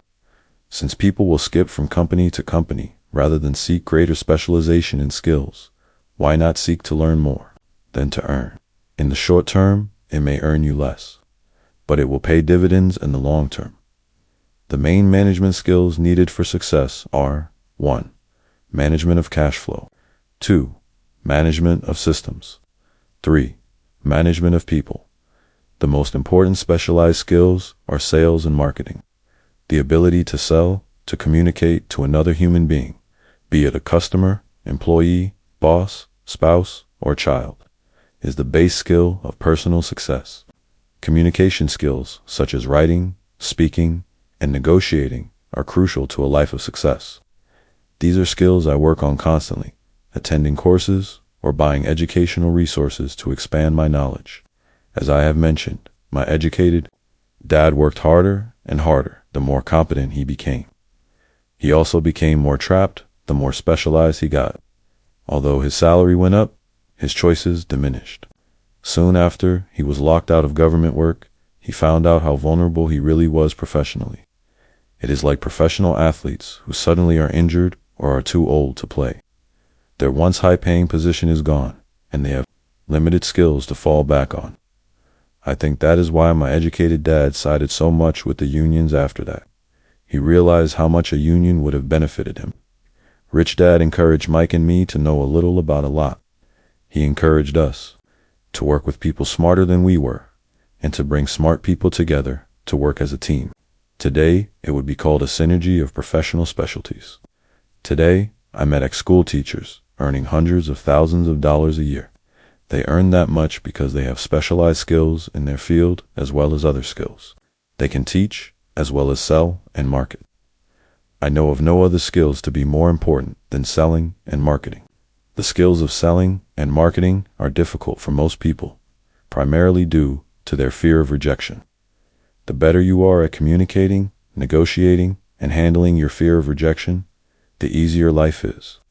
Just as I advised that newspaper writer who wanted to become a best-selling author, I advise anyone else today. Being technically specialized has its strengths as well as its weaknesses. I have friends who are geniuses, but they cannot communicate effectively with other human beings and, as a result, their earnings are pitiful. I advise them to just spend a year learning to sell. Even if they earn nothing, their communication skills will improve, and that is priceless. In addition to being good learners, sellers, and marketers, we need to be good teachers as well as good students. To be truly rich, we need to be able to give as well as to receive. In cases of financial or professional struggle, there is often a lack of giving and receiving. I know many people who are poor because they are neither good students nor good teachers. Both of my dads were generous men. Both made it a practice to give first. Teaching was one of their ways of giving. The more they gave, the more they received. One glaring difference was in the giving of money. My rich dad gave lots of money away. He gave to his church, to charities, and to his foundation. He knew that to receive money, you had to give money. Giving money is the secret to most great, wealthy families. That is why there are organizations like the Rockefeller Foundation and the Ford Foundation. These are organizations designed to take their wealth and increase it, as well as give it away in perpetuity. My educated dad always said, "When I have some extra money, I'll give it." The problem was that there was never any extra, so he worked harder to draw more money in, rather than focus on the most important law of money: give, and you shall receive. Instead, he believed in, receive, and then you give. In conclusion, I became both dads. One part of me is a hardcore capitalist who loves the game of making money. The other part is a socially responsible teacher who is deeply concerned with this ever-widening gap between the haves and have-nots. I personally hold the archaic educational system primarily responsible for this growing gap. Chapter 7. Overcoming obstacles. The primary difference between a rich person and a poor person is how they manage fear. Once people have studied and become financially literate, they may still face roadblocks to becoming financially independent. There are 5 main reasons why financially literate people may still not develop abundant asset columns that could produce a large cash flow. The 5 reasons are: 1. Fear. 2. Cynicism. 3. Laziness. 4. Bad habits. 5. Arrogance. Overcoming fear. I have never met anyone who really likes losing money. And in all my years, I have never met a rich person who has never lost money. But I have met a lot of poor people who have never lost a dime investing. That is, the fear of losing money is real. Everyone has it, even the rich. But it's not having fear that is the problem. It's how you handle fear. It's how you handle losing. It's how you handle failure that makes the difference in one's life. The primary difference between a rich person and a poor person is how they manage that fear. It's okay to be fearful. It's okay to be a coward when it comes to money. You can still be rich. We're all heroes at something, and cowards at something else. My friend's wife is an emergency room nurse. When she sees blood, she flies into action. When I mention investing, she runs away. When I see blood, I don't run. I passed out. My rich dad understood phobias about money. Some people are terrified of snakes. Some people are terrified about losing money. Both are phobias, he would say. So his solution to the phobia of losing money was this little rhyme: if you hate risk and worry, start early. If you start young, it's easier to be rich. I won't go into it here. But there is a staggering difference between a person who starts investing at age 20 versus age 30. The purchase of Manhattan Island is said to be one of the greatest bargains of all time. New York was purchased for $24 in trinkets and beads. Yet if that $24 had been invested at 8% annually, that $24 would have been worth more than $28 trillion by 1995. Manhattan could be repurchased, with money left over to buy much of Los Angeles. But what if you don't have much time left, or would like to retire early? How do you handle the fear of losing money? My poor dad did nothing. He simply avoided the issue, refusing to discuss the subject. My rich dad, on the other hand, recommended that I think like a Texan. I like Texas and Texans, he used to say. In Texas, everything is bigger. When Texans win, they win big. And when they lose, it's spectacular. They like losing, I asked. That's not what I'm saying. Nobody likes losing. Show me a happy loser, and I'll show you a loser, said Rich Dad. It's a Texan's attitude toward risk, reward, and failure I'm talking about. It's how they handle life. They live it big.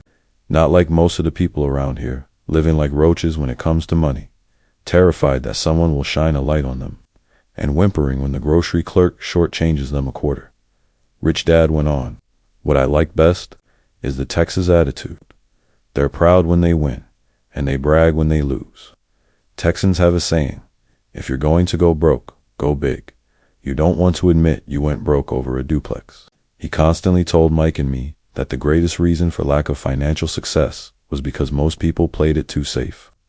People are so afraid of losing that they lose, were his words. Fran Tarkenton, a one-time great NFL quarterback, says it's still another way. Winning means being unafraid to lose. In my own life, I've noticed that winning usually follows losing. Before I finally learned to ride a bike, I first fell down many times. I've never met a golfer who has never lost a golf ball. I've never met people who have fallen in love who have never had their heart broken. And I've never met someone rich who has never lost money.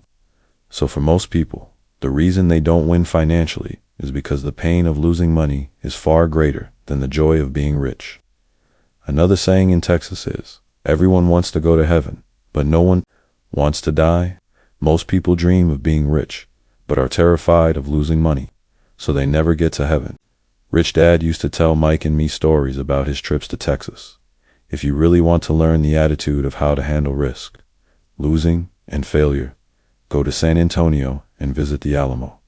The Alamo is a great story of brave people who chose to fight, knowing there was no hope of success.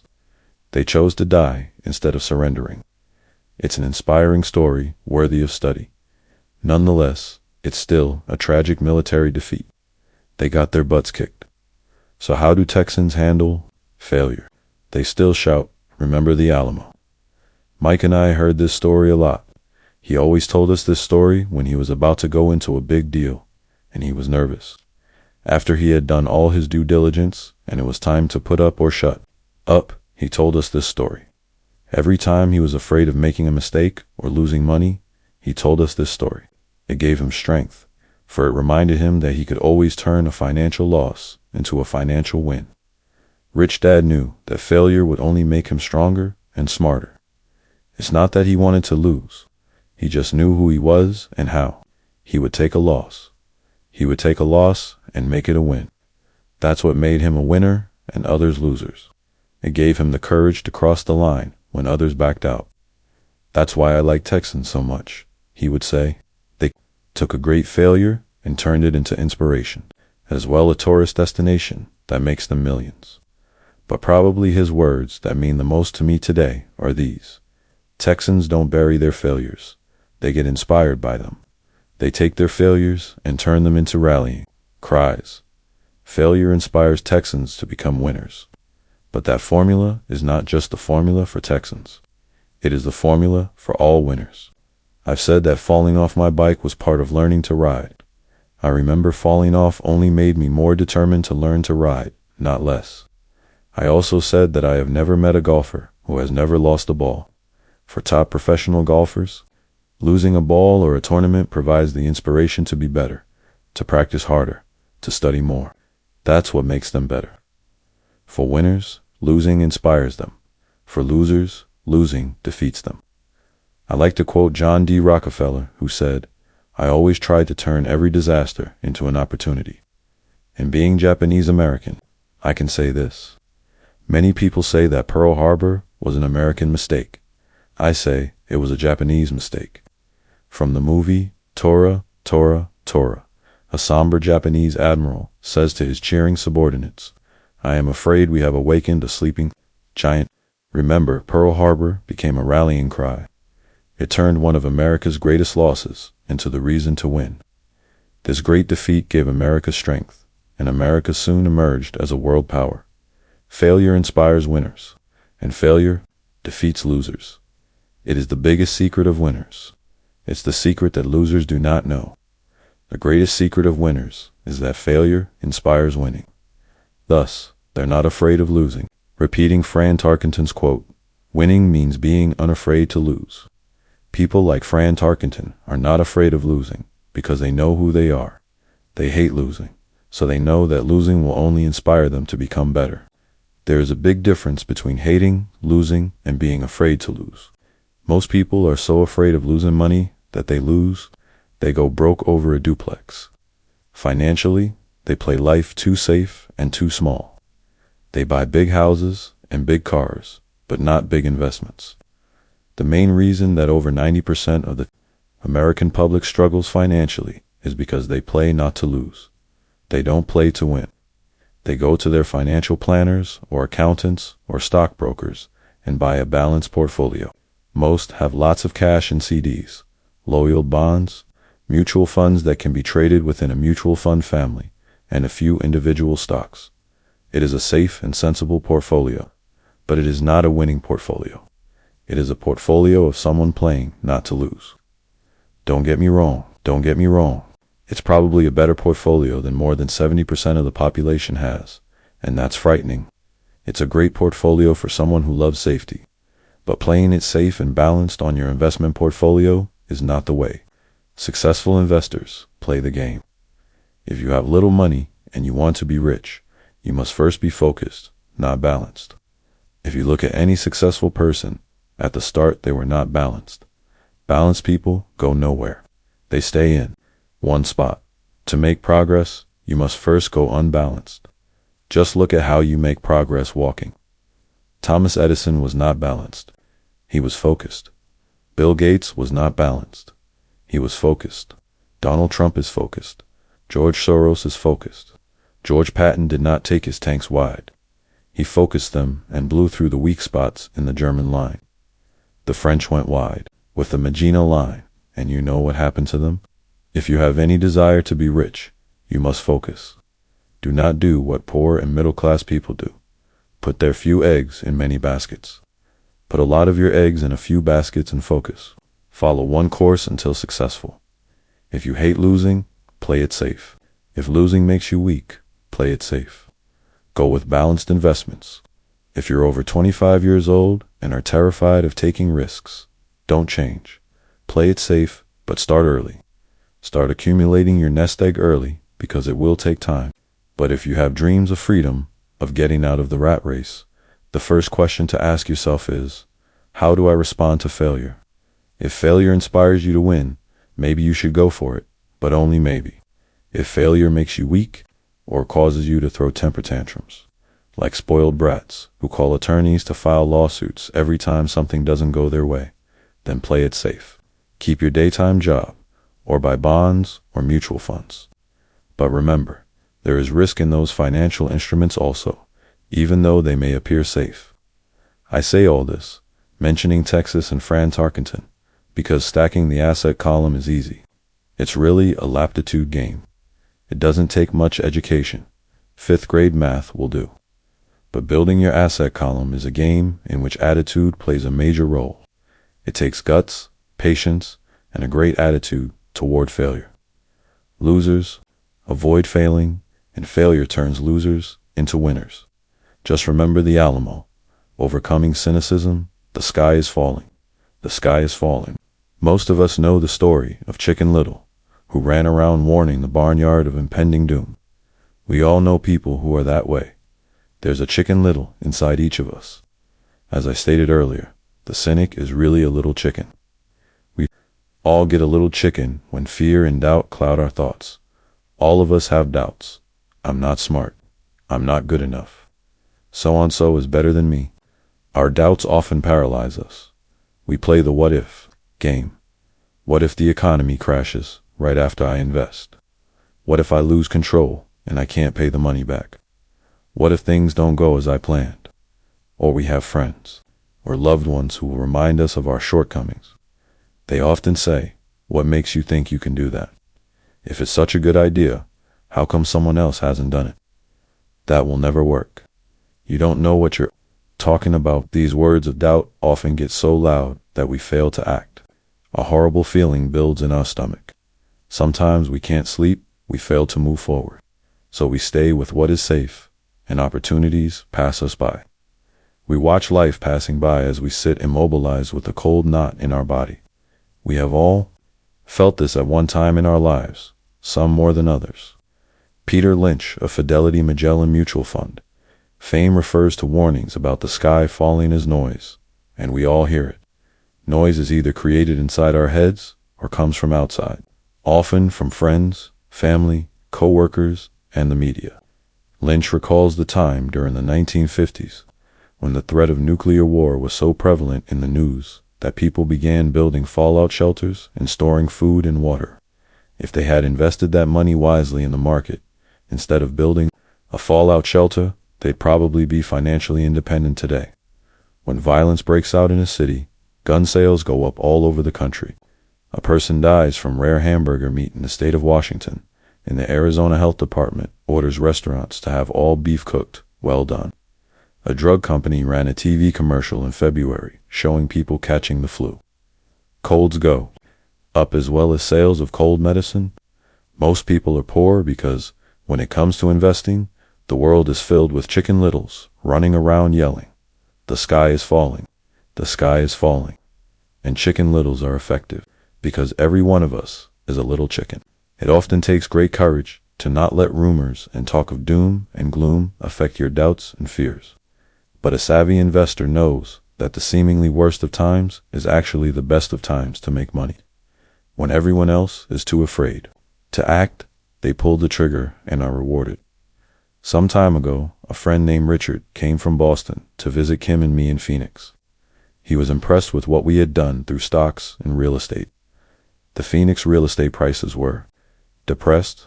We spent 2 days showing him what we thought were excellent opportunities for cash flow and capital appreciation. Kim and I are not real estate agents. We are strictly investors. After identifying a unit in a resort community, we called an agent who sold it to him that afternoon. The price was a mere $42,000 for a 2-bedroom townhome. Similar units were going for $65,000. He had found a bargain. Excited, he bought it and returned to Boston. 2 weeks later, the agent called to say that our friend had backed out. I called immediately to find out why. All he said was that he talked to his neighbor, and his neighbor told him it was a bad deal. He was paying too much. I asked Richard if his neighbor was an investor. Richard said he was not. When I asked why he listened to him, Richard got defensive and simply said he wanted to keep looking. The real estate market in Phoenix turned, and a few years later, that little unit was renting for $1,000 a month, $2,500 in the peak winter months. The unit was worth $95,000. All Richard had to put down was $5,000, and he would have had a start at getting out of the rat race. Today, he still has done nothing. Richard's backing out did not surprise me. It's called buyer's remorse, and it affects all of us. The little chicken won, and a chance at freedom was lost. In another example, I hold a small portion of my assets in tax lien certificates instead of CDs. I earn 16% per year on my money, which certainly beats the interest rates banks offer on CDs. The certificates are secured by real estate and enforced by state law, which is also better than most banks. The formula they're bought on makes them safe. They just lack liquidity, so I look at them as 2 to 7 year CDs. Almost every time I tell someone that I hold my money this way, especially if they have money in CDs, they will tell me it's risky. They tell me why I should not do it. When I ask them where they get their information, they say, from a friend or an investment magazine. They've never done it, and they're telling someone who's doing it why they shouldn't. The lowest yield I look for is 16%, but people who are filled with doubt are willing to accept a far lower return. Doubt is expensive. My point is that it's those doubts and cynicism that keep most people poor and playing it safe. The real world is simply waiting for you to get rich. Only a person's doubts keep them poor. As I said, getting out of the rat race is technically easy. It doesn't take much education, but those doubts are cripplers for most people. Cynics never win, said Rich Dad. Unchecked doubt and fear creates a cynic. Cynics criticize, and winners analyze was another of his favorite sayings. Rich Dad explained that criticism blinded while analysis opened eyes. Analysis allowed winners to see that critics were blind and to see opportunities that everyone else missed. And finding what people miss is key to any success. Real estate is a powerful investment tool for anyone seeking financial independence or freedom. It is a unique investment tool. Yet every time I mention real estate as a vehicle, I often hear, "I don't want to fix toilets." That's what Peter Lynch calls noise. That's what my rich dad would say is the cynic talking. Someone who criticizes and does not analyze. Someone who lets their doubts and fears close their mind instead of open their eyes. So when someone says, "I don't want to fix toilets," I want to fire back, "What makes you think I want to?" They're saying a toilet is more important than what they want. I talk about freedom from the rat race, and they focus on toilets. That is the thought pattern that keeps most people poor. They criticize instead of analyze. "I don't once hold the key to your success," Rich Dad would say, "because I, too, do not want to fix toilets. I shop hard for a property manager who does fix toilets. And by finding a great property manager who runs houses or apartments, well, my cash flow goes up. But, more importantly, a great property manager allows me to buy a lot more real estate since I don't have to fix toilets. A great property manager is key to success in real estate. Finding a good manager is more important to me than the real estate. A great property manager often hears of great deals before real estate agents do, which makes them even more valuable. That is what Rich Dad meant by "I don't want hold the key to your success." Because I do not want to fix toilets either, I figured out how to buy more real estate and expedite my getting out of the rat race. The people who continue to say, "I don't want to fix toilets," often deny themselves the use of this powerful investment vehicle. Toilets are more important than their freedom. In the stock market, I often hear people say, "I don't want to lose money." Well, what makes them think I or anyone else likes losing money? They don't make money because they choose to not lose money. Instead of analyzing, they close their minds to another powerful investment vehicle, the stock market. I was riding with a friend past our neighborhood gas station.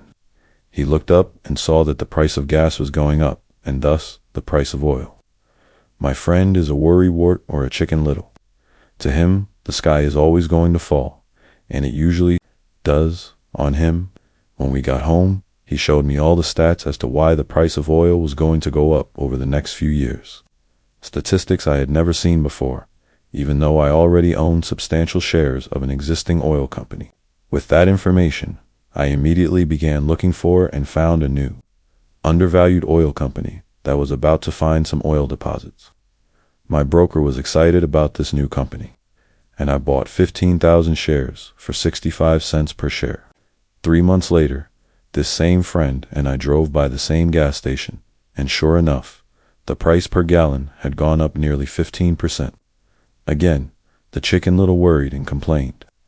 I smiled because, a month earlier, that little oil company hit oil, and those 15,000 shares went up to more than $3 per share since he had first given me the tip.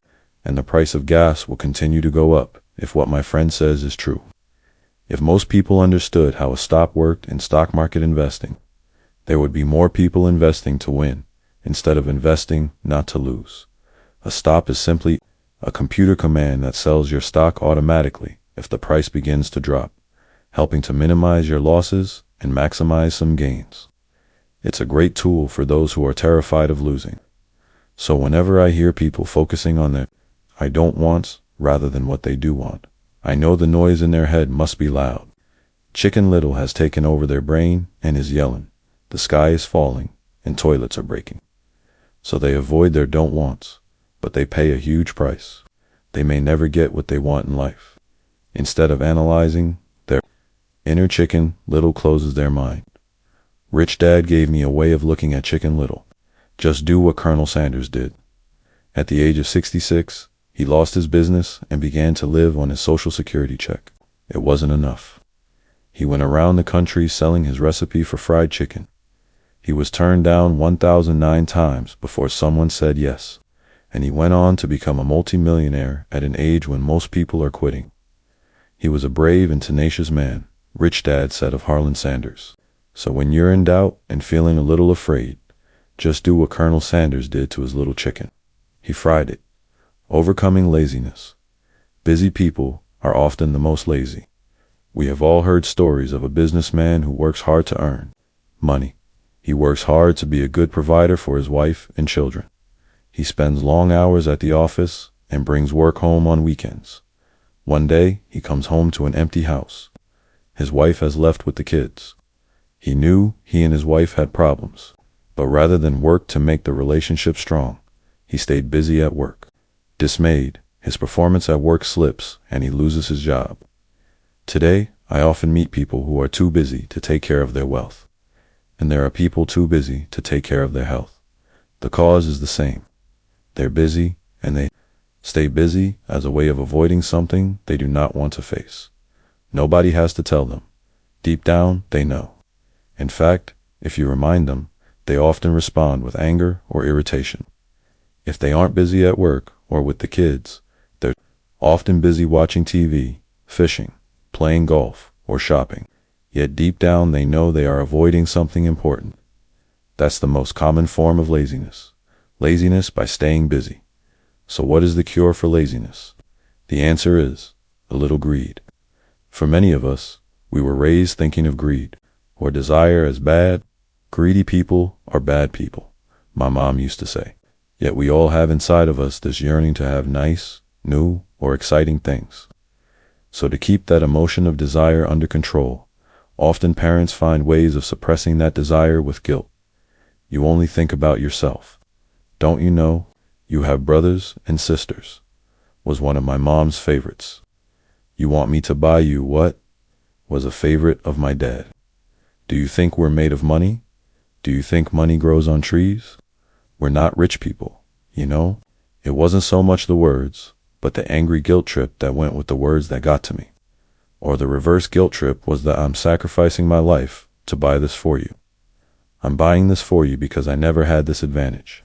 When I was a kid, I have a neighbor who is stone broke, but can't park his car in his garage. The garage is filled with toys for his kids. Those spoiled brats get everything they ask for. I don't want them to know the feeling of want are his everyday words. He has nothing set aside for their college or his retirement, but his kids have every toy ever made. He recently got a new credit card in the mail and took his kids to visit Las Vegas. I'm doing it for the kids, he said with great sacrifice. Rich Dad forbade the words, I can't afford it. In my real home, that's all I heard. Instead, Rich Dad required his children to say, how can I afford it? He believed that the words I can't afford it shut down your brain. It didn't have to think anymore. How can I afford it? Opened up the brain and forced it to think and search for answers. But most importantly, he felt the words, I can't afford it, were a lie. And the human spirit knows it. The human spirit is very, very powerful, he would say. It knows it can do anything. By having a lazy mind that says, I can't afford it, a war breaks out inside you. Your spirit is angry, and your lazy mind must defend its lie. The spirit is screaming, come on, let's go to the gym and work out. And the lazy mind says, but I'm tired. I worked really hard today. Or the human spirit says, I'm sick and tired of being poor. Let's get out there and get rich. To which the lazy mind says, rich people are greedy. Besides, it's too much bother. It's not safe. I might lose money. I'm working hard enough as it is. I've got too much to do at work anyway. Look at what I have to do tonight. My boss wants it finished by morning. I can't afford it also causes sadness, a helplessness that leads to despondency and often depression. How can I afford? It opens up possibilities, excitement, and dreams. So Rich Dad was not so concerned about what we wanted to buy as long as we understood that how can I afford it creates a stronger mind and a dynamic spirit. Thus he rarely gave Mike or me anything. He would instead ask, how can you afford it? And that included college, which we paid for ourselves. It was not the goal, but the process of attaining the goal that he wanted us to learn.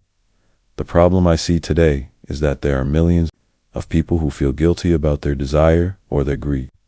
It's old conditioning from their childhood.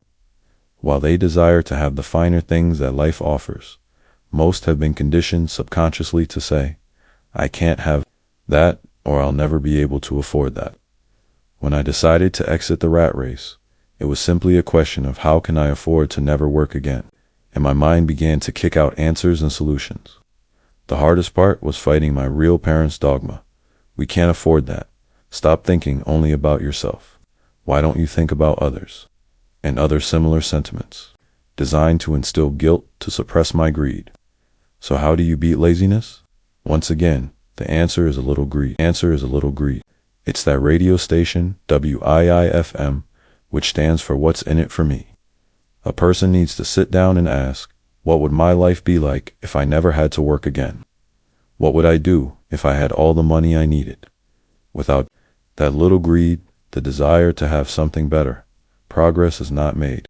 Our world progresses because we all desire a better life. New inventions are made because we desire something better. We go to school and study hard because we want something better. So whenever you find yourself avoiding something you know you should be doing, then the only thing to ask yourself is, what's in it for me? Be a little greedy. It's the best cure for laziness. Too much greed, however, as anything in excess can be, is not good. But just remember what Michael Douglas said in the movie Wall Street. Greed is good. Rich Dad said it differently. Guilt is worse than greed, for guilt robs the body of its soul. I think Eleanor Roosevelt said it best. Do what you feel in your heart to be right, for you'll be criticized anyway. You'll be damned if you do, and damned if you don't. Overcoming bad habits. Our lives are a reflection of our habits more than our education. After seeing the movie Conan the Barbarian, starring Arnold Schwarzenegger, a friend said, I'd love to have a body like Schwarzenegger. Most of the guys nodded in agreement. I even heard he was really puny and skinny at one time. Another friend added, yeah, I heard that too. Another one said, I heard he has a habit of working out almost every day in the gym. Yeah, I'll bet he has to. Nah, said the group cynic. I'll bet he was born that way. Besides, let's stop talking about Arnold and get some beers. This is an example of habits controlling behavior. I remember asking my rich dad about the habits of the rich. Instead of answering me outright, he wanted me to learn through example as usual. When does your dad pay his bills? Rich Dad asked. The first of the month, I said. Does he have anything left over? He asked. Very little, I said. That's the main reason he struggles, said Rich Dad. He has bad habits. Your dad pays everyone else first. He pays himself last, but only if he has anything left over, which he usually doesn't, I said. But he has to pay his bills, doesn't he? You're saying he shouldn't pay his bills? Of course not, said Rich Dad. I firmly believe in paying my bills on time. I just pay myself first, before I pay even the government. But what happens if you don't have enough money? I asked. What do you do then? The same, said Rich Dad. I still pay myself first, even if I'm short of money. My asset column is far more important to me than the government. But, I said, don't they come after you? Yes, if you don't pay, said Rich Dad. Look, I did not say not to pay. I just said I pay myself first, even if I'm short of money. But, I replied, how do you do that? It's not how. The question is why. Rich Dad said, okay, why? Motivation, said Rich Dad. Who do you think will complain louder if I don't pay them? Me or my creditors? Your creditors will definitely scream louder than you, I said, responding to the obvious. You wouldn't say anything if you didn't pay yourself. So you see, after paying myself, the pressure to pay my taxes and the other creditors is so great that it forces me to seek other forms of income. The pressure to pay becomes my motivation. I've worked extra jobs, started other companies, traded in the stock market, anything, just to make sure those guys don't start yelling at me. That pressure made me work harder, forced me to think, and all in all, made me smarter and more active when it comes to money. If I had paid myself last, I would have felt no pressure, but I'd be broke. So it is the fear of the government or other people you owe money to that motivates you. That's right, said Rich Dad. You see, government bill collectors are big bullies. So are bill collectors in general. Most people give in to these bullies. They pay them and never pay themselves. You know the story of the 98-pound weakling who gets sand kicked in his face. I nodded. I see that ad for weightlifting and bodybuilding lessons in the comic books all the time. Well, most people let the bullies kick sand in their faces. I decided to use the fear of the bully to make me stronger. Others get weaker. Forcing myself to think about how to make extra money is like going to the gym and working out with weights. The more I work my mental money muscles out, the stronger I get. Now I'm not afraid of those bullies. I liked what Rich Dad was saying. So if I pay myself first, I get financially stronger, mentally and fiscally. Rich Dad nodded. And if I pay myself last, or not at all, I get weaker. So people like bosses, managers, tax collectors, bill collectors, and landlords push me around all my life just because I don't have good money habits. Rich Dad nodded, just like the 98-pound weakling, overcoming arrogance. What I know makes me money. What I don't know loses me money. Every time I have been arrogant, I have lost money.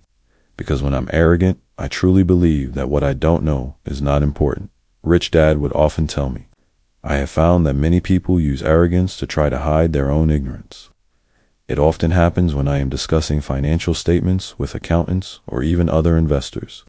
They try to bluster their way through the discussion. It is clear to me that they don't know what they're talking about. They're not lying, but they are not telling the truth. There are many people in the world of money, finances, and investments who have absolutely no idea what they're talking about.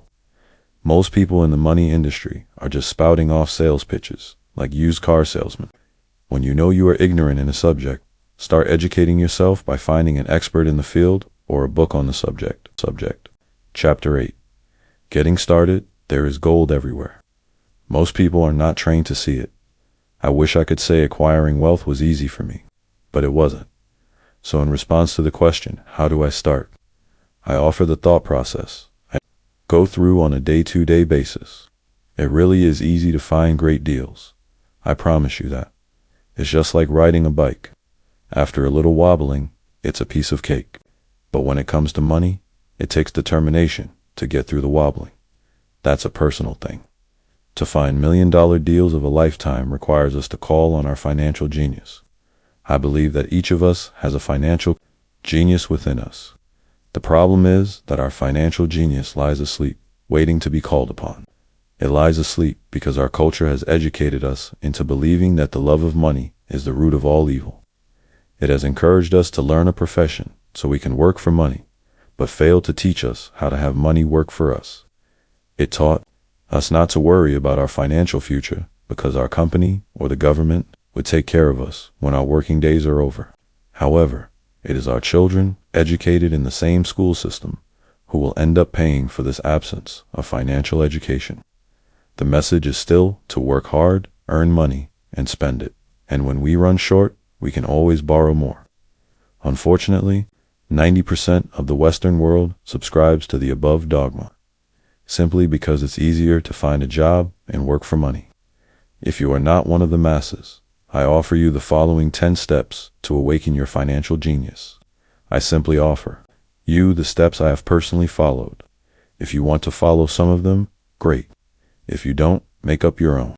Your financial genius is smart enough to develop its own list. While in Peru, I asked a gold miner of 45 years how he was so confident about finding a gold mine. He replied, "There is gold everywhere. Most people are not trained to see it." And I would say that is true. In real estate, I can go out and in a day come up with 4 or 5 great potential deals, while the average person will go out and find nothing, even looking in the same neighborhood. The reason is that they have not taken the time to develop their financial genius. I offer you the following 10 steps as a process to develop your God-given powers, powers over which only you have control. Point 1. Find a reason greater than reality. The power of spirit. If you ask most people if they would like to be rich or financially free, they would say yes. But then reality sets in. The road seems too long with too many hills to climb. It's easier to just work for money and hand the excess over to your broker. I once met a young woman who had dreams of swimming for the U.S. Olympic team. The reality was that she had to get up every morning at 4 o'clock to swim for 3 hours before going to school. She did not party with her friends on Saturday night. She had to study and keep her grades up just like everyone else. When I asked her what fueled her superhuman ambition and sacrifice, she simply said, "I do it for myself and the people I love. It's love that gets me over the hurdles and sacrifices." A reason or a purpose is a combination of wants and don't wants. When people ask me what my reason for wanting to be rich is, I tell them that it is a combination of deep, emotional wants and don't wants. I will list a few. First, the don't wants, for they create the wants. I don't want to work all my life. I don't want what my parents aspired for, which was job security and a house. In the suburbs, I don't like being an employee. I hated that my dad always missed my football games because he was so busy working on his career. I hated it when my dad worked hard all his life and the government took most of what he worked for at his death. He could not even pass on what he worked so hard for when he died. The rich don't do that. They work hard and pass it on to their children. Now the wants. I want to be free to travel the world and live in the lifestyle I love. I want to be young when I do this. I want to simply be free. I want control over my time and my life. I want money to work for me. Those are my deep-seated emotional reasons. What are yours? If they are not strong enough, then the reality of the road ahead may be greater than your reasons. I have lost money and been set back many times, but it was the deep emotional reasons that kept me standing up and going forward. I wanted to be free by age 40, but it took me until I was 47, with many learning experiences along the way. As I said, I wish I could say it was easy. It wasn't, but it wasn't that hard either. I've learned that, without a strong reason or purpose, anything in life is hard. If you do not have a strong reason, there is no chance in reading further. It will sound like too much work. 2. Make daily choices. The power of choice. Choice is the main reason people want to live in a free country. We want the power to choose. Financially, with every dollar we get in our hands, we hold the power to choose our future, to be rich, poor, or middle class. Our spending habits reflect who we are. Poor people simply have poor spending habits. The benefit I had as a boy was that I loved playing Monopoly constantly. Nobody told me Monopoly was only for kids, so I just kept playing the game as an adult. I also had a rich dad who pointed out to me the difference between an asset and a liability. So a long time ago, as a little boy, I chose to be rich, and I knew that all I had to do was learn to acquire assets, real assets. My best friend, Mike, had an asset column handed to him, but he still had to choose to learn to keep it. Many rich families lose their assets in the next generation simply because there was no one trained to be a good steward over their assets. Most people choose not to be rich. For 90% of the population, being rich is too much of a hassle, so they invent sayings that go, "I'm not interested in money. I'll never be rich. I don't have to worry. I'm still young. When I make some money, then I'll think about my future. My husband-wife handles the finances." The problem with those statements is that they rob the person who chooses to think such thoughts of two things. One is time, which is your most precious asset. The second is learning. Having no money should not be an excuse to not learn. But that is a choice we all make daily. The choice of what we do with our time, our money, and what we put in our heads. That is the power of choice. All of us have choice. I just choose to be rich, and I make that choice every day. Invest first in education. In reality, the only real asset you have is your mind, the most powerful tool we have dominion over. Each of us has the choice of what we put in our brain once we're old enough. You can watch TV, read golf magazines, or go to ceramics class, or a class on financial planning. You choose. Most people simply buy investments rather than first investing and learning about investing. A friend of mine recently had her apartment burglarized. The thieves took her electronics and left all the books, and we all have that same choice. 90% of the population buys TV sets, and only about 10% buy business books. So what do? I go to seminars. I like it when they are at least 2 days long because I like to immerse myself in a subject. In 1973, I was watching this guy on TV who was advertising a 3-day seminar on how to buy real estate for nothing down. I spent $385, and that course has made me at least $2 million, if not more. But more importantly, it bought me life. I don't have to work for the rest of my life because of that one course. I go to at least 2 such courses every year. I love CDs and audiobooks. The reason, I can easily review what I just heard. I was listening to an investor say something I completely disagreed with. Instead of becoming arrogant and critical, I simply listened to that 5-minute stretch at least 20 times, maybe more. But suddenly, by keeping my mind open, I understood why he said what he said. It was like magic. I felt like I had a window into the mind of one of the greatest investors of our time. I gained tremendous insight into the vast resources of his education and experience. The net result, I still have the old way I used to think, and I now have a new way of looking at the same problem or situation. I have 2 ways to analyze a problem or trend, and that is priceless. Today, I often say, how would Donald Trump do this? Or Warren Buffett or George Soros? The only way I can access their vast mental power is to be humble enough to read or listen to what they have. To say arrogant or critical people are often people with low self-esteem who are afraid of taking risks. That's because, if you learn something new, you are then required to make mistakes in order to fully understand what you have learned. If you have read this far, arrogance is not one of your problems. Arrogant people rarely read or listen to experts. Why should they? They are the center of the universe. There are so many intelligent people who argue or defend when a new idea clashes with the way they think.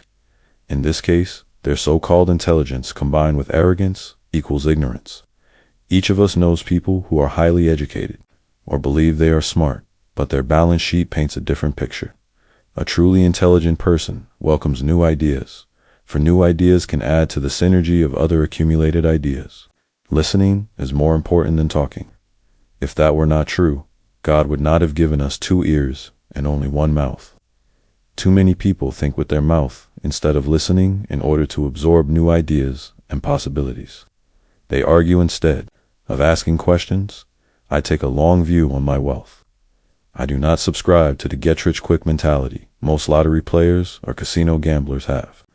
I may go in and out of stocks, but I am long on education. If you want to fly an airplane, I advise taking lessons first. I am always shocked at people who buy stocks or real estate, but never invest in their greatest asset, their mind. Just because you bought a house or 2 does not make you an expert at real estate. 3. Choose friends carefully. The power of association. First of all, I do not choose my friends by their financial statements. I have friends who have actually taken a vow of poverty, as well as friends who earn millions every year. The point is that I learn from all of them. Now, I will admit that there are people I have actually sought out because they had money, but I was not after their money. I was seeking their knowledge. In some cases, these people who had money have become dear friends. I've noticed that my friends with money talk about money. They don't do it to brag. They're interested in the subject. So I learn from them and they learn from me. My friends who are in dire financial straits do not like talking about money, business, or investing. They often think it rude or unintellectual. So I also learn from my friends who struggle financially. I find out what not to do. I have several friends who have generated over $1 billion in their short lifetimes. The 3 of them report the same phenomenon. Their friends who have no money have never come to them to ask them how they did it. But they do come asking for one of 2 things, or both, a loan or a job. Warning, don't listen to poor or frightened people. I have such friends, and while I love them dearly, they are the Chicken Littles of life. To them, when it comes to money, especially investments, it's always, the sky is falling, the sky is falling. They can always tell you why something won't work. The problem is that people listen to them. But people who blindly accept doom and gloom information are also chicken littles. As that old saying goes, birds of a feather flock together. If you watch business channels on TV, they often have a panel of so-called experts. One expert will say the market is going to crash, and the other will say it's going to boom. If you're smart, you listen to both. Keep your mind open, because both have valid points. Unfortunately, Most poor people listen to Chicken Little. I have had many close friends try to talk me out of a deal or an investment. Not long ago, a friend told me he was excited because he found a 6% certificate of deposit. I told him I earned 16% from the state government. The next day he sent me an article about why my investment was dangerous. I have received 16% for years now, and he still receives 6%. I would say that one of the hardest things about wealth building is to be true to yourself and to be willing to not go along with the crowd. This is because, in the market, it is usually the crowd that shows up late that is slaughtered. If a great deal is on the front page, it's too late in most instances. Look for a new deal. As we used to say as surfers, there is always another. Wave people who hurry and catch a wave late usually are the ones who wipe out. Smart investors don't time the markets. If they miss a wave, they search for the next one and get themselves in position. This is hard for most investors because buying what is not popular is frightening. Timid investors are like sheep going along with the crowd, or their greed gets them in when wise investors have already taken their profits and moved on. Wise investors buy an investment when it's not popular. They know their profits are made when they buy, not when they sell. They wait patiently. As I said, they do not time the market. Just like a surfer, they get in position for the next big swell. It's all insider trading. There are forms of insider trading that are illegal, and there are forms of insider trading that are legal. But either way, it's insider trading. The only distinction is, how far away from the inside are you? The reason you want to have rich friends is because that is where the money is made. It's made on information. You want to hear about the next boom, get in and get out before the next bust. I'm not saying do it illegally, but the sooner you know, the better your chances are for profits with minimal risk. That is what friends are for, and that is financial intelligence. 4. Master a formula and then learn. A new one, the power of learning quickly. In order to make bread, every baker follows a recipe, even if it's only held in their head. The same is true for making money. Most of us have heard the saying, you are what you eat. I have a different slant. I say, you become what you study. In other words, be careful what you learn, because your mind is so powerful that you become what you put in your head. For example, if you study cooking, you then tend to cook. If you don't want to be a cook anymore, then you need to study something else. When it comes to money, the masses generally have one basic formula they learned in school, and it's this: work for money. The predominant formula I see in the world is that every day millions of people get up, go to work, earn money, pay bills, balance checkbooks, buy some mutual funds, and go back to work. That is the basic formula or recipe. If you're tired of what you're doing, or you're not making enough, it's simply a case of changing the formula via which you make money. Years ago, when I was 26, I took a weekend class called How to Buy Real Estate Foreclosures. I learned a formula. The next trick was to have the discipline to actually put into action what I had learned. That is where most people stop. For 3 years, while working for Xerox, I spent my spare time learning to master the art of buying foreclosures. I've made several $1,000,000 using that formula. So after I mastered that formula, I went in search of other formulas. For many of the classes, I did not directly use the information I learned, but I always learned something new. I have attended classes designed for derivative traders, commodity option traders, and chaologists. I was way out of my league, being in a room full of people with doctorates in nuclear physics and space science. Yet, I learned a lot that made my stock and real estate investing more meaningful and lucrative. Most junior colleges and community colleges have classes on financial planning and buying traditional investments. They are good places to start, but I always search for a faster formula. That is why, on a fairly regular basis, I make more in a day than many people will make in their lifetime. Another side note, in today's fast-changing world, it's not so much what you know anymore that counts, because often what you know is old. It is how fast you learn. That skill is priceless. It's priceless in finding faster formulas, recipes if you will, for making dough. Working hard for money is an old formula born in the day of cavemen. 5. Pay yourself first. The power of self-discipline. If you cannot get control of yourself, do not try to get rich. It makes no sense to invest, make money, and blow it. It is the lack of self-discipline that causes most lottery winners to go broke soon after winning millions.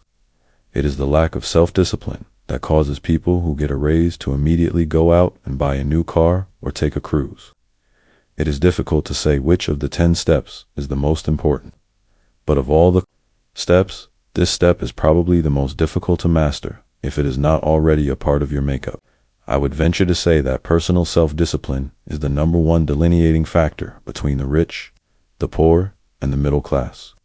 Simply put, people who have low self-esteem and low tolerance for financial pressure can never be rich. As I have said, a lesson learned from my rich dad was that the world will push you around.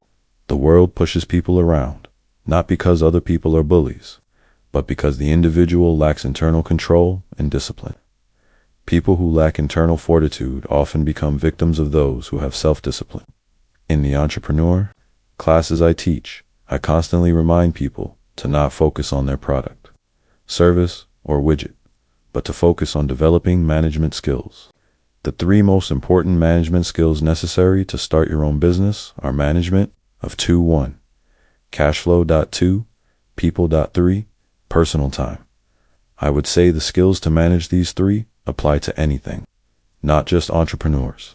The 3 matter in the way you live your life as an individual or as part of a family, a business, a charitable organization, a city, or a nation. Each of these skills is enhanced by the mastery of self-discipline. I do not take the saying, "Pay yourself first," lightly. The statement, "Pay yourself first," comes from George Clason's book, The Richest Man in Babylon. Millions of copies have been sold. But while millions of people freely repeat that powerful statement, few follow the advice. As I said, financial literacy allows one to read numbers, and numbers tell the story. By looking at a person's income statement and balance sheet, I can readily see if people who spout the words, "Pay yourself first," actually practice what they preach. If you can truly begin to understand the power of cash flow, you will soon realize what is wrong with the previous diagram, or why 90% of people work hard all their lives and need government support like Social Security when they are no longer able to work. Kim and I have had many bookkeepers, accountants, and bankers who have had a major problem with this way of looking at pay yourself first. The reason is that these financial professionals actually do what the masses do. They pay themselves. Last, there have been times in my life when, for whatever reason, cash flow was far less than my bills. I still paid myself first. My accountant and bookkeeper screamed in panic, "They're going to come after you. The IRS is going to put you in jail. You're going to ruin your credit rating. They'll cut off the electricity." I still paid myself first. Why, you asked? Because that's what the story, The Richest Man in Babylon, was all about. The power of self-discipline and the power of internal fortitude. As my rich dad taught me the first month I worked for him, most people allow the world to push them around. A bill collector calls and you pay or else. A sales clerk says, "Oh, just put it on your charge card." Your real estate agent tells you, "Go ahead." The government allows you a tax deduction on your home. That is what the book is really about, having the guts to go against the tide and get rich. You may not be weak, but when it comes to money, many people get wimpy. I am not saying be irresponsible. The reason I don't have high credit card debt and doodad debt is because I pay myself first. The reason I minimize my income is because I don't want to pay it to the government. That is why my income comes from my asset column through a Nevada corporation. If I work for money, the government takes it. Although I pay my bills last, I am financially astute enough to not get into a tough financial situation. I don't. Like consumer debt, I actually have liabilities that are higher than 99% of the population, but I don't pay for them. Other people pay for my liabilities. They're called tenants. So rule number 1 in paying yourself first is, don't get into consumer debt in the first place. Although I pay my bills last, I set it up to have only small, unimportant bills that are due. When I occasionally come up short, I still pay myself first. I let the creditors and even the government scream. I like it when they get tough. Why? Because those guys do me a favor. They inspire me to go out and create more money. So I pay myself first, invest the money, and let the creditors yell. I generally pay them right away anyway. Kim and I have excellent credit. We just don't cave in to pressure and spend our savings or liquidate stocks to pay for consumer debt. That is not too financially intelligent to successfully pay yourself first. Keep the following in mind. 1. Don't get into large debt positions that you have to pay for. Keep your expenses low. Build up assets first. Then buy the big house or nice car. Being stuck in the rat race is not intelligent. 2. When you come up short, let the pressure build and don't dip into your savings or investments. Use the pressure to inspire your financial genius to come up with new ways of making more money and then pay your bills. You will have increased your ability to make more money as well as your financial intelligence. So many times I have gotten into financial hot water and used my brain to create more income while staunchly defending the assets in my asset column. My bookkeeper has screamed and dived for cover, but I was like a good soldier defending the fort assets. Poor people have poor habits. A common bad habit is innocently called dipping into savings. The rich know that savings are only used to create more money, not to pay bills. I know that sounds tough, but as I said, if you're not tough inside, the world will always push you around anyway. If you do not like financial pressure, then find a formula that works for you. A good one is to cut expenses. Put your money in the bank. Pay more than your fair share of income tax. Buy safe mutual funds and take the vow of the average. But this violates the pay yourself first rule. This rule does not encourage self-sacrifice or financial abstinence. It doesn't mean pay yourself first and starve. Life was meant to be enjoyed. If you call on your financial genius, you can have all the goodies of life, get rich, and pay bills. And that is financial intelligence. Point 6. Pay your brokers well. The power of good advice. Sometimes I see people posting a sign in front of their house that says, "For sale by owner." Or I see people on TV claiming to be discount brokers. My rich dad taught me to take the opposite approach. He believed in paying professionals well, and I have adopted that policy also. Today, I have expensive attorneys, accountants, real estate brokers, and stockbrokers. Why? Because if, and I do mean if, the people are professionals, their services should make you money. And the more money they make, the more money I make. We live in the information age. Information is priceless. A good broker should provide you with information, as well as take the time to educate you. I have several brokers who do that for me. Some taught me when I had little or no money, and I am still with them today. What I pay a broker is tiny in comparison with what kind of money I can make because of the information they provide. I love it when my real estate broker or stockbroker makes a lot of money because that usually means I made a lot of money. A good broker saves me time in addition to making me money. Like when I bought the vacant land for $9,000 and sold it immediately for over $25,000, so I could buy my Porsche quicker. A broker is my eyes and ears in the market. They're there every day so I do not have to be. I'd rather play golf. People who sell their house on their own must not value their time much. Why would I want to save a few bucks when I could use that time to make more money or spend it with those I love? What I find funny is that so many poor and middle-class people insist on tipping restaurant help 15 to 20%, even for bad service, but complain about paying a broker 3 to 7%. They enjoy tipping people in the expense column and stiffen people in the asset column. That is not financially intelligent.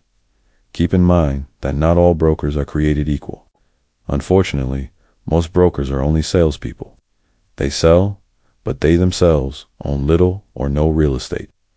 There is a tremendous difference between a broker who sells houses and a broker who sells investments. The same is true for stock, bond, mutual fund, and insurance. Brokers who call themselves financial planners. When I interview any paid professional, I first find out how much property or stocks they personally own and what percentage they pay in taxes. And that applies to my tax attorney as well as my accountant.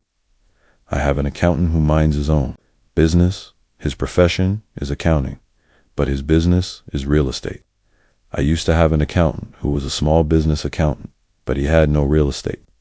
I switched because we did not love the same business. Find a broker who has your best interests at heart. Many brokers will spend the time educating you, and they could be the best asset you find. Just be fair, and most of them will be fair to you. If all you can think about is cutting their commissions, then why should they want to help you? It's just simple logic. As I said earlier, one of the management skills is the management of people. Many people only manage people they feel smarter than and they have power over. Many middle managers remain middle managers, failing to get promoted because they know how to work with people below them, but not with people above them. The real skill is to manage and reward the people who are smarter than you in some technical area. That is why companies have a board of directors. You should have one too. That is financial intelligence. 7. Be an Indian giver. The power of getting something for nothing. When the first European settlers came to America, they were taken aback by a cultural practice some American Indians had. For example, if a settler was cold, the Indian would give the person a blanket. Mistaking it for a gift, the settler was often offended when the Indian asked for it back. The Indians also got upset when they realized the settlers did not want to give it back. That is where the term Indian giver came from, a simple cultural misunderstanding. In the world of the asset column, being an Indian giver is vital. To wealth, the sophisticated investor's first question is, how fast do I get my money back? They also want to know what they get for free, also called a piece of the action. That is why the ROI, or return on investment, is so important. For example, I found a small condominium that was in foreclosure a few blocks from where I lived. The bank wanted $60,000, and I submitted a bid for $50,000, which they took, simply because, along with my bid, was a cashier's check for $50,000. They realized I was serious.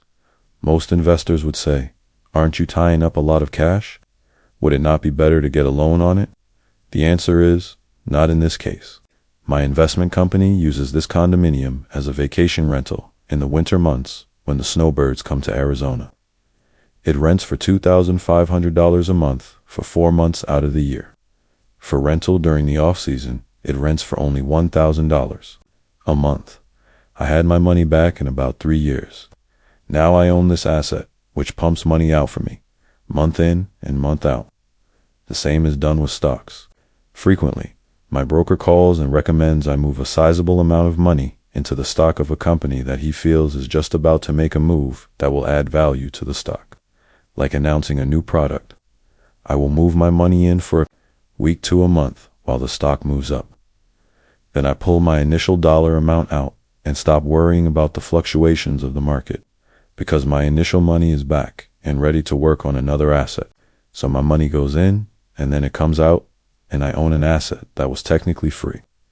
True, I have lost money on many occasions, but I only play with money I can afford to lose. I would say, on an average 10 investments, I hit home runs on 2 or 3, while 5 or 6 do nothing, and I lose on 2 or 3. But I limit my losses to only the money I have in at that time. People who hate risk put their money in the bank. In the long run, safe savings are better than no savings. But it takes a long time to get your money back, and, in most instances, you don't get anything for free with it. On every one of my investments, there must be an upside. Something for free, like a condominium, a mini storage, a piece of free land, a house, stock shares, or an office building. And there must be limited risk, or a low-risk idea. There are books devoted entirely to this subject, so I will not talk about it here. Ray Kroc, of McDonald's fame, sold hamburger franchises, not because he loved hamburgers, but because he wanted the real estate under the franchise for free. So wise. Investors must look at more than ROI. They look at the assets they get for free once they get their money back. That is financial intelligence. Point 8. Use assets to buy luxuries. The power of focus.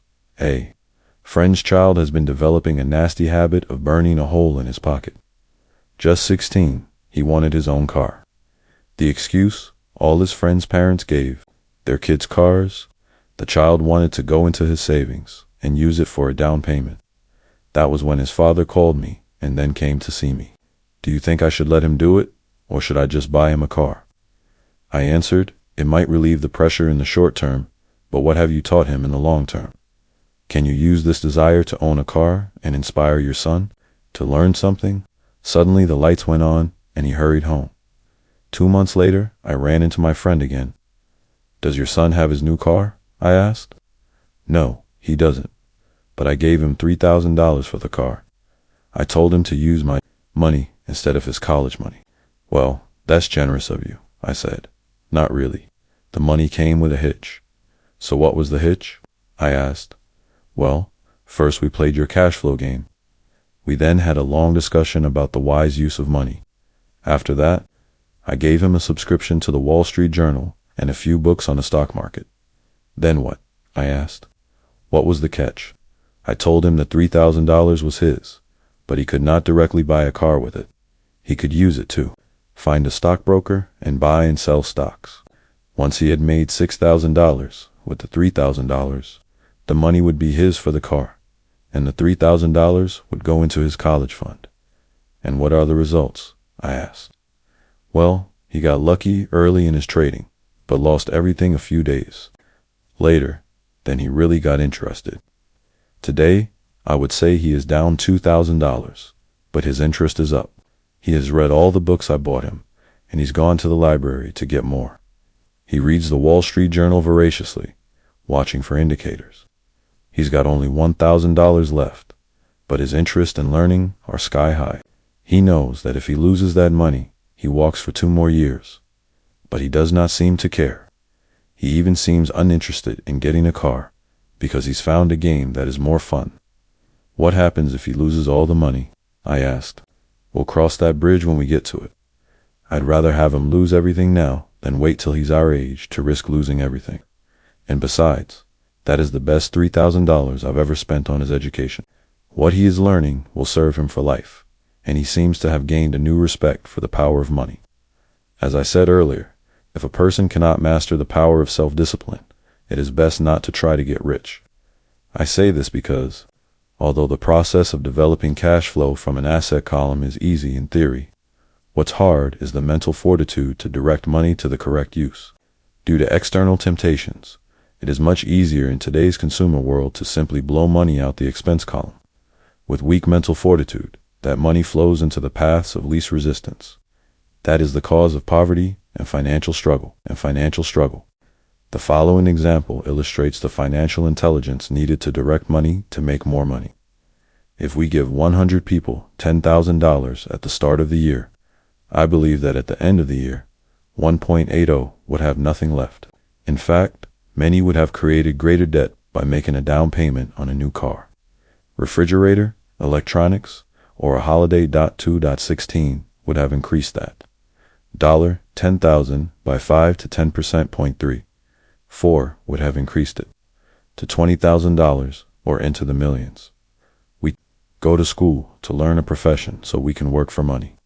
It is my opinion that it's just as important to learn how to have money work for you.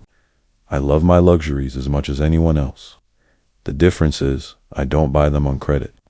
It's to keep up with the Joneses trap. When I wanted to buy a Porsche, the easy road would have been to call my banker and get a loan. Instead of choosing to focus in the liability column, I chose to focus in the asset column. As a habit, I use my desire to consume, to inspire, and motivate my financial genius to invest. Too often today, we focus on borrowing money to get the things we want instead of focusing on creating money. One is easier in the short term, but harder. In the long term, it's a bad habit that we, as individuals and as a nation, have gotten into. Remember, the easy road often becomes hard, and the hard road often becomes easy. The earlier you can train yourself and those you love to be masters of money, the better. Money is a powerful force. Unfortunately, people use the power of money against themselves. If your financial intelligence is low, money will run all over you. It will be smarter than you. If money is smarter than you will work for it all. Your life. To be the master of money, you need to be smarter than it. Then money will do as it is told, it will obey you. Instead of being a slave to it, you will be the master of it.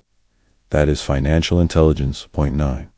Choose heroes. The power of myth. When I was a kid, I greatly admired Willie Mays, Hank Aaron, and Yogi Berra. They were my heroes, and I wanted to be just like them. I treasured their baseball cards. I knew their stats, the RBs, the eras, their batting averages, how much they got paid, and how they came up from the minor leagues. As a 9-year-old kid, when I stepped up to bat or played first base or catcher, I wasn't me. I pretended I was a famous baseball player. It's one of the most powerful ways we learn, and we often lose that as adults. We lose our heroes. Today, I watched young kids playing basketball near my home. On the court there, not little Johnny. They're pretending to be their favorite basketball hero. Copying or emulating heroes is true power learning. I have new heroes as I grow older. I have golf heroes, and I copy their swings and do my best to read everything I can about them. I also have heroes such as Donald Trump, Warren Buffett, Peter Lynch, George Soros, and Jim Rogers.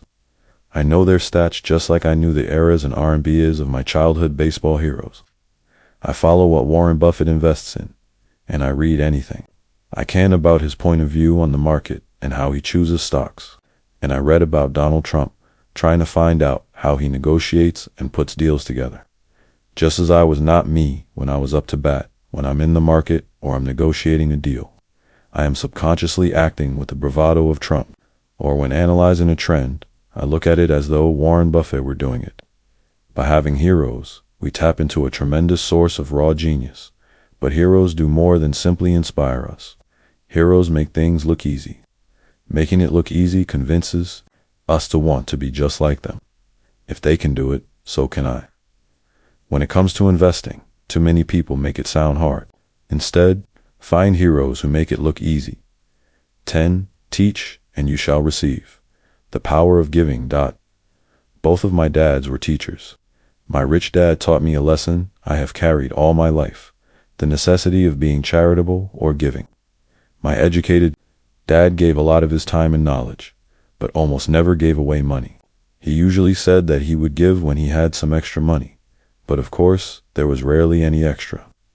My rich dad gave money as well as education. He believed firmly in tithing. If you want something, you first need to give, he would always say. When he was short of money, he gave money to his church or to his favorite charity. If I could leave one single idea with you, it is that idea. Whenever you feel short or in need of something, give what you want first, and it will come back in buckets. That is true for money, a smile, love, or friendship. I know it is often the last thing a person may want to do, but it has always worked for me.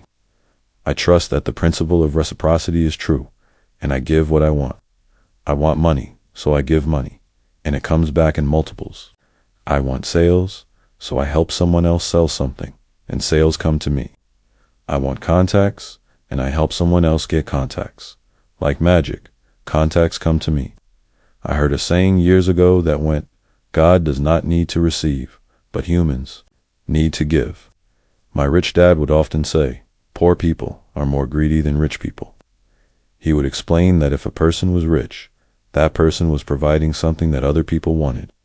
In my life, whenever I have felt needy, or short of money, or short of help, I simply went out or found in my heart what I wanted and decided to give it first. And when I gave, it always came back. It reminds me of the story of the guy sitting with firewood in his arms on a cold, freezing night. He is yelling at the pot-bellied stove, when you give me some heat, then I'll put some wood in you. And when it comes to money, love, happiness, sales, and contacts, all one needs to remember is to give first. Often just the process of thinking of what I want and how I could give that to someone else breaks free a torrent of bounty. Whenever I feel that people aren't smiling at me, I simply begin smiling and saying hello. Like magic, the next thing I know, I'm surrounded by smiling people. It is true that your world is only a mirror of you. So that's why I say, teach, and you shall receive. I have found that the more I teach those who want to learn, the more I learn. If you want to learn about money, teach it to someone else. a torrent of new ideas and finer distinctions will come in. There are times when I have given and nothing has come back, or what I have received is not what I wanted. But upon closer inspection and soul searching, I was often giving to receive in those instances, instead of giving for the joy that giving itself brings. My dad taught teachers, and he became a master teacher. My rich dad always taught young people his way of doing business. In retrospect, it was their generosity with what they knew that made them smarter. There are powers in this world that are much smarter than we are. You can get there on your own, but it's easier with the help of the powers that be. You only need to be generous with what you have. Chapter 9. Still want more. Here are some to-dos. Many people may not be satisfied with my 10 steps. They see them more as philosophies than actions. I think understanding the philosophy is just as important as the action. There are many people who want to do instead of think, and then there are people who think but do not do. I would say that I am both. I love new ideas and I love action. So for those who want a to-do list on how to get started, I will share with you some of the things I do in abbreviated form. Stop doing what you're doing. In other words, take a break and assess what is working and what is not working. The definition of insanity is doing the same thing over and over and expecting a different result. Stop doing what is not working and look for something new. Look for new ideas, for new investing ideas. I go to bookstores and search for books on different and unique subjects. I call them formulas. I buy how-to books on formulas I know nothing about. For example, in the bookstore, I found the book, The 16% Solution by Joel Moskowitz. I bought the book and read it, and the next Thursday, I did exactly as the book said. Most people do not take action, or they let someone talk them out of whatever new formula they are studying. My neighbor told me why 16% would not work. I did not listen to him because he's never done it. Find someone who has done what you want to do. Take them to lunch and ask them for tips and tricks of the trade. As for 16% tax lien certificates, I went to the county tax office and found the government employee who worked in that office. I found out that she, too, invested in the tax liens. Immediately, I invited her to lunch. She was thrilled to tell me everything she knew and how to do it. After lunch, she spent all afternoon showing me everything. By the next day, I found 2 great properties with her help that have been accruing interest at 16% ever since. It took a day to read the book, a day to take action, an hour for lunch, and a day to acquire 2 great deals. Take classes, read, and attend seminars. I search newspapers and the internet for new and interesting classes, many of which are free or inexpensive. I also attend and pay for expensive seminars on what I want to learn. I am wealthy and free from needing a job simply because of the courses I took. I have friends who did not take those classes, who told me I was wasting my money, and yet they're still at the same job, make lots of offers.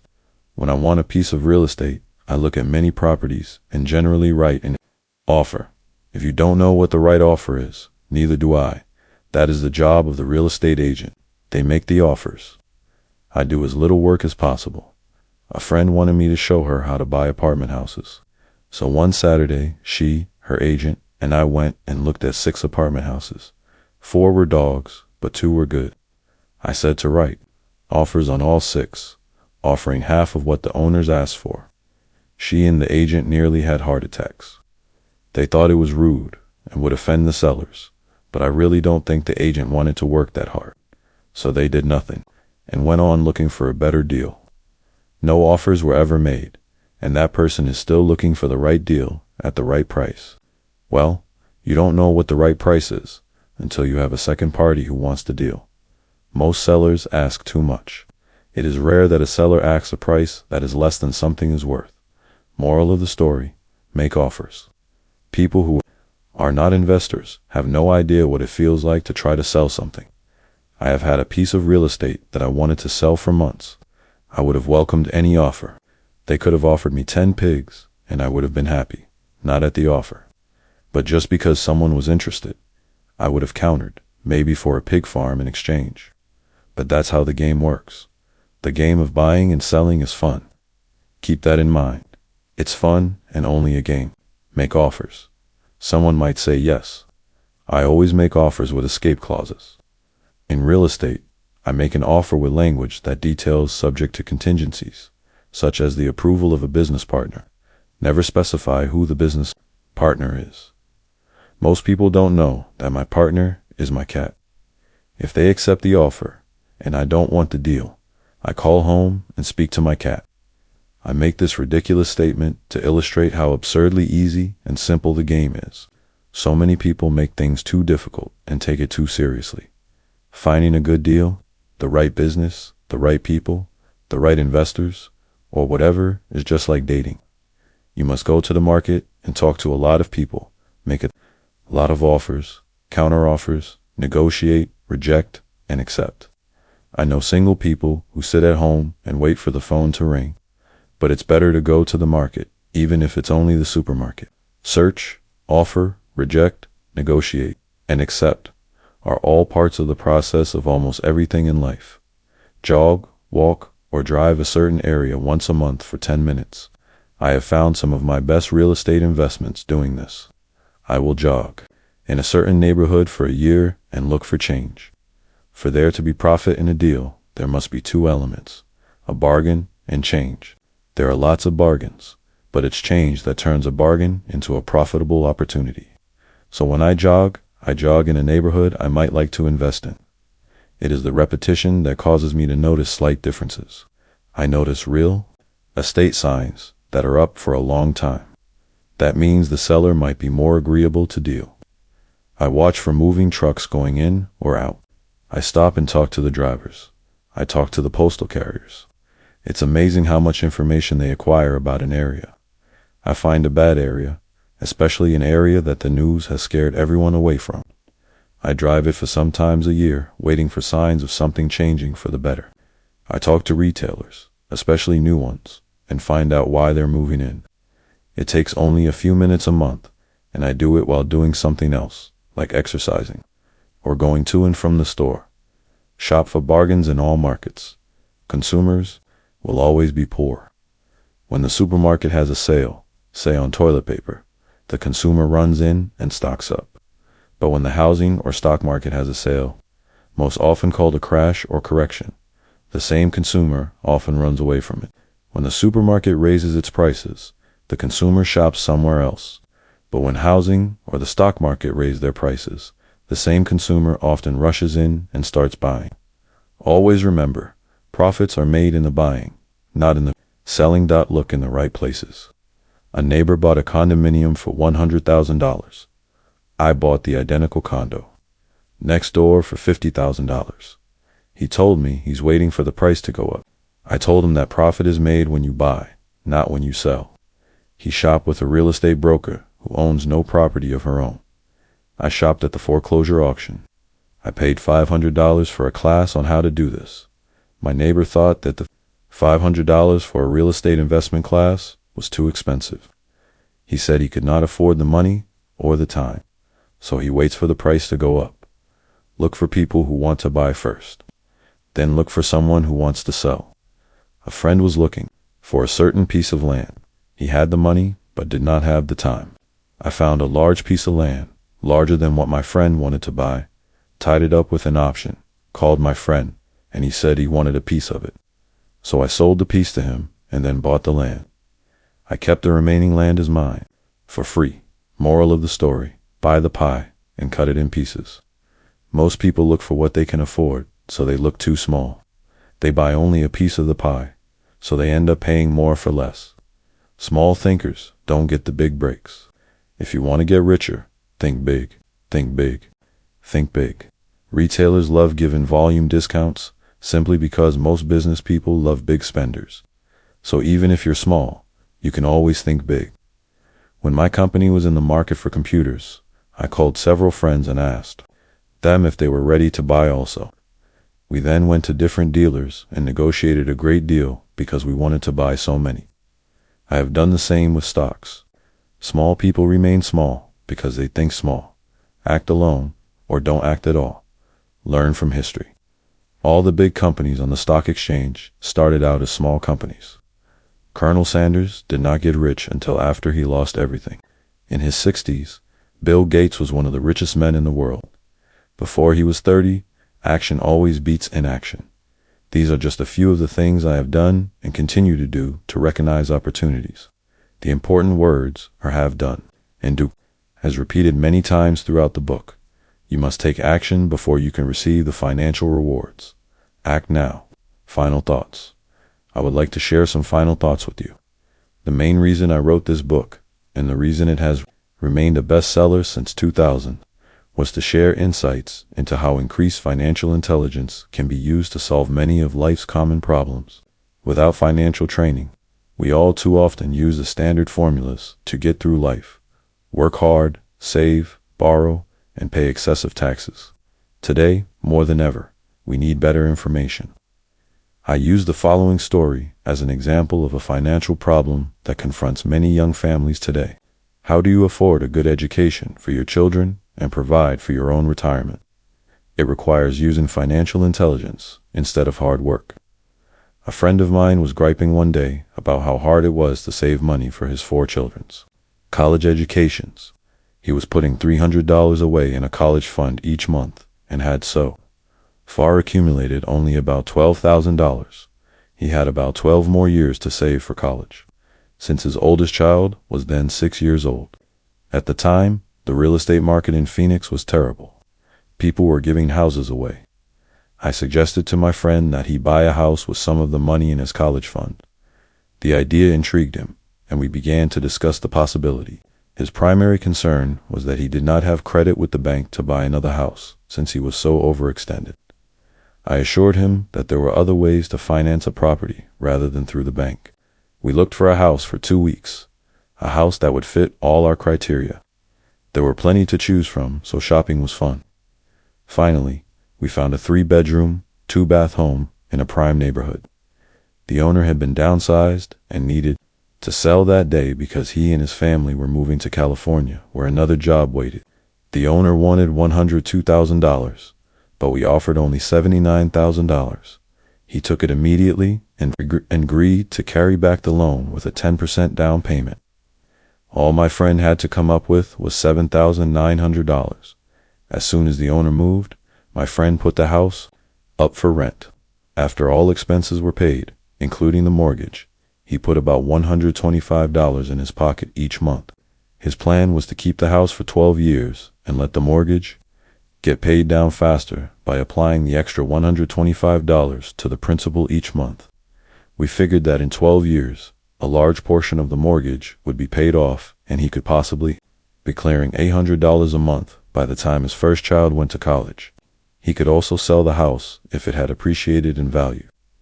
3 years later, the real estate market greatly improved in Phoenix, and he was offered $156,000 for the same house by the tenant who lived in it. Again, he asked me what I thought. I advised that he sell it using a 1031 tax-deferred exchange. Suddenly, he had nearly $80,000 to operate with.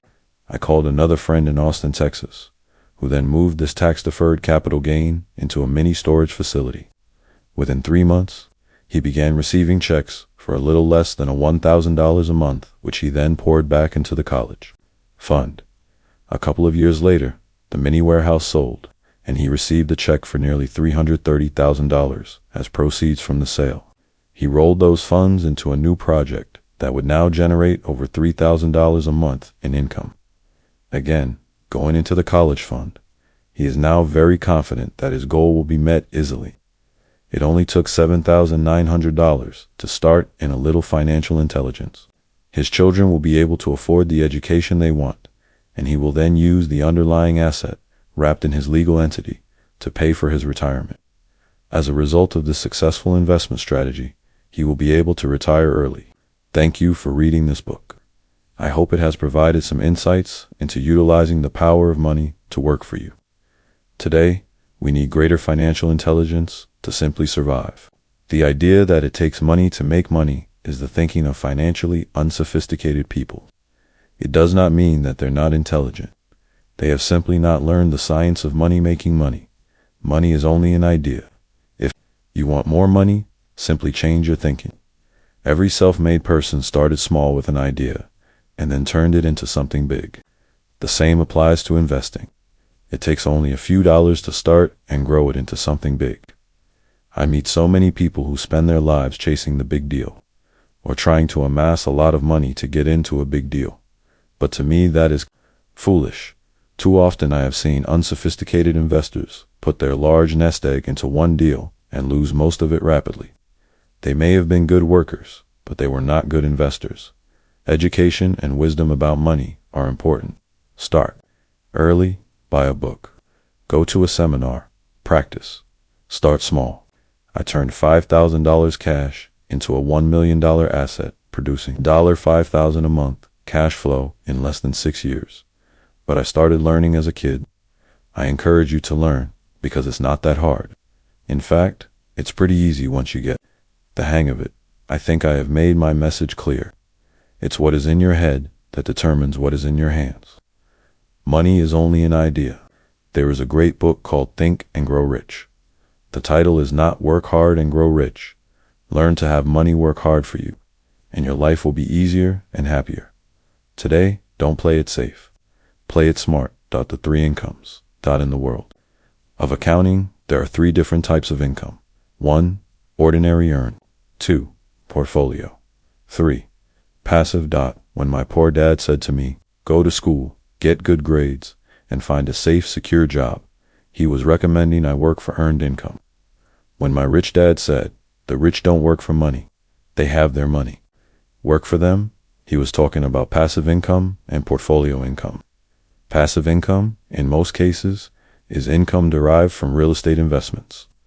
Portfolio income is income derived from paper assets, such as stocks and bonds.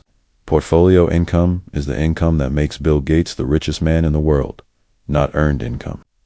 Rich Dad used to say, the key to becoming wealthy is the ability to convert earned income into passive income or portfolio income as quickly as possible. He would say, taxes are highest on earned income. The least taxed income is passive income. That is another reason why you want your money working hard for you. The government taxes the income you work hard for more than the income your money works hard for. In my second book, Rich Dad's Cash Flow Quadrant, I explain the 4 different types of people who make up the world of business. They are E, employee, S, self-employed, B, business owner, and I, investor. Most people go to school to learn to be an E or an S. The cash flow quadrant is written about the core differences of these 4 types and how people can change their quadrant. In fact, most of our products are created for people in the B and I quadrants. In Rich Dad's Guide to Investing, book number 3 in the Rich Dad series, I go into more detail on the importance of converting earned income into passive and portfolio income. Rich Dad used to say, all a real investor does is convert earned income into passive and portfolio income. If you know what you're doing, investing is not risky. It's just common sense. Just common sense. The key to financial freedom and great wealth is a person's ability to convert earned income into passive and or portfolio income. My rich dad spent a lot of time teaching Mike and me this skill. Having this ability is the reason my wife Kim and I are financially free, never needing to work again. We continue to work because we choose to. Today we own a real estate investment company for passive income and participate in private placements and initial public offerings of stock for portfolio income. We also went back to work to build a financial education company so that we can continue to create and publish books and games.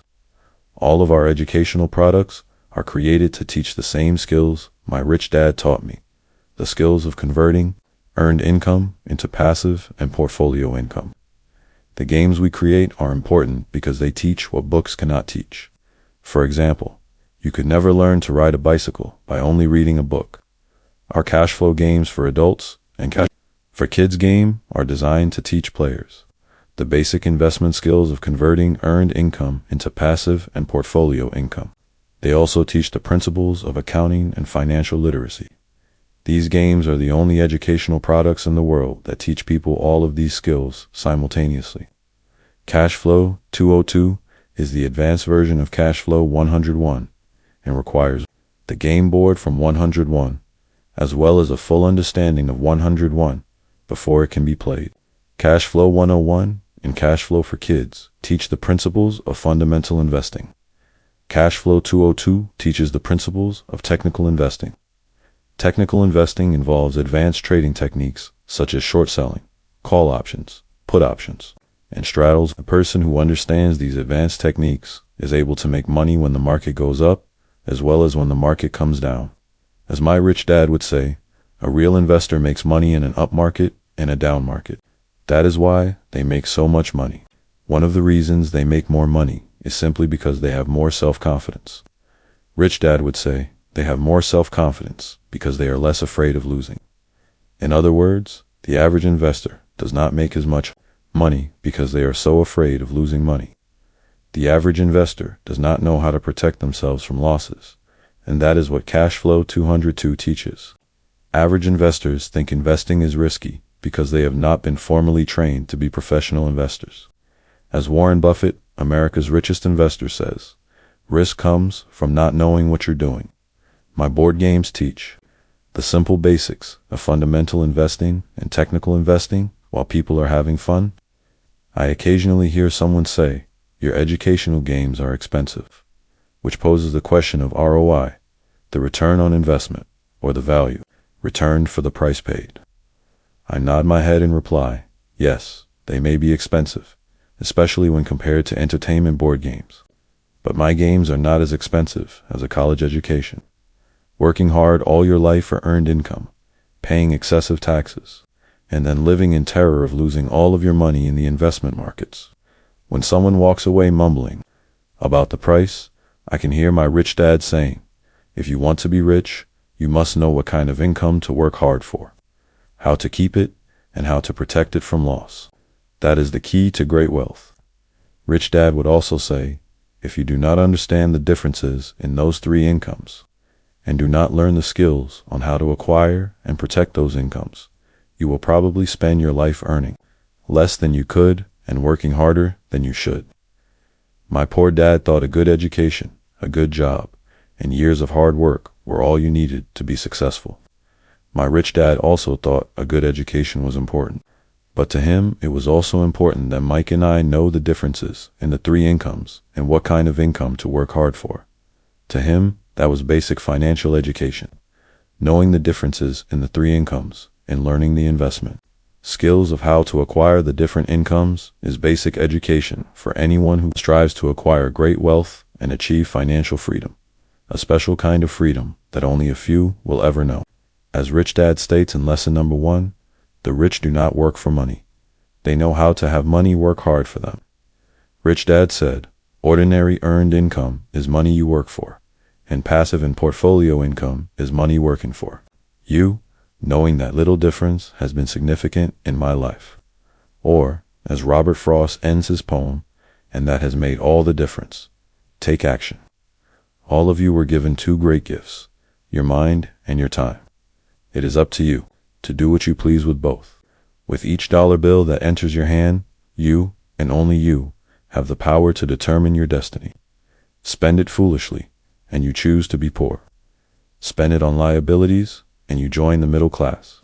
Invest it in your mind and learn how to acquire assets, and you will be choosing wealth as your goal and your future.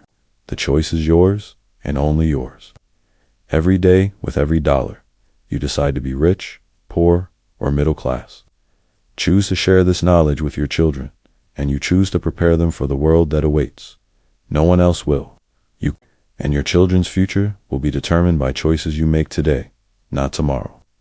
I wish you great wealth and much happiness with this fabulous gift called life.